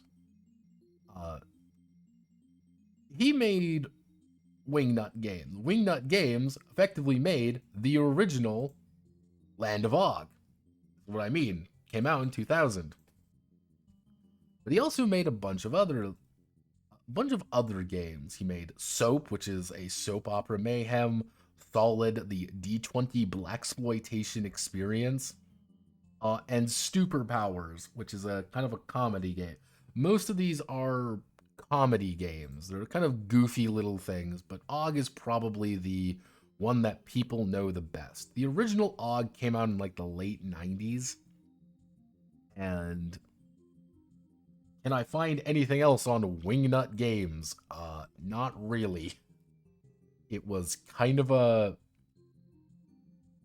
There is stuff here, but like, I couldn't find too much on it because a lot of it's that same contractor service. I don't know what happened there. Like maybe we can find something in 2021. Yeah, blog Wingnut Games. Is this the right one? Or is there going to be another contracting service? Who knows?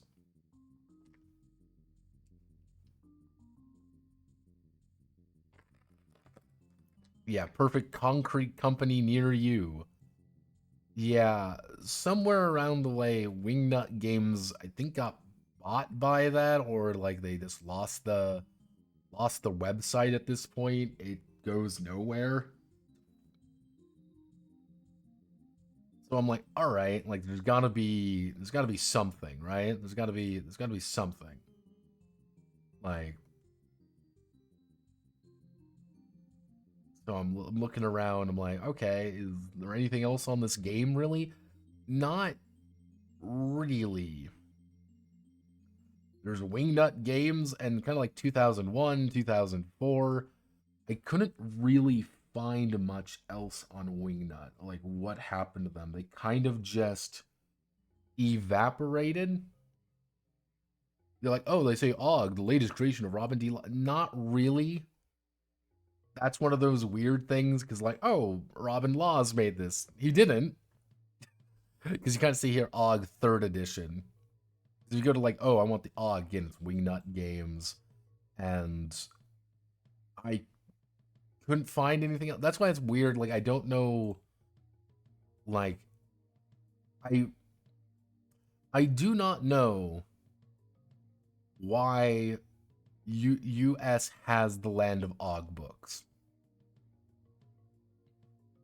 I don't know.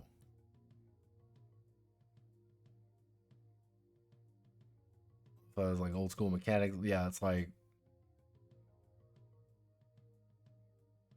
yeah, it's like,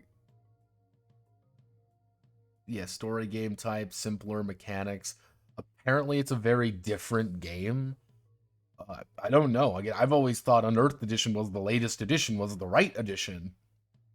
And I'm like, okay, that's correct, but apparently not. There's another version, again, Das Land Og. Don't know what happened here. There's could be any variety of situations here. Let me see if we can find, yeah, nothing really here. Like, it's, I couldn't find anything. Let me think, like, what do you even, Wingnut game? Let's do Wingnut Games, and you,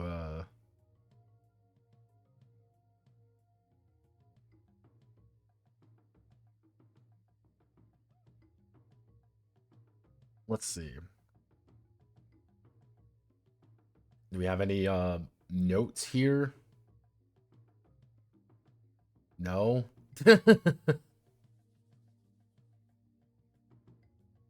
Not really. Can't really find. I was looking around. I'm like, is there a secret here that I'm missing? Is there a, like, maybe let's go back to the Wayback Machine. We might be able to find something. Let's do. I guess let's look at one more thing, and it can't hurt, right? TTRPG nets. Let me try to find Wingnut Games again.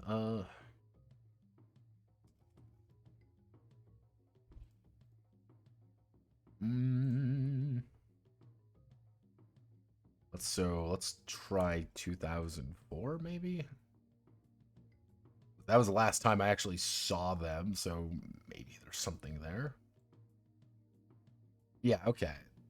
Here we go. This is Wingnut. Again, welcome to 2004, everybody. Let's jump ahead to 2006. There's going to be something in 2006.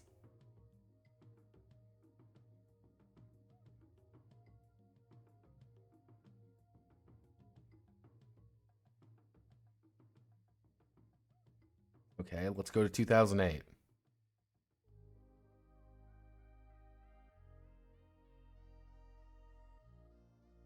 Let's go to 2010. Yeah, right there. Unearthed edition written. So that it's already come out. 2012, the website's still around. Yeah, and it doesn't look like he's updated it. Let's go to 2016.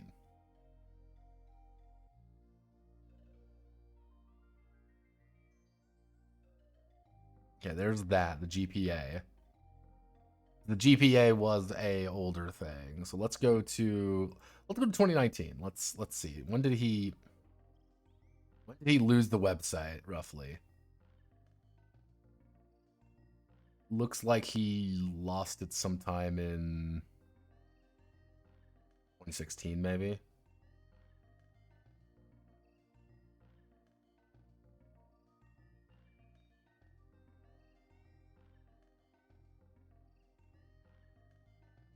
Yeah, it looks like he lost in 2017-ish, maybe. Mid 2017, he lost his website. I don't know what happened there. Let's see. His impressions advertisement still around? Nope. Let's do impressions advertising. Games. Let me see if we can find. Okay, there we go.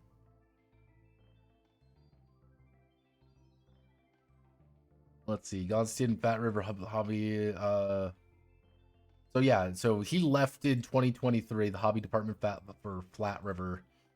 So he got purchased by Flat River Group.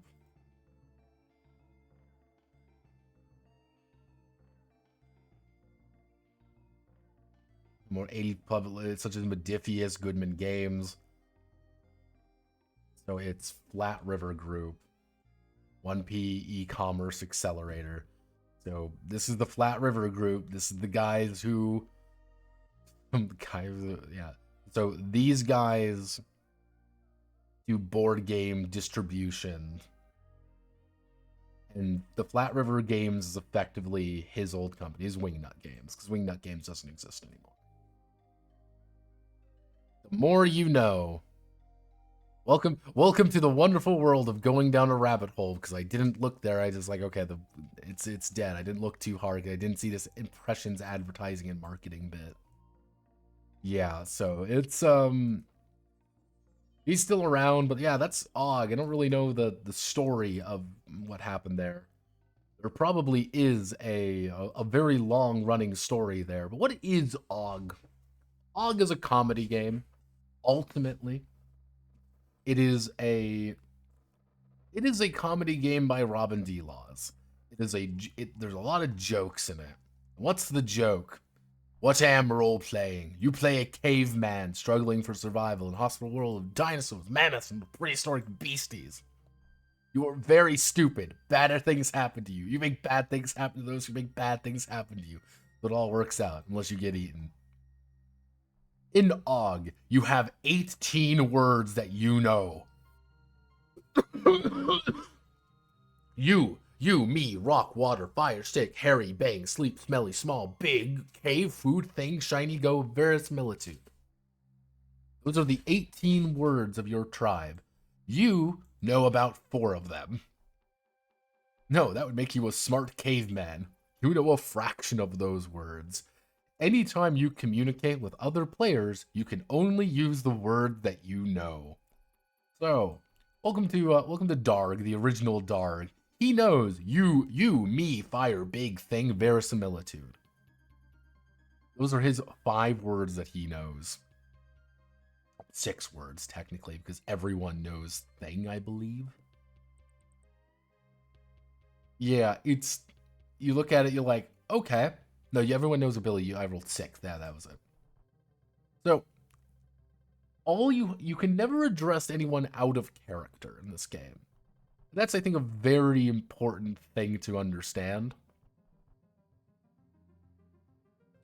How do you describe a saber-toothed tiger using only these words?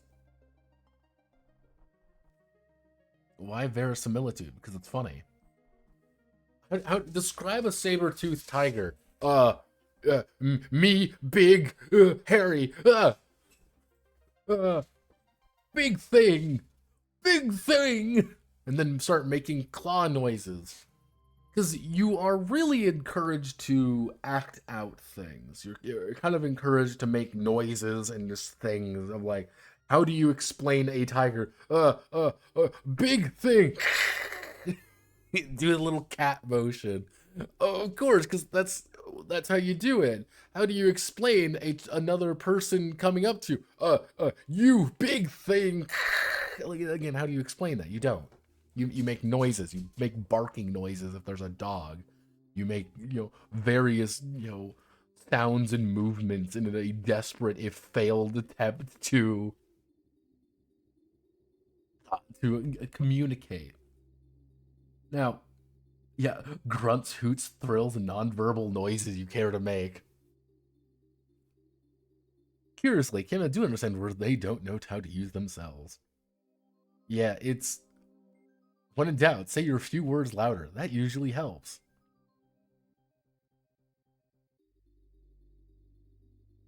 Although for ease reference, players in the GM give the characters name, cavemen are actually incapable of speaking them. They think of each other as, hey, you, and leave it at that. So, effectively, you are trying to interpret things in the worst way possible, because that's the joke. Now, there are 7 character classes, because we're still dealing with Robin Laws here. Eloquent, strong, banging, learned, fast, tough, and grunting. Now, you only get 1d6 plus 2 words, unless you're an eloquent caveman. That means you get more. Now, you can't choose any... You can choose a word that is on the late 18. However, you don't get that many. Because, mind you, you don't realize that not being able to say bang bang or sleep is kind of difficult. Me honk snoo, me honk. Yeah, you can't say sleep, but you make snoring noises. Now you do get 1d6 plus 3 points. Points measures your ability to take physical damage. You don't get a lot of HP. You don't need a lot of HP in this game. Well, you do need a lot of HP, but you're gonna die. But hey, yeah, everyone gets 5 unless you choose to be a banging caveman. Then it's 4. It's 1 unless you're damage. You do 1 damage unless you're a strong caveman. That means you do 2. Now you have an evade value of 0 unless you're fast, which is 1. Note how you pick your ability, you get to pick play, or you learn caveman. You don't get many skills. Now, I'm a learned caveman, so I get 6 skills. Everyone gets run away for free. If you don't have a skill, you probably can't do that. That's it. Congratulations. Yep.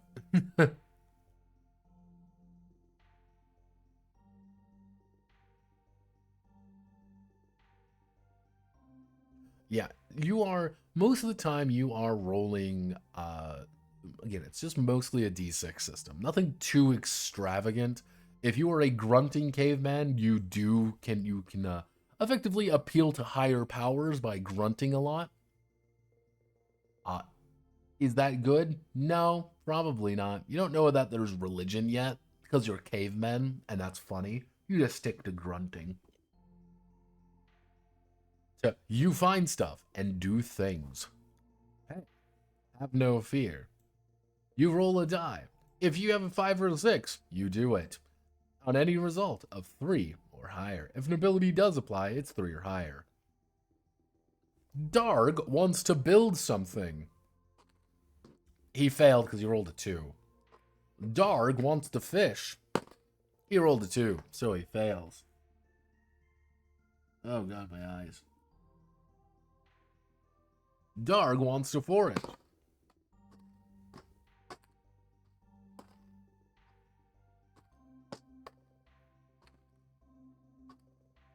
Darg rolled a 6. Congratulations, as because he's successfully foraged.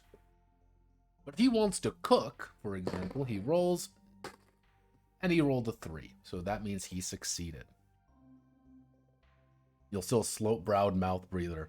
If you roll a 1, you literally forget how to perform the task, and that's your critical fail. It's slapstick hilarity. Just understand that it's slapstick hilarity. Whenever you want to do something, it's just funny. Always think it's funny. Anytime you try to build anything, you can't really repeat anything. Yeah, you're not really good at repeating things. Anytime you create technology, you have a impulse roll to run over to it and bash it with a club. Because technology is scary. Me am play God. Some of these are a little bit goofy. Like, they do have, like, the unfortunate ellipses. Like, hey, being able to draw is really cool. Now, the funny thing is, if you don't have the drawing ability, you cannot draw anything too sophisticated. You can draw effectively stick figures, and not even that well. So again, how do you draw a big cat? Circle, triangle, triangle, square,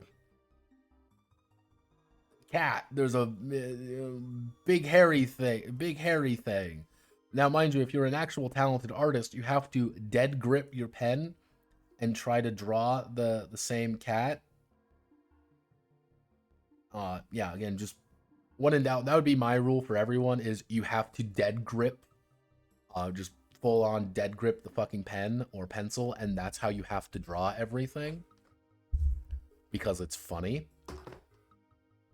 Or do it with your offhand, because you're not very good. Until such time, Firefly Games markets its instant home sandpit set, with or without the tar pit extension kit. You consider themselves excluded from... Hey, I want to explore things. Oh, no, there's probably something bad. Oh, you want to make fire? Congratulations. You can make fire. Probably burn yourself, but that's the funny part.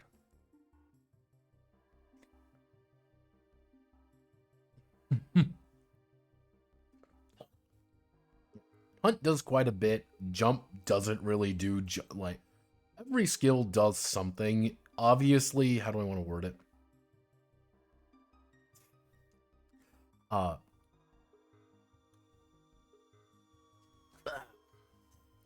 primeval love. It's all about propagation of the species, baby. To ensure the survival of your clan, you must attract fertile mates. Bopping them on the cranium and dragging them off to your cave is one thing, but keeping them around when the headache wears off requires mastery of the arts of primeval love. When the ability can woo cave persons you find attractive with a hubba bubba warmth of your bearskin blanket. Romance is not hypnosis. Yeah, whatever is the funniest. Measurements. Everything is based off of snakes, though we've maintained that it's all DOPT. Chose to adopt U.S. measurement standards. Yeah, everything was based off of snakes, and that was the joke. Yeah, hey, when in doubt, run away. What? Just run. Just bolt. Fucking run. Now, some classes get a bonus to it, like, technically as a fast caveman, you succeed on 2-up. Cool. Everyone else has to roll 5 or 6 to successfully run away. Hey, you can throw things. That's good, but if you're a strong caveman, you get more out of throw. If you can't throw things, you're not going to do very well at it. You hit things with rocks and clubs. Now, you can roll initiative. Fast cavemen always go first. You roll. Now, everything's based off rounds. Now, everything has an attack. So you have to make an attack roll. And what an attack roll is you take 1d6. And we need to beat 5. I rolled a 1, so I probably hit myself in the head with my club. Now, the big thing here is we'll use our OG sheet here. I have to roll a 5 or greater. I rolled a 2. I rolled a 1 again. I rolled a 4. 2, 4, 1, 3, 2, 3, 2, 6. There we go. I would do 1 damage. Now, if you have armor, that difficulty increases by 1. If you have dodge, that difficulty increases by 1. But Notepad, wouldn't someone with 2 dodge be almost impossible to hit? Yeah, unless you are really good at being a caveman. You'll need to find a way to stop him and not to pop him on the head, but that's also not really the point. Yeah, you fail to harm your opponent, cannot launch the attack during a subsequent round. You not only fail to hit your opponent, but don't get an attack at all during. Yeah, getting damage anytime you get hit, you reduce your points. Yeah, lose everything, you're KO'd. Now, you can get saved. Someone might just try to eat you. Some people might just stomp on you. Other people might just also eat you. Yeah, now, death, it's permanent. Anytime you rest, you gain all your points. If you cannot rest properly, you only regain 1 point. I'm trying to be as accurate. MMMMM play God.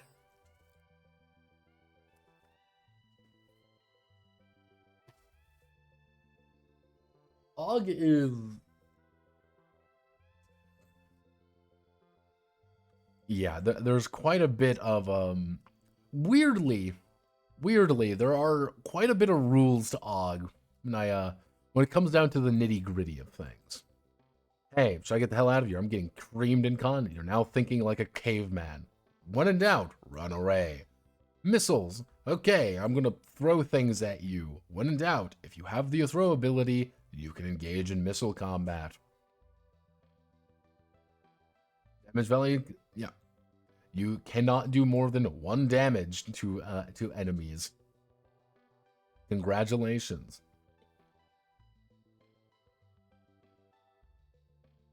Other ways to get hurt. Many things can and will kill you. Now, if you are supposed to be, if you're trying to be cool, you can add in combat add-ons. Yeah, many players grow impatient with the straight-ahead dumbassedness of it all and yearn for the more tactical decisions to be made during fights.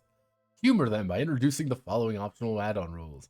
Lexi do a game best enjoyed for its brain-dead simplicity. We advise against using them. Now, you can chest thump to try and force people to do things. You can cower because you're a coward. Disarm, try to disarm people. There are weapons if you want. This is optional to add in. It's optional to add in weapons. I would arguably not recommend adding in weapons because it's funnier that way. Distracting, I want to grab someone, I want to lure someone into an attack. A lot of this is very open-ended. Even the dumbest game knows to blink only if his normal damage would be 2 or more. Yes, you can launch into the purple nurple. When in doubt, again, anytime you have a problem, just launch into the purple nurple. Yes. You might be thinking, can I purple nurple other creatures? Yes. When in doubt, just purple nurple. Now, reckless swiping, shaking it off. A lot of little things. Also, yes, you can just bonk yourself on the head with the rock just to intimidate the enemy. Now, what happens when you die violently? Yeah. If you die violently, just make a new caveman. It's always been there. Don't worry about it. It's a fucking comedy game. Now, most enemies are very simple. You get your caveman name, your points, your armor, attacks. First is accuracy. The number needs to roll on d6 to hit. Second is the number of damage points it does. What's its eating habits? How much food, how many days of food do you get? Now, let's say, for example, we are fighting an aurochs, large wild cattle. Okay. Okay. So they can just, they just get to hit me a lot. A big food thing. Ancient astronaut. Name derived from their sleep rays with knocks cavemen out so they can be probed. Shiny sleep thing. They get a ray gun. Luckily, you cannot eat them, unfortunately. Yeah, you cannot eat them.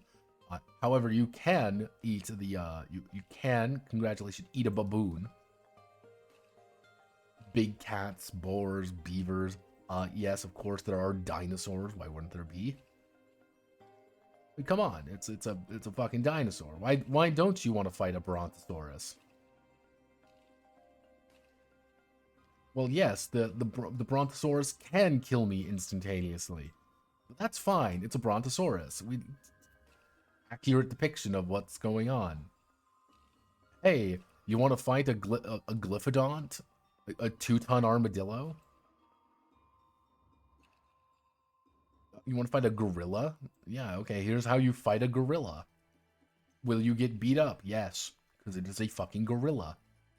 A massive yes, there were giant carnivorous kangaroos. Yeah, hairy go-go things. Mammoths. Lizard people. Yes, lizard people. They too only know 18 words, but they're all hisses of various lengths. Have no fear. You want to fight monkey men? They eat cavemen and you eat them. Have no fear. A T-Rex. Either you know the rest or you've never been a kid.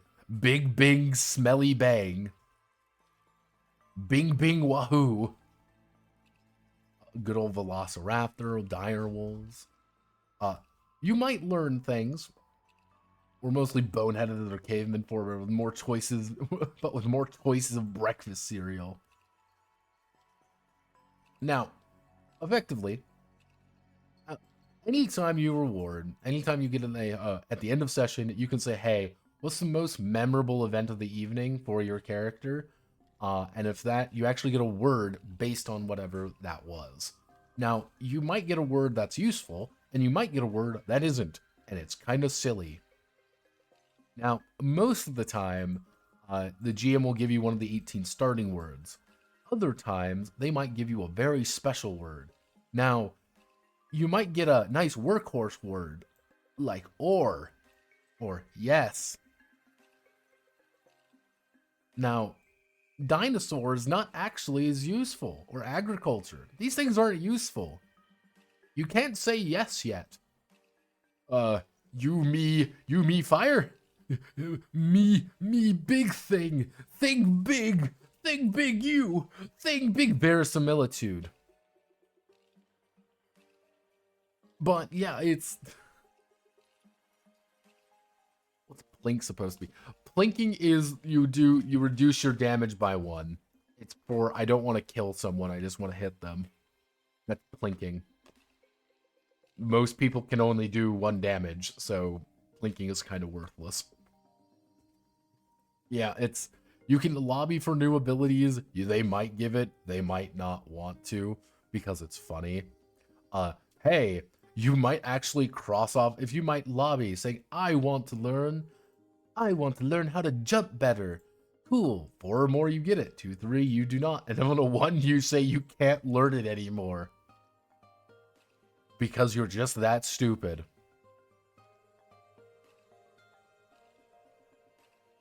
Now, you might be able to get ones, like Annoy Triceratops, Ice Flow Skating, or Resist Alien Probe. Yeah, if you're a learned caveman, you can get new abilities if they're just amusing. That would be my thing. Now, you might get words, more words about words, hunting for words. There's kind of the idea of like, you want to hunt for rare words that people know. So if another tribe knows a word for fish, you might want to go to them and try to learn the word fish from them. But if you distribute the word fish too much, that means your secret word is no longer secret. And because it's no longer secret, now everybody knows how to use that word. And now it's not as valuable anymore and everyone can pick it up. There is a level of amusingness you can do with this. You can make this very serious, or you can make this very not serious, depending on how you want to do this. Now, you have adventures. There's just adventures going on. Again, artwork Scott Soul TM. Creating adventures. Pretty simple stuff, really. It's just do things for fun. Og is a comedy game. That is the big thing I want you to know.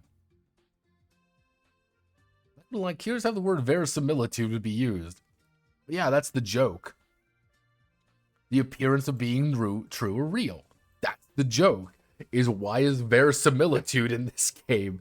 Because that's the funny. Is it a funny game? Yes, it is a funny game. The entire point is it's a comedy thing. It's a game that you have a few beers at. You have a few beers, everyone's laughing, everyone's yelling at one another. Monkey, haha, big hairy, hee hee hoo hoo. Everyone's making jokes, everyone's dying because they're stupid cavemen. It's not a game that you're going to play like forever. It's not like, time for my weekly Og game. It's like the weird comedy game you play in the middle of campaigns, or, well, Ted and Cindy couldn't make it to tonight's game. I guess we'll play Og. Yeah, you want to play Og, everyone? Yeah, all right. Roll up a character real fast. You caveman. You do caveman thing. Ha ha, hee hee. I think there is some interest for it. I think there's something interesting inherently about the idea of it. But I think a lot of those interesting ideas are... The fact that it is a funny game for funny people doing funny things for funny reasons is really going to be a make or break. If your group is a bunch of very unfunny people, then Og is not going to work. Og works if everyone's having fun and wants to have, be amusing with it. Deadly serious Og does not work. If you want to try to be like super hyper tactical with Og, it ain't gonna work. It is a caveman. It is a Flintstones comedy game, effectively. But everyone's infinitely dumber because that's the joke. That's the funny. But that is it. We've got our various games.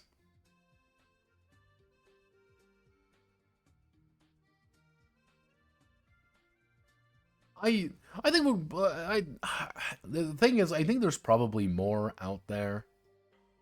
If you look hard enough, you might be able to find things more. You're like, oh wow, this is the exciting new game. This is the game that's gonna be the caveman experience or whatever. That might show up. I don't know. I think it's a very specific. It's a very particular niche, and that very particular niche needs a very certain group of people to be really invested in that idea. If you're not invested in that idea, you're not going to enjoy it as much, and you could probably, and a lot more safely, make something else. Maybe play a sword and sorcery game instead of a Paleomythic game. Is that a good thing? Is that a bad thing? Kind of depends on how you see things. But I think we all know what time it is, everybody. 6:30 my time. I'm going to open up what I like to refer to as my cock and ball torture experience. There's these fucking little... God damn it. Only one can rule Alberta. What a horror scenario. Let's see. We got 3D prints. That I don't even know what the fuck that is. Tabs for Kill Team. All right. Oh, a reprinting of Ethical's favorite game. I see. Let's see. Beer and magic. All right, well, 5e. Starship to learn Starship Scavengers. All right, that's neat enough. Fawn Sisters, save the townsfolk. Gujira Knight. Again, I don't know, like, quest minis. Mini Orange. Who the fuck is doing all of these? Forge Creation, Stray Paw Society. What the fuck is this? Viking Penguins. Minis and figurines. Ralphie. Like, they're all different. Like, but they're all from LA. Like, that's the secret. They're all from fucking LA.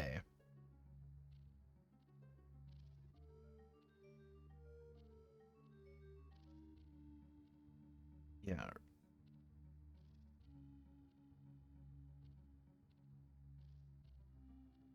They're all from LA. Hmm.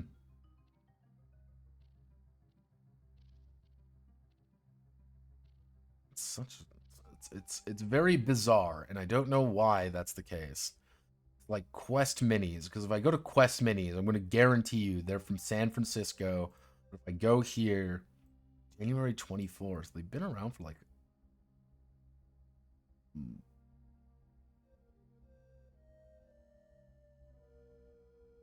Let's see. I mean, 7 created projects. Yeah, like, what are these? Resupported? Like,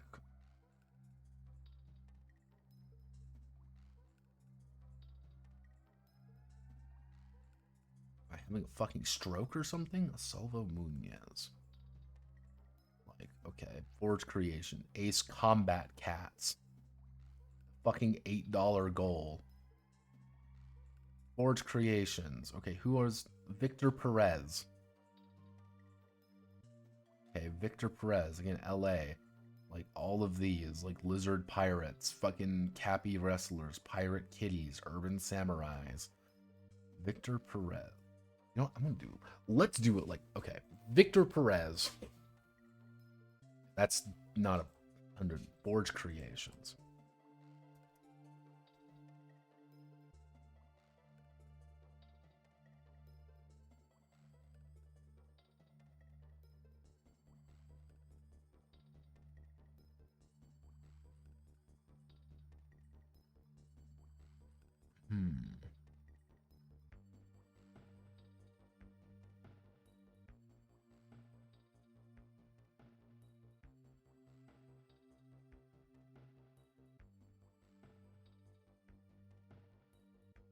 I don't think this is him, but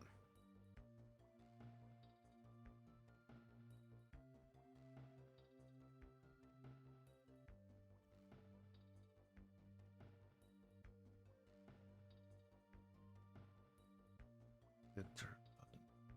Who are? Because it's not like any of these are like. Oh wow, they make 4,000% funded or whatever. Like, when I look at this, I'm like, let me make a wild guess. Yeah, okay, wait, he's Mexican? Yeah, okay, yeah, he's Mexican. That makes sense. Yeah, like, how much do you actually need? Like, how much did he need? He needed 100 MX. How much is 100 MX to USD? Wow, it's $5. He needed less than $5 fucking dollars. Like, now I'm getting curious. Like, again, it's like, oh, it's 1,000%. Yeah, but it's fucking nothing. He's in San Diego. Oh, website. Los Angeles, California. Forge Creations. I mean, you gotta be somewhere, right? Search web page. Oh, nothing.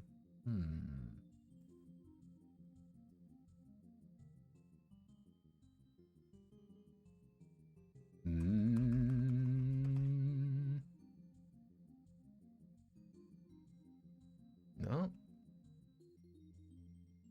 So nothing on there, but then you have Stray Paw Society, because, like, I'm not going insane, right? I'm not going insane. These all look the same. AI scam? I don't know. Like, they're...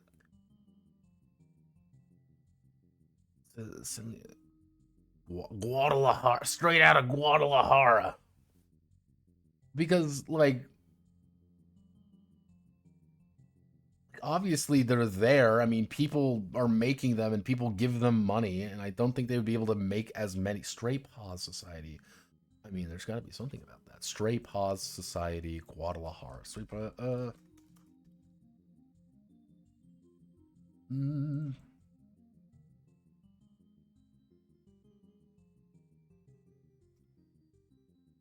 yeah, Stray Paws Society, Stray Paws Society. They don't have a real website or anything.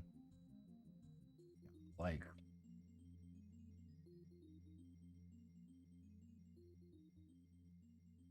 yeah, they only have, again, it's a lot of like MXN, so they're Mexican. They're from Guadalajara.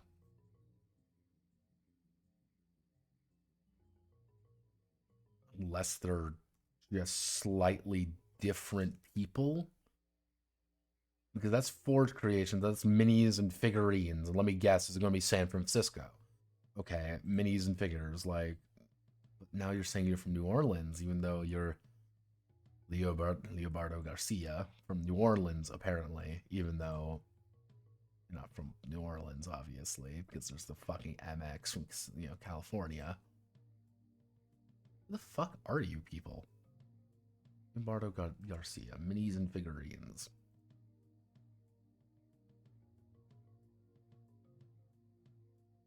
Mm.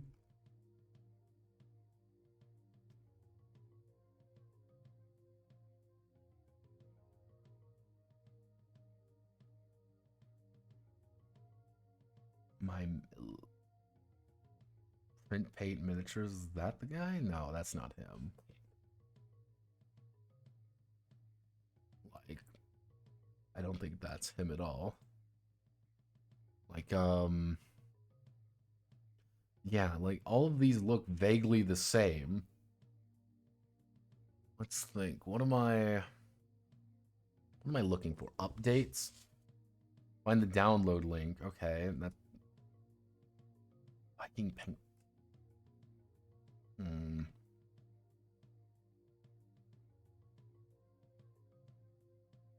I just find it weird.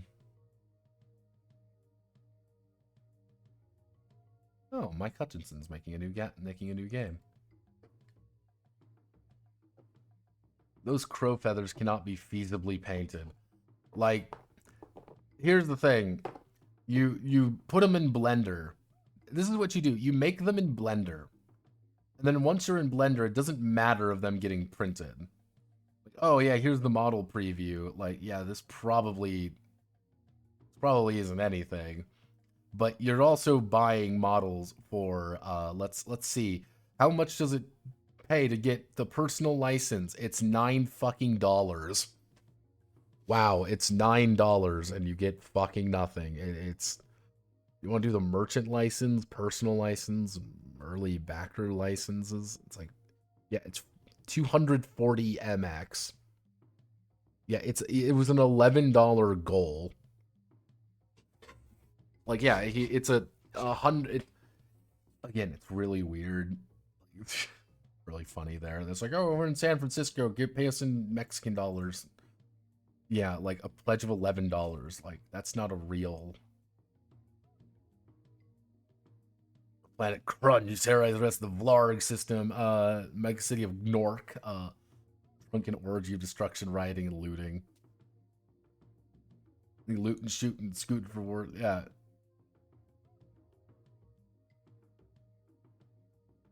This seems like fun.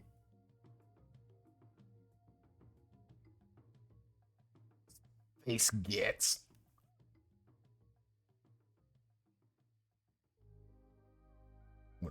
I have to send this to I'm gonna send this to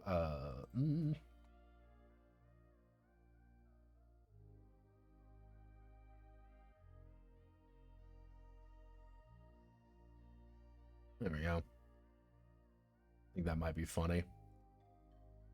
Let's see. Let's keep going.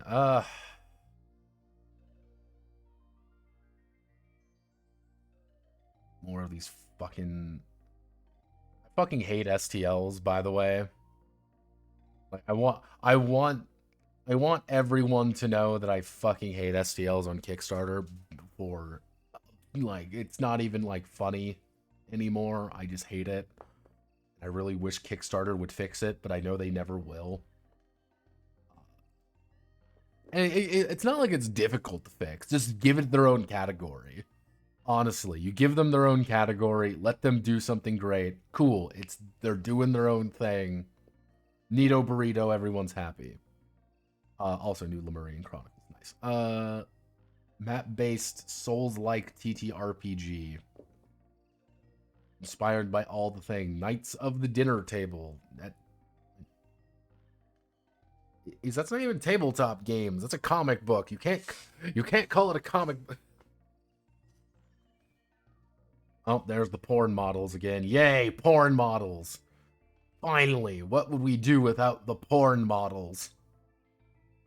I love pornography models on Twitch, on it. It's fucking God. Oh.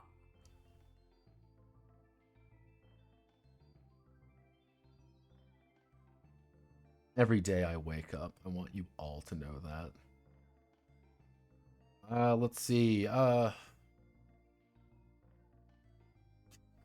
Collect flags. That's someone's super autism. Pulp romance. I'm for your very own Pulp Romance, a solo game. S football. Oh yeah, no, definitely made by someone who does not speak the Queen's English. Let's see.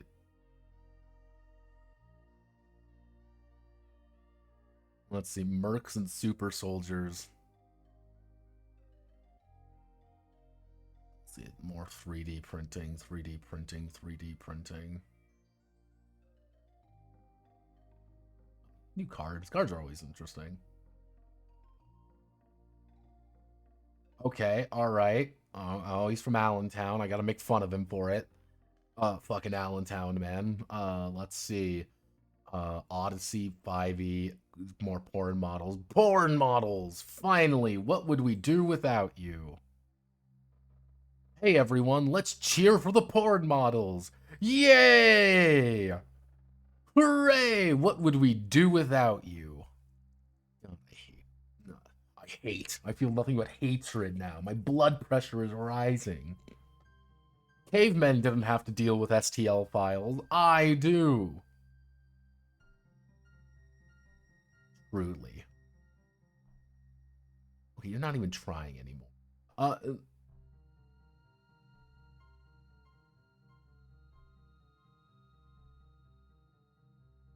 Okay, let's see. Maze game, fossil playing card. Hey, appropriate.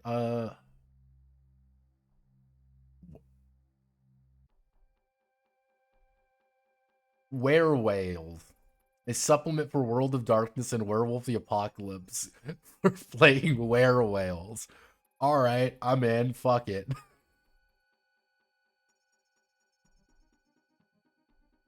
Why do you gotta do it to giant titty whales? Did we really need titty whales? I think that's the question. Like, you know what? I think the world needs to know. I think the world must see titty whales.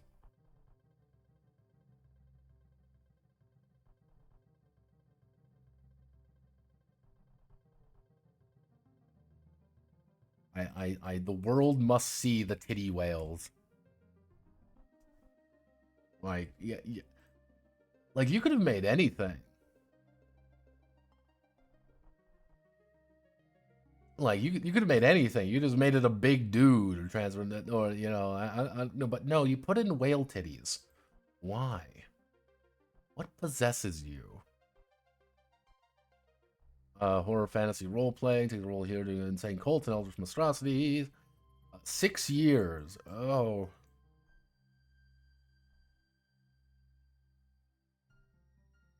D6 dice pool.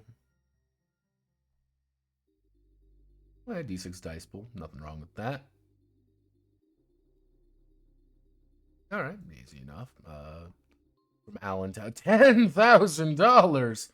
Why the fuck do you need $10,000?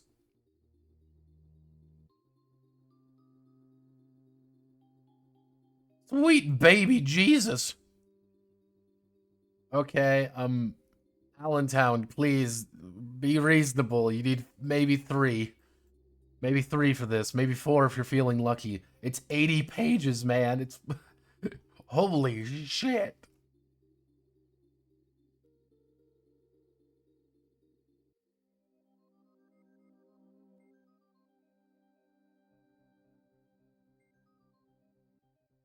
The Dino Lab. Let's make dinosaur. AI familiar for tabletop story time. I remember there's a bunch of those. They're not there anymore.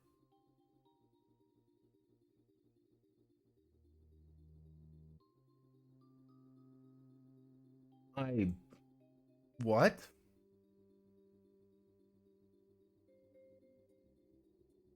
Oh.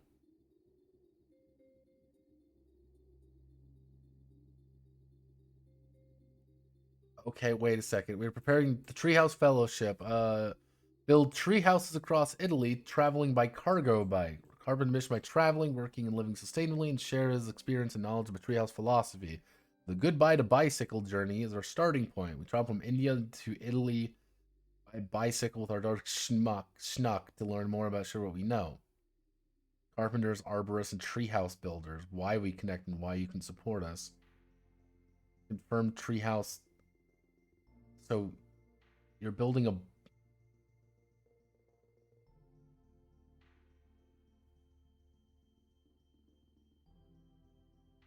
Good B3. Goodbye by bicycle. So, the board game is them...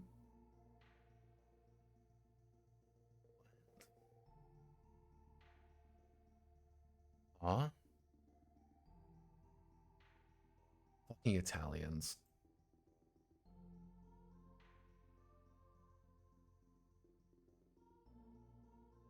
Like, looks like it... I mean, I guess a biking board game is funny, I guess. Like, that's interesting, I guess. That's not inherently bad, right? They weren't Italians. They literally said they are Italians. I'm sorry, Mr. Y, but you're secretly just Italian. They're building those. They're Italian. Let's see. Porn models. Models. I guess that could be a porn model if you look at it hard enough. Wow, there's fuck all. This is pretty awful. I'm not gonna lie. This is truly the worst thing I've ever seen. I hate all of it. Every day I wake up.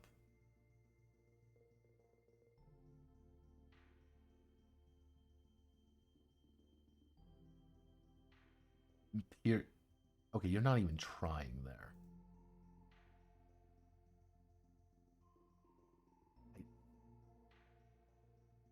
Web application. Really? Really? Do we need another one?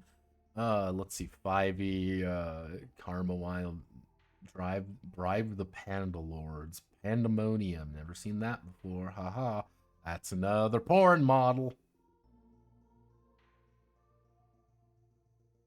Oh, Hellporn. Yes. This game. We actually went over that. I think hopefully it does well. Looks like it not made its money, so hell, I don't know what the fuck I'm doing.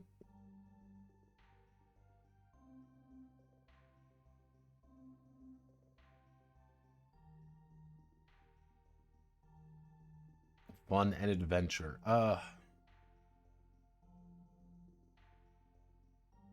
Get cursed, get cursed, get cursed. The Horde. Wreak havoc in your games. Vile, malevolent, orcish, and goblin clans. Fully. The final curse of Dracula. I kind of just need to see that image up close. Legendary ladies. Not okay. It's more. Why do you keep doing this? Fox girl, sexy figurine STL. No, stop that. Stop that. No fox girls. We live in a God-fearing society in this house. Let's see. I cannot read your logo. We're gonna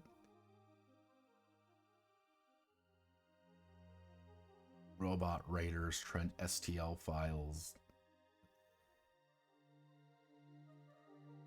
Hey, what you want? Fennyville Fantasy Building. It's that. Battle Force Chronicles. I remember you. You got 0 funding. Wow, I could have never seen this coming. Riposte. Yeah, Riposte's there. Yeah, what let's see. We've seen a lot of these from last time. What I'm going to do is we're going to hit our saved projects. Let's see what we have. Well, the Frostpunk board game is a bunch. Woodlander, okay, let's do Riposte and Wanderverse. Oh, let's see. Knight Errant made its money. Good job. Moss Stone and Steel did not make its money, though I think they overpriced it. Heaven's Door. Okay. Interesting. All right. Xeno and oh, you got canceled. Okay, you made your money. You made a lot of money actually. And yeah, I'm not too surprised. I'm not too surprised about that one. Let's see, Hexton Hill. Yeah, you aren't even trying here. I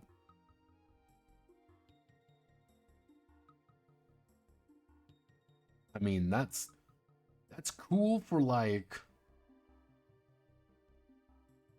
I mean, I guess that's kind of cool. Like, I'll send it to my I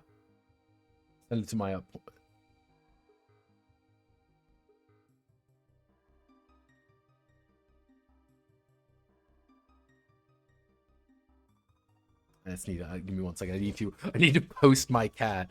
Does he say Warhammer exactly? I need to know. Where does he say Warhammer exactly? He says Warhammer once. All genre terrain tiles, all genre agnostic. Ooh. Oh my. I mean, that's pretty cool. I mean, I give it, like, here's the thing, like, I mean, I guess it's cool, but I give it credit. It's very high quality for the Horde. Let me guess. Is it 5? Yep, it's 5e. What is that like?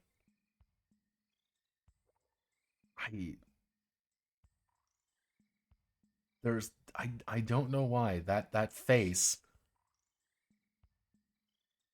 that face just sinks into my soul. Like this fucking I find so much soul buried in this face, in this guise.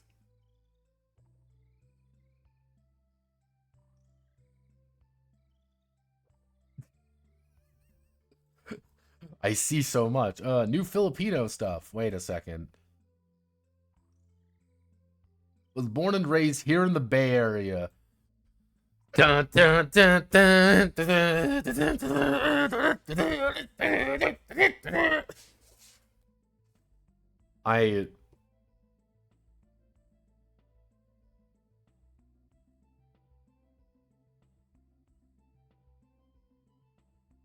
must I say more? I try to be a good person, you know? I try to be a good person. I try to keep my morality score decently high. I help little old ladies across the street. I sometimes tip at We're making a game based on historical Filipino culture. By the way, I'm a Filipinx from California. He was born and raised in the Bay Area. He has a proud Filipinx. Yeah, I'm like, nah, I'm good. Hell World. I always find that really funny to me, though. There's always a... Okay, so this is just incomprehensible. I can't even look at the art because it hurts my eyes. I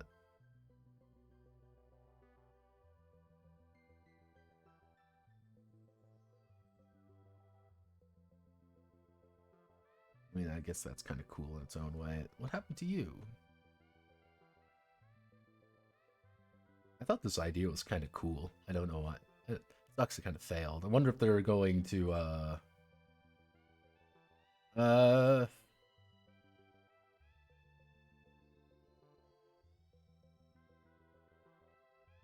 yeah, so you know what, hopefully, it comes back, I think it's a, I think it's a cool idea. It sucks it kind of didn't go anywhere. But yeah. I have there's something very comedic about people being like, I'm a proud Filipinx, and I love Filipino culture and all that. Being like, oh, cool, where do you live, in Manila or something? Like, oh no, I was born and raised in the Bay Area of California. I'm like, oh, you've never been to the Philippines. I see. Like, I understand. I get it. You're Californian. Even worse.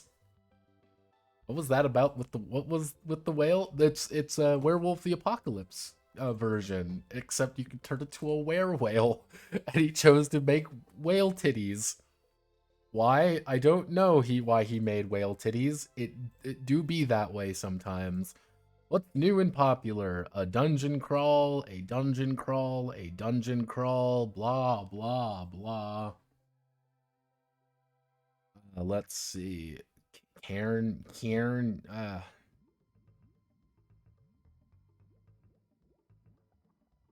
Dungeon Crawl. A lot of solo games coming out recently. Ever since I got mentioned, the thing is, last time I got mentioned by that one solo dev guy on YouTube, I've been like morbidly curious of getting more into it. Like, I want to learn to do solo play stuff, but I don't know if I'm the right person for it, and I feel like it feels like I need to find the right game for it to be like, yeah, this seems like fun. But I haven't found that game yet, and maybe I'm just a snickler. Maybe I'm just a persnickety little man who doesn't want to deviate from his little hidey hole. Slay Queen. No, really, Slay.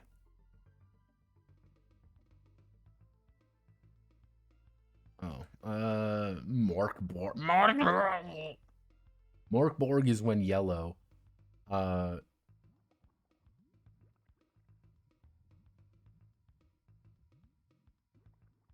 Let's see.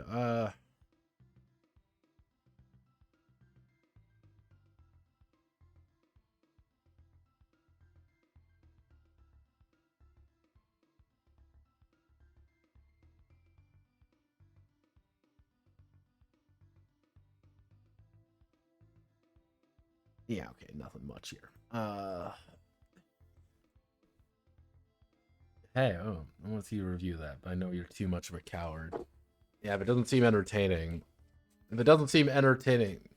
if it's not entertaining, I probably won't go over it. But yeah, we're gonna end it here.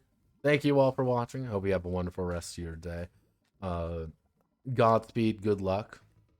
I'll see you all on the other side.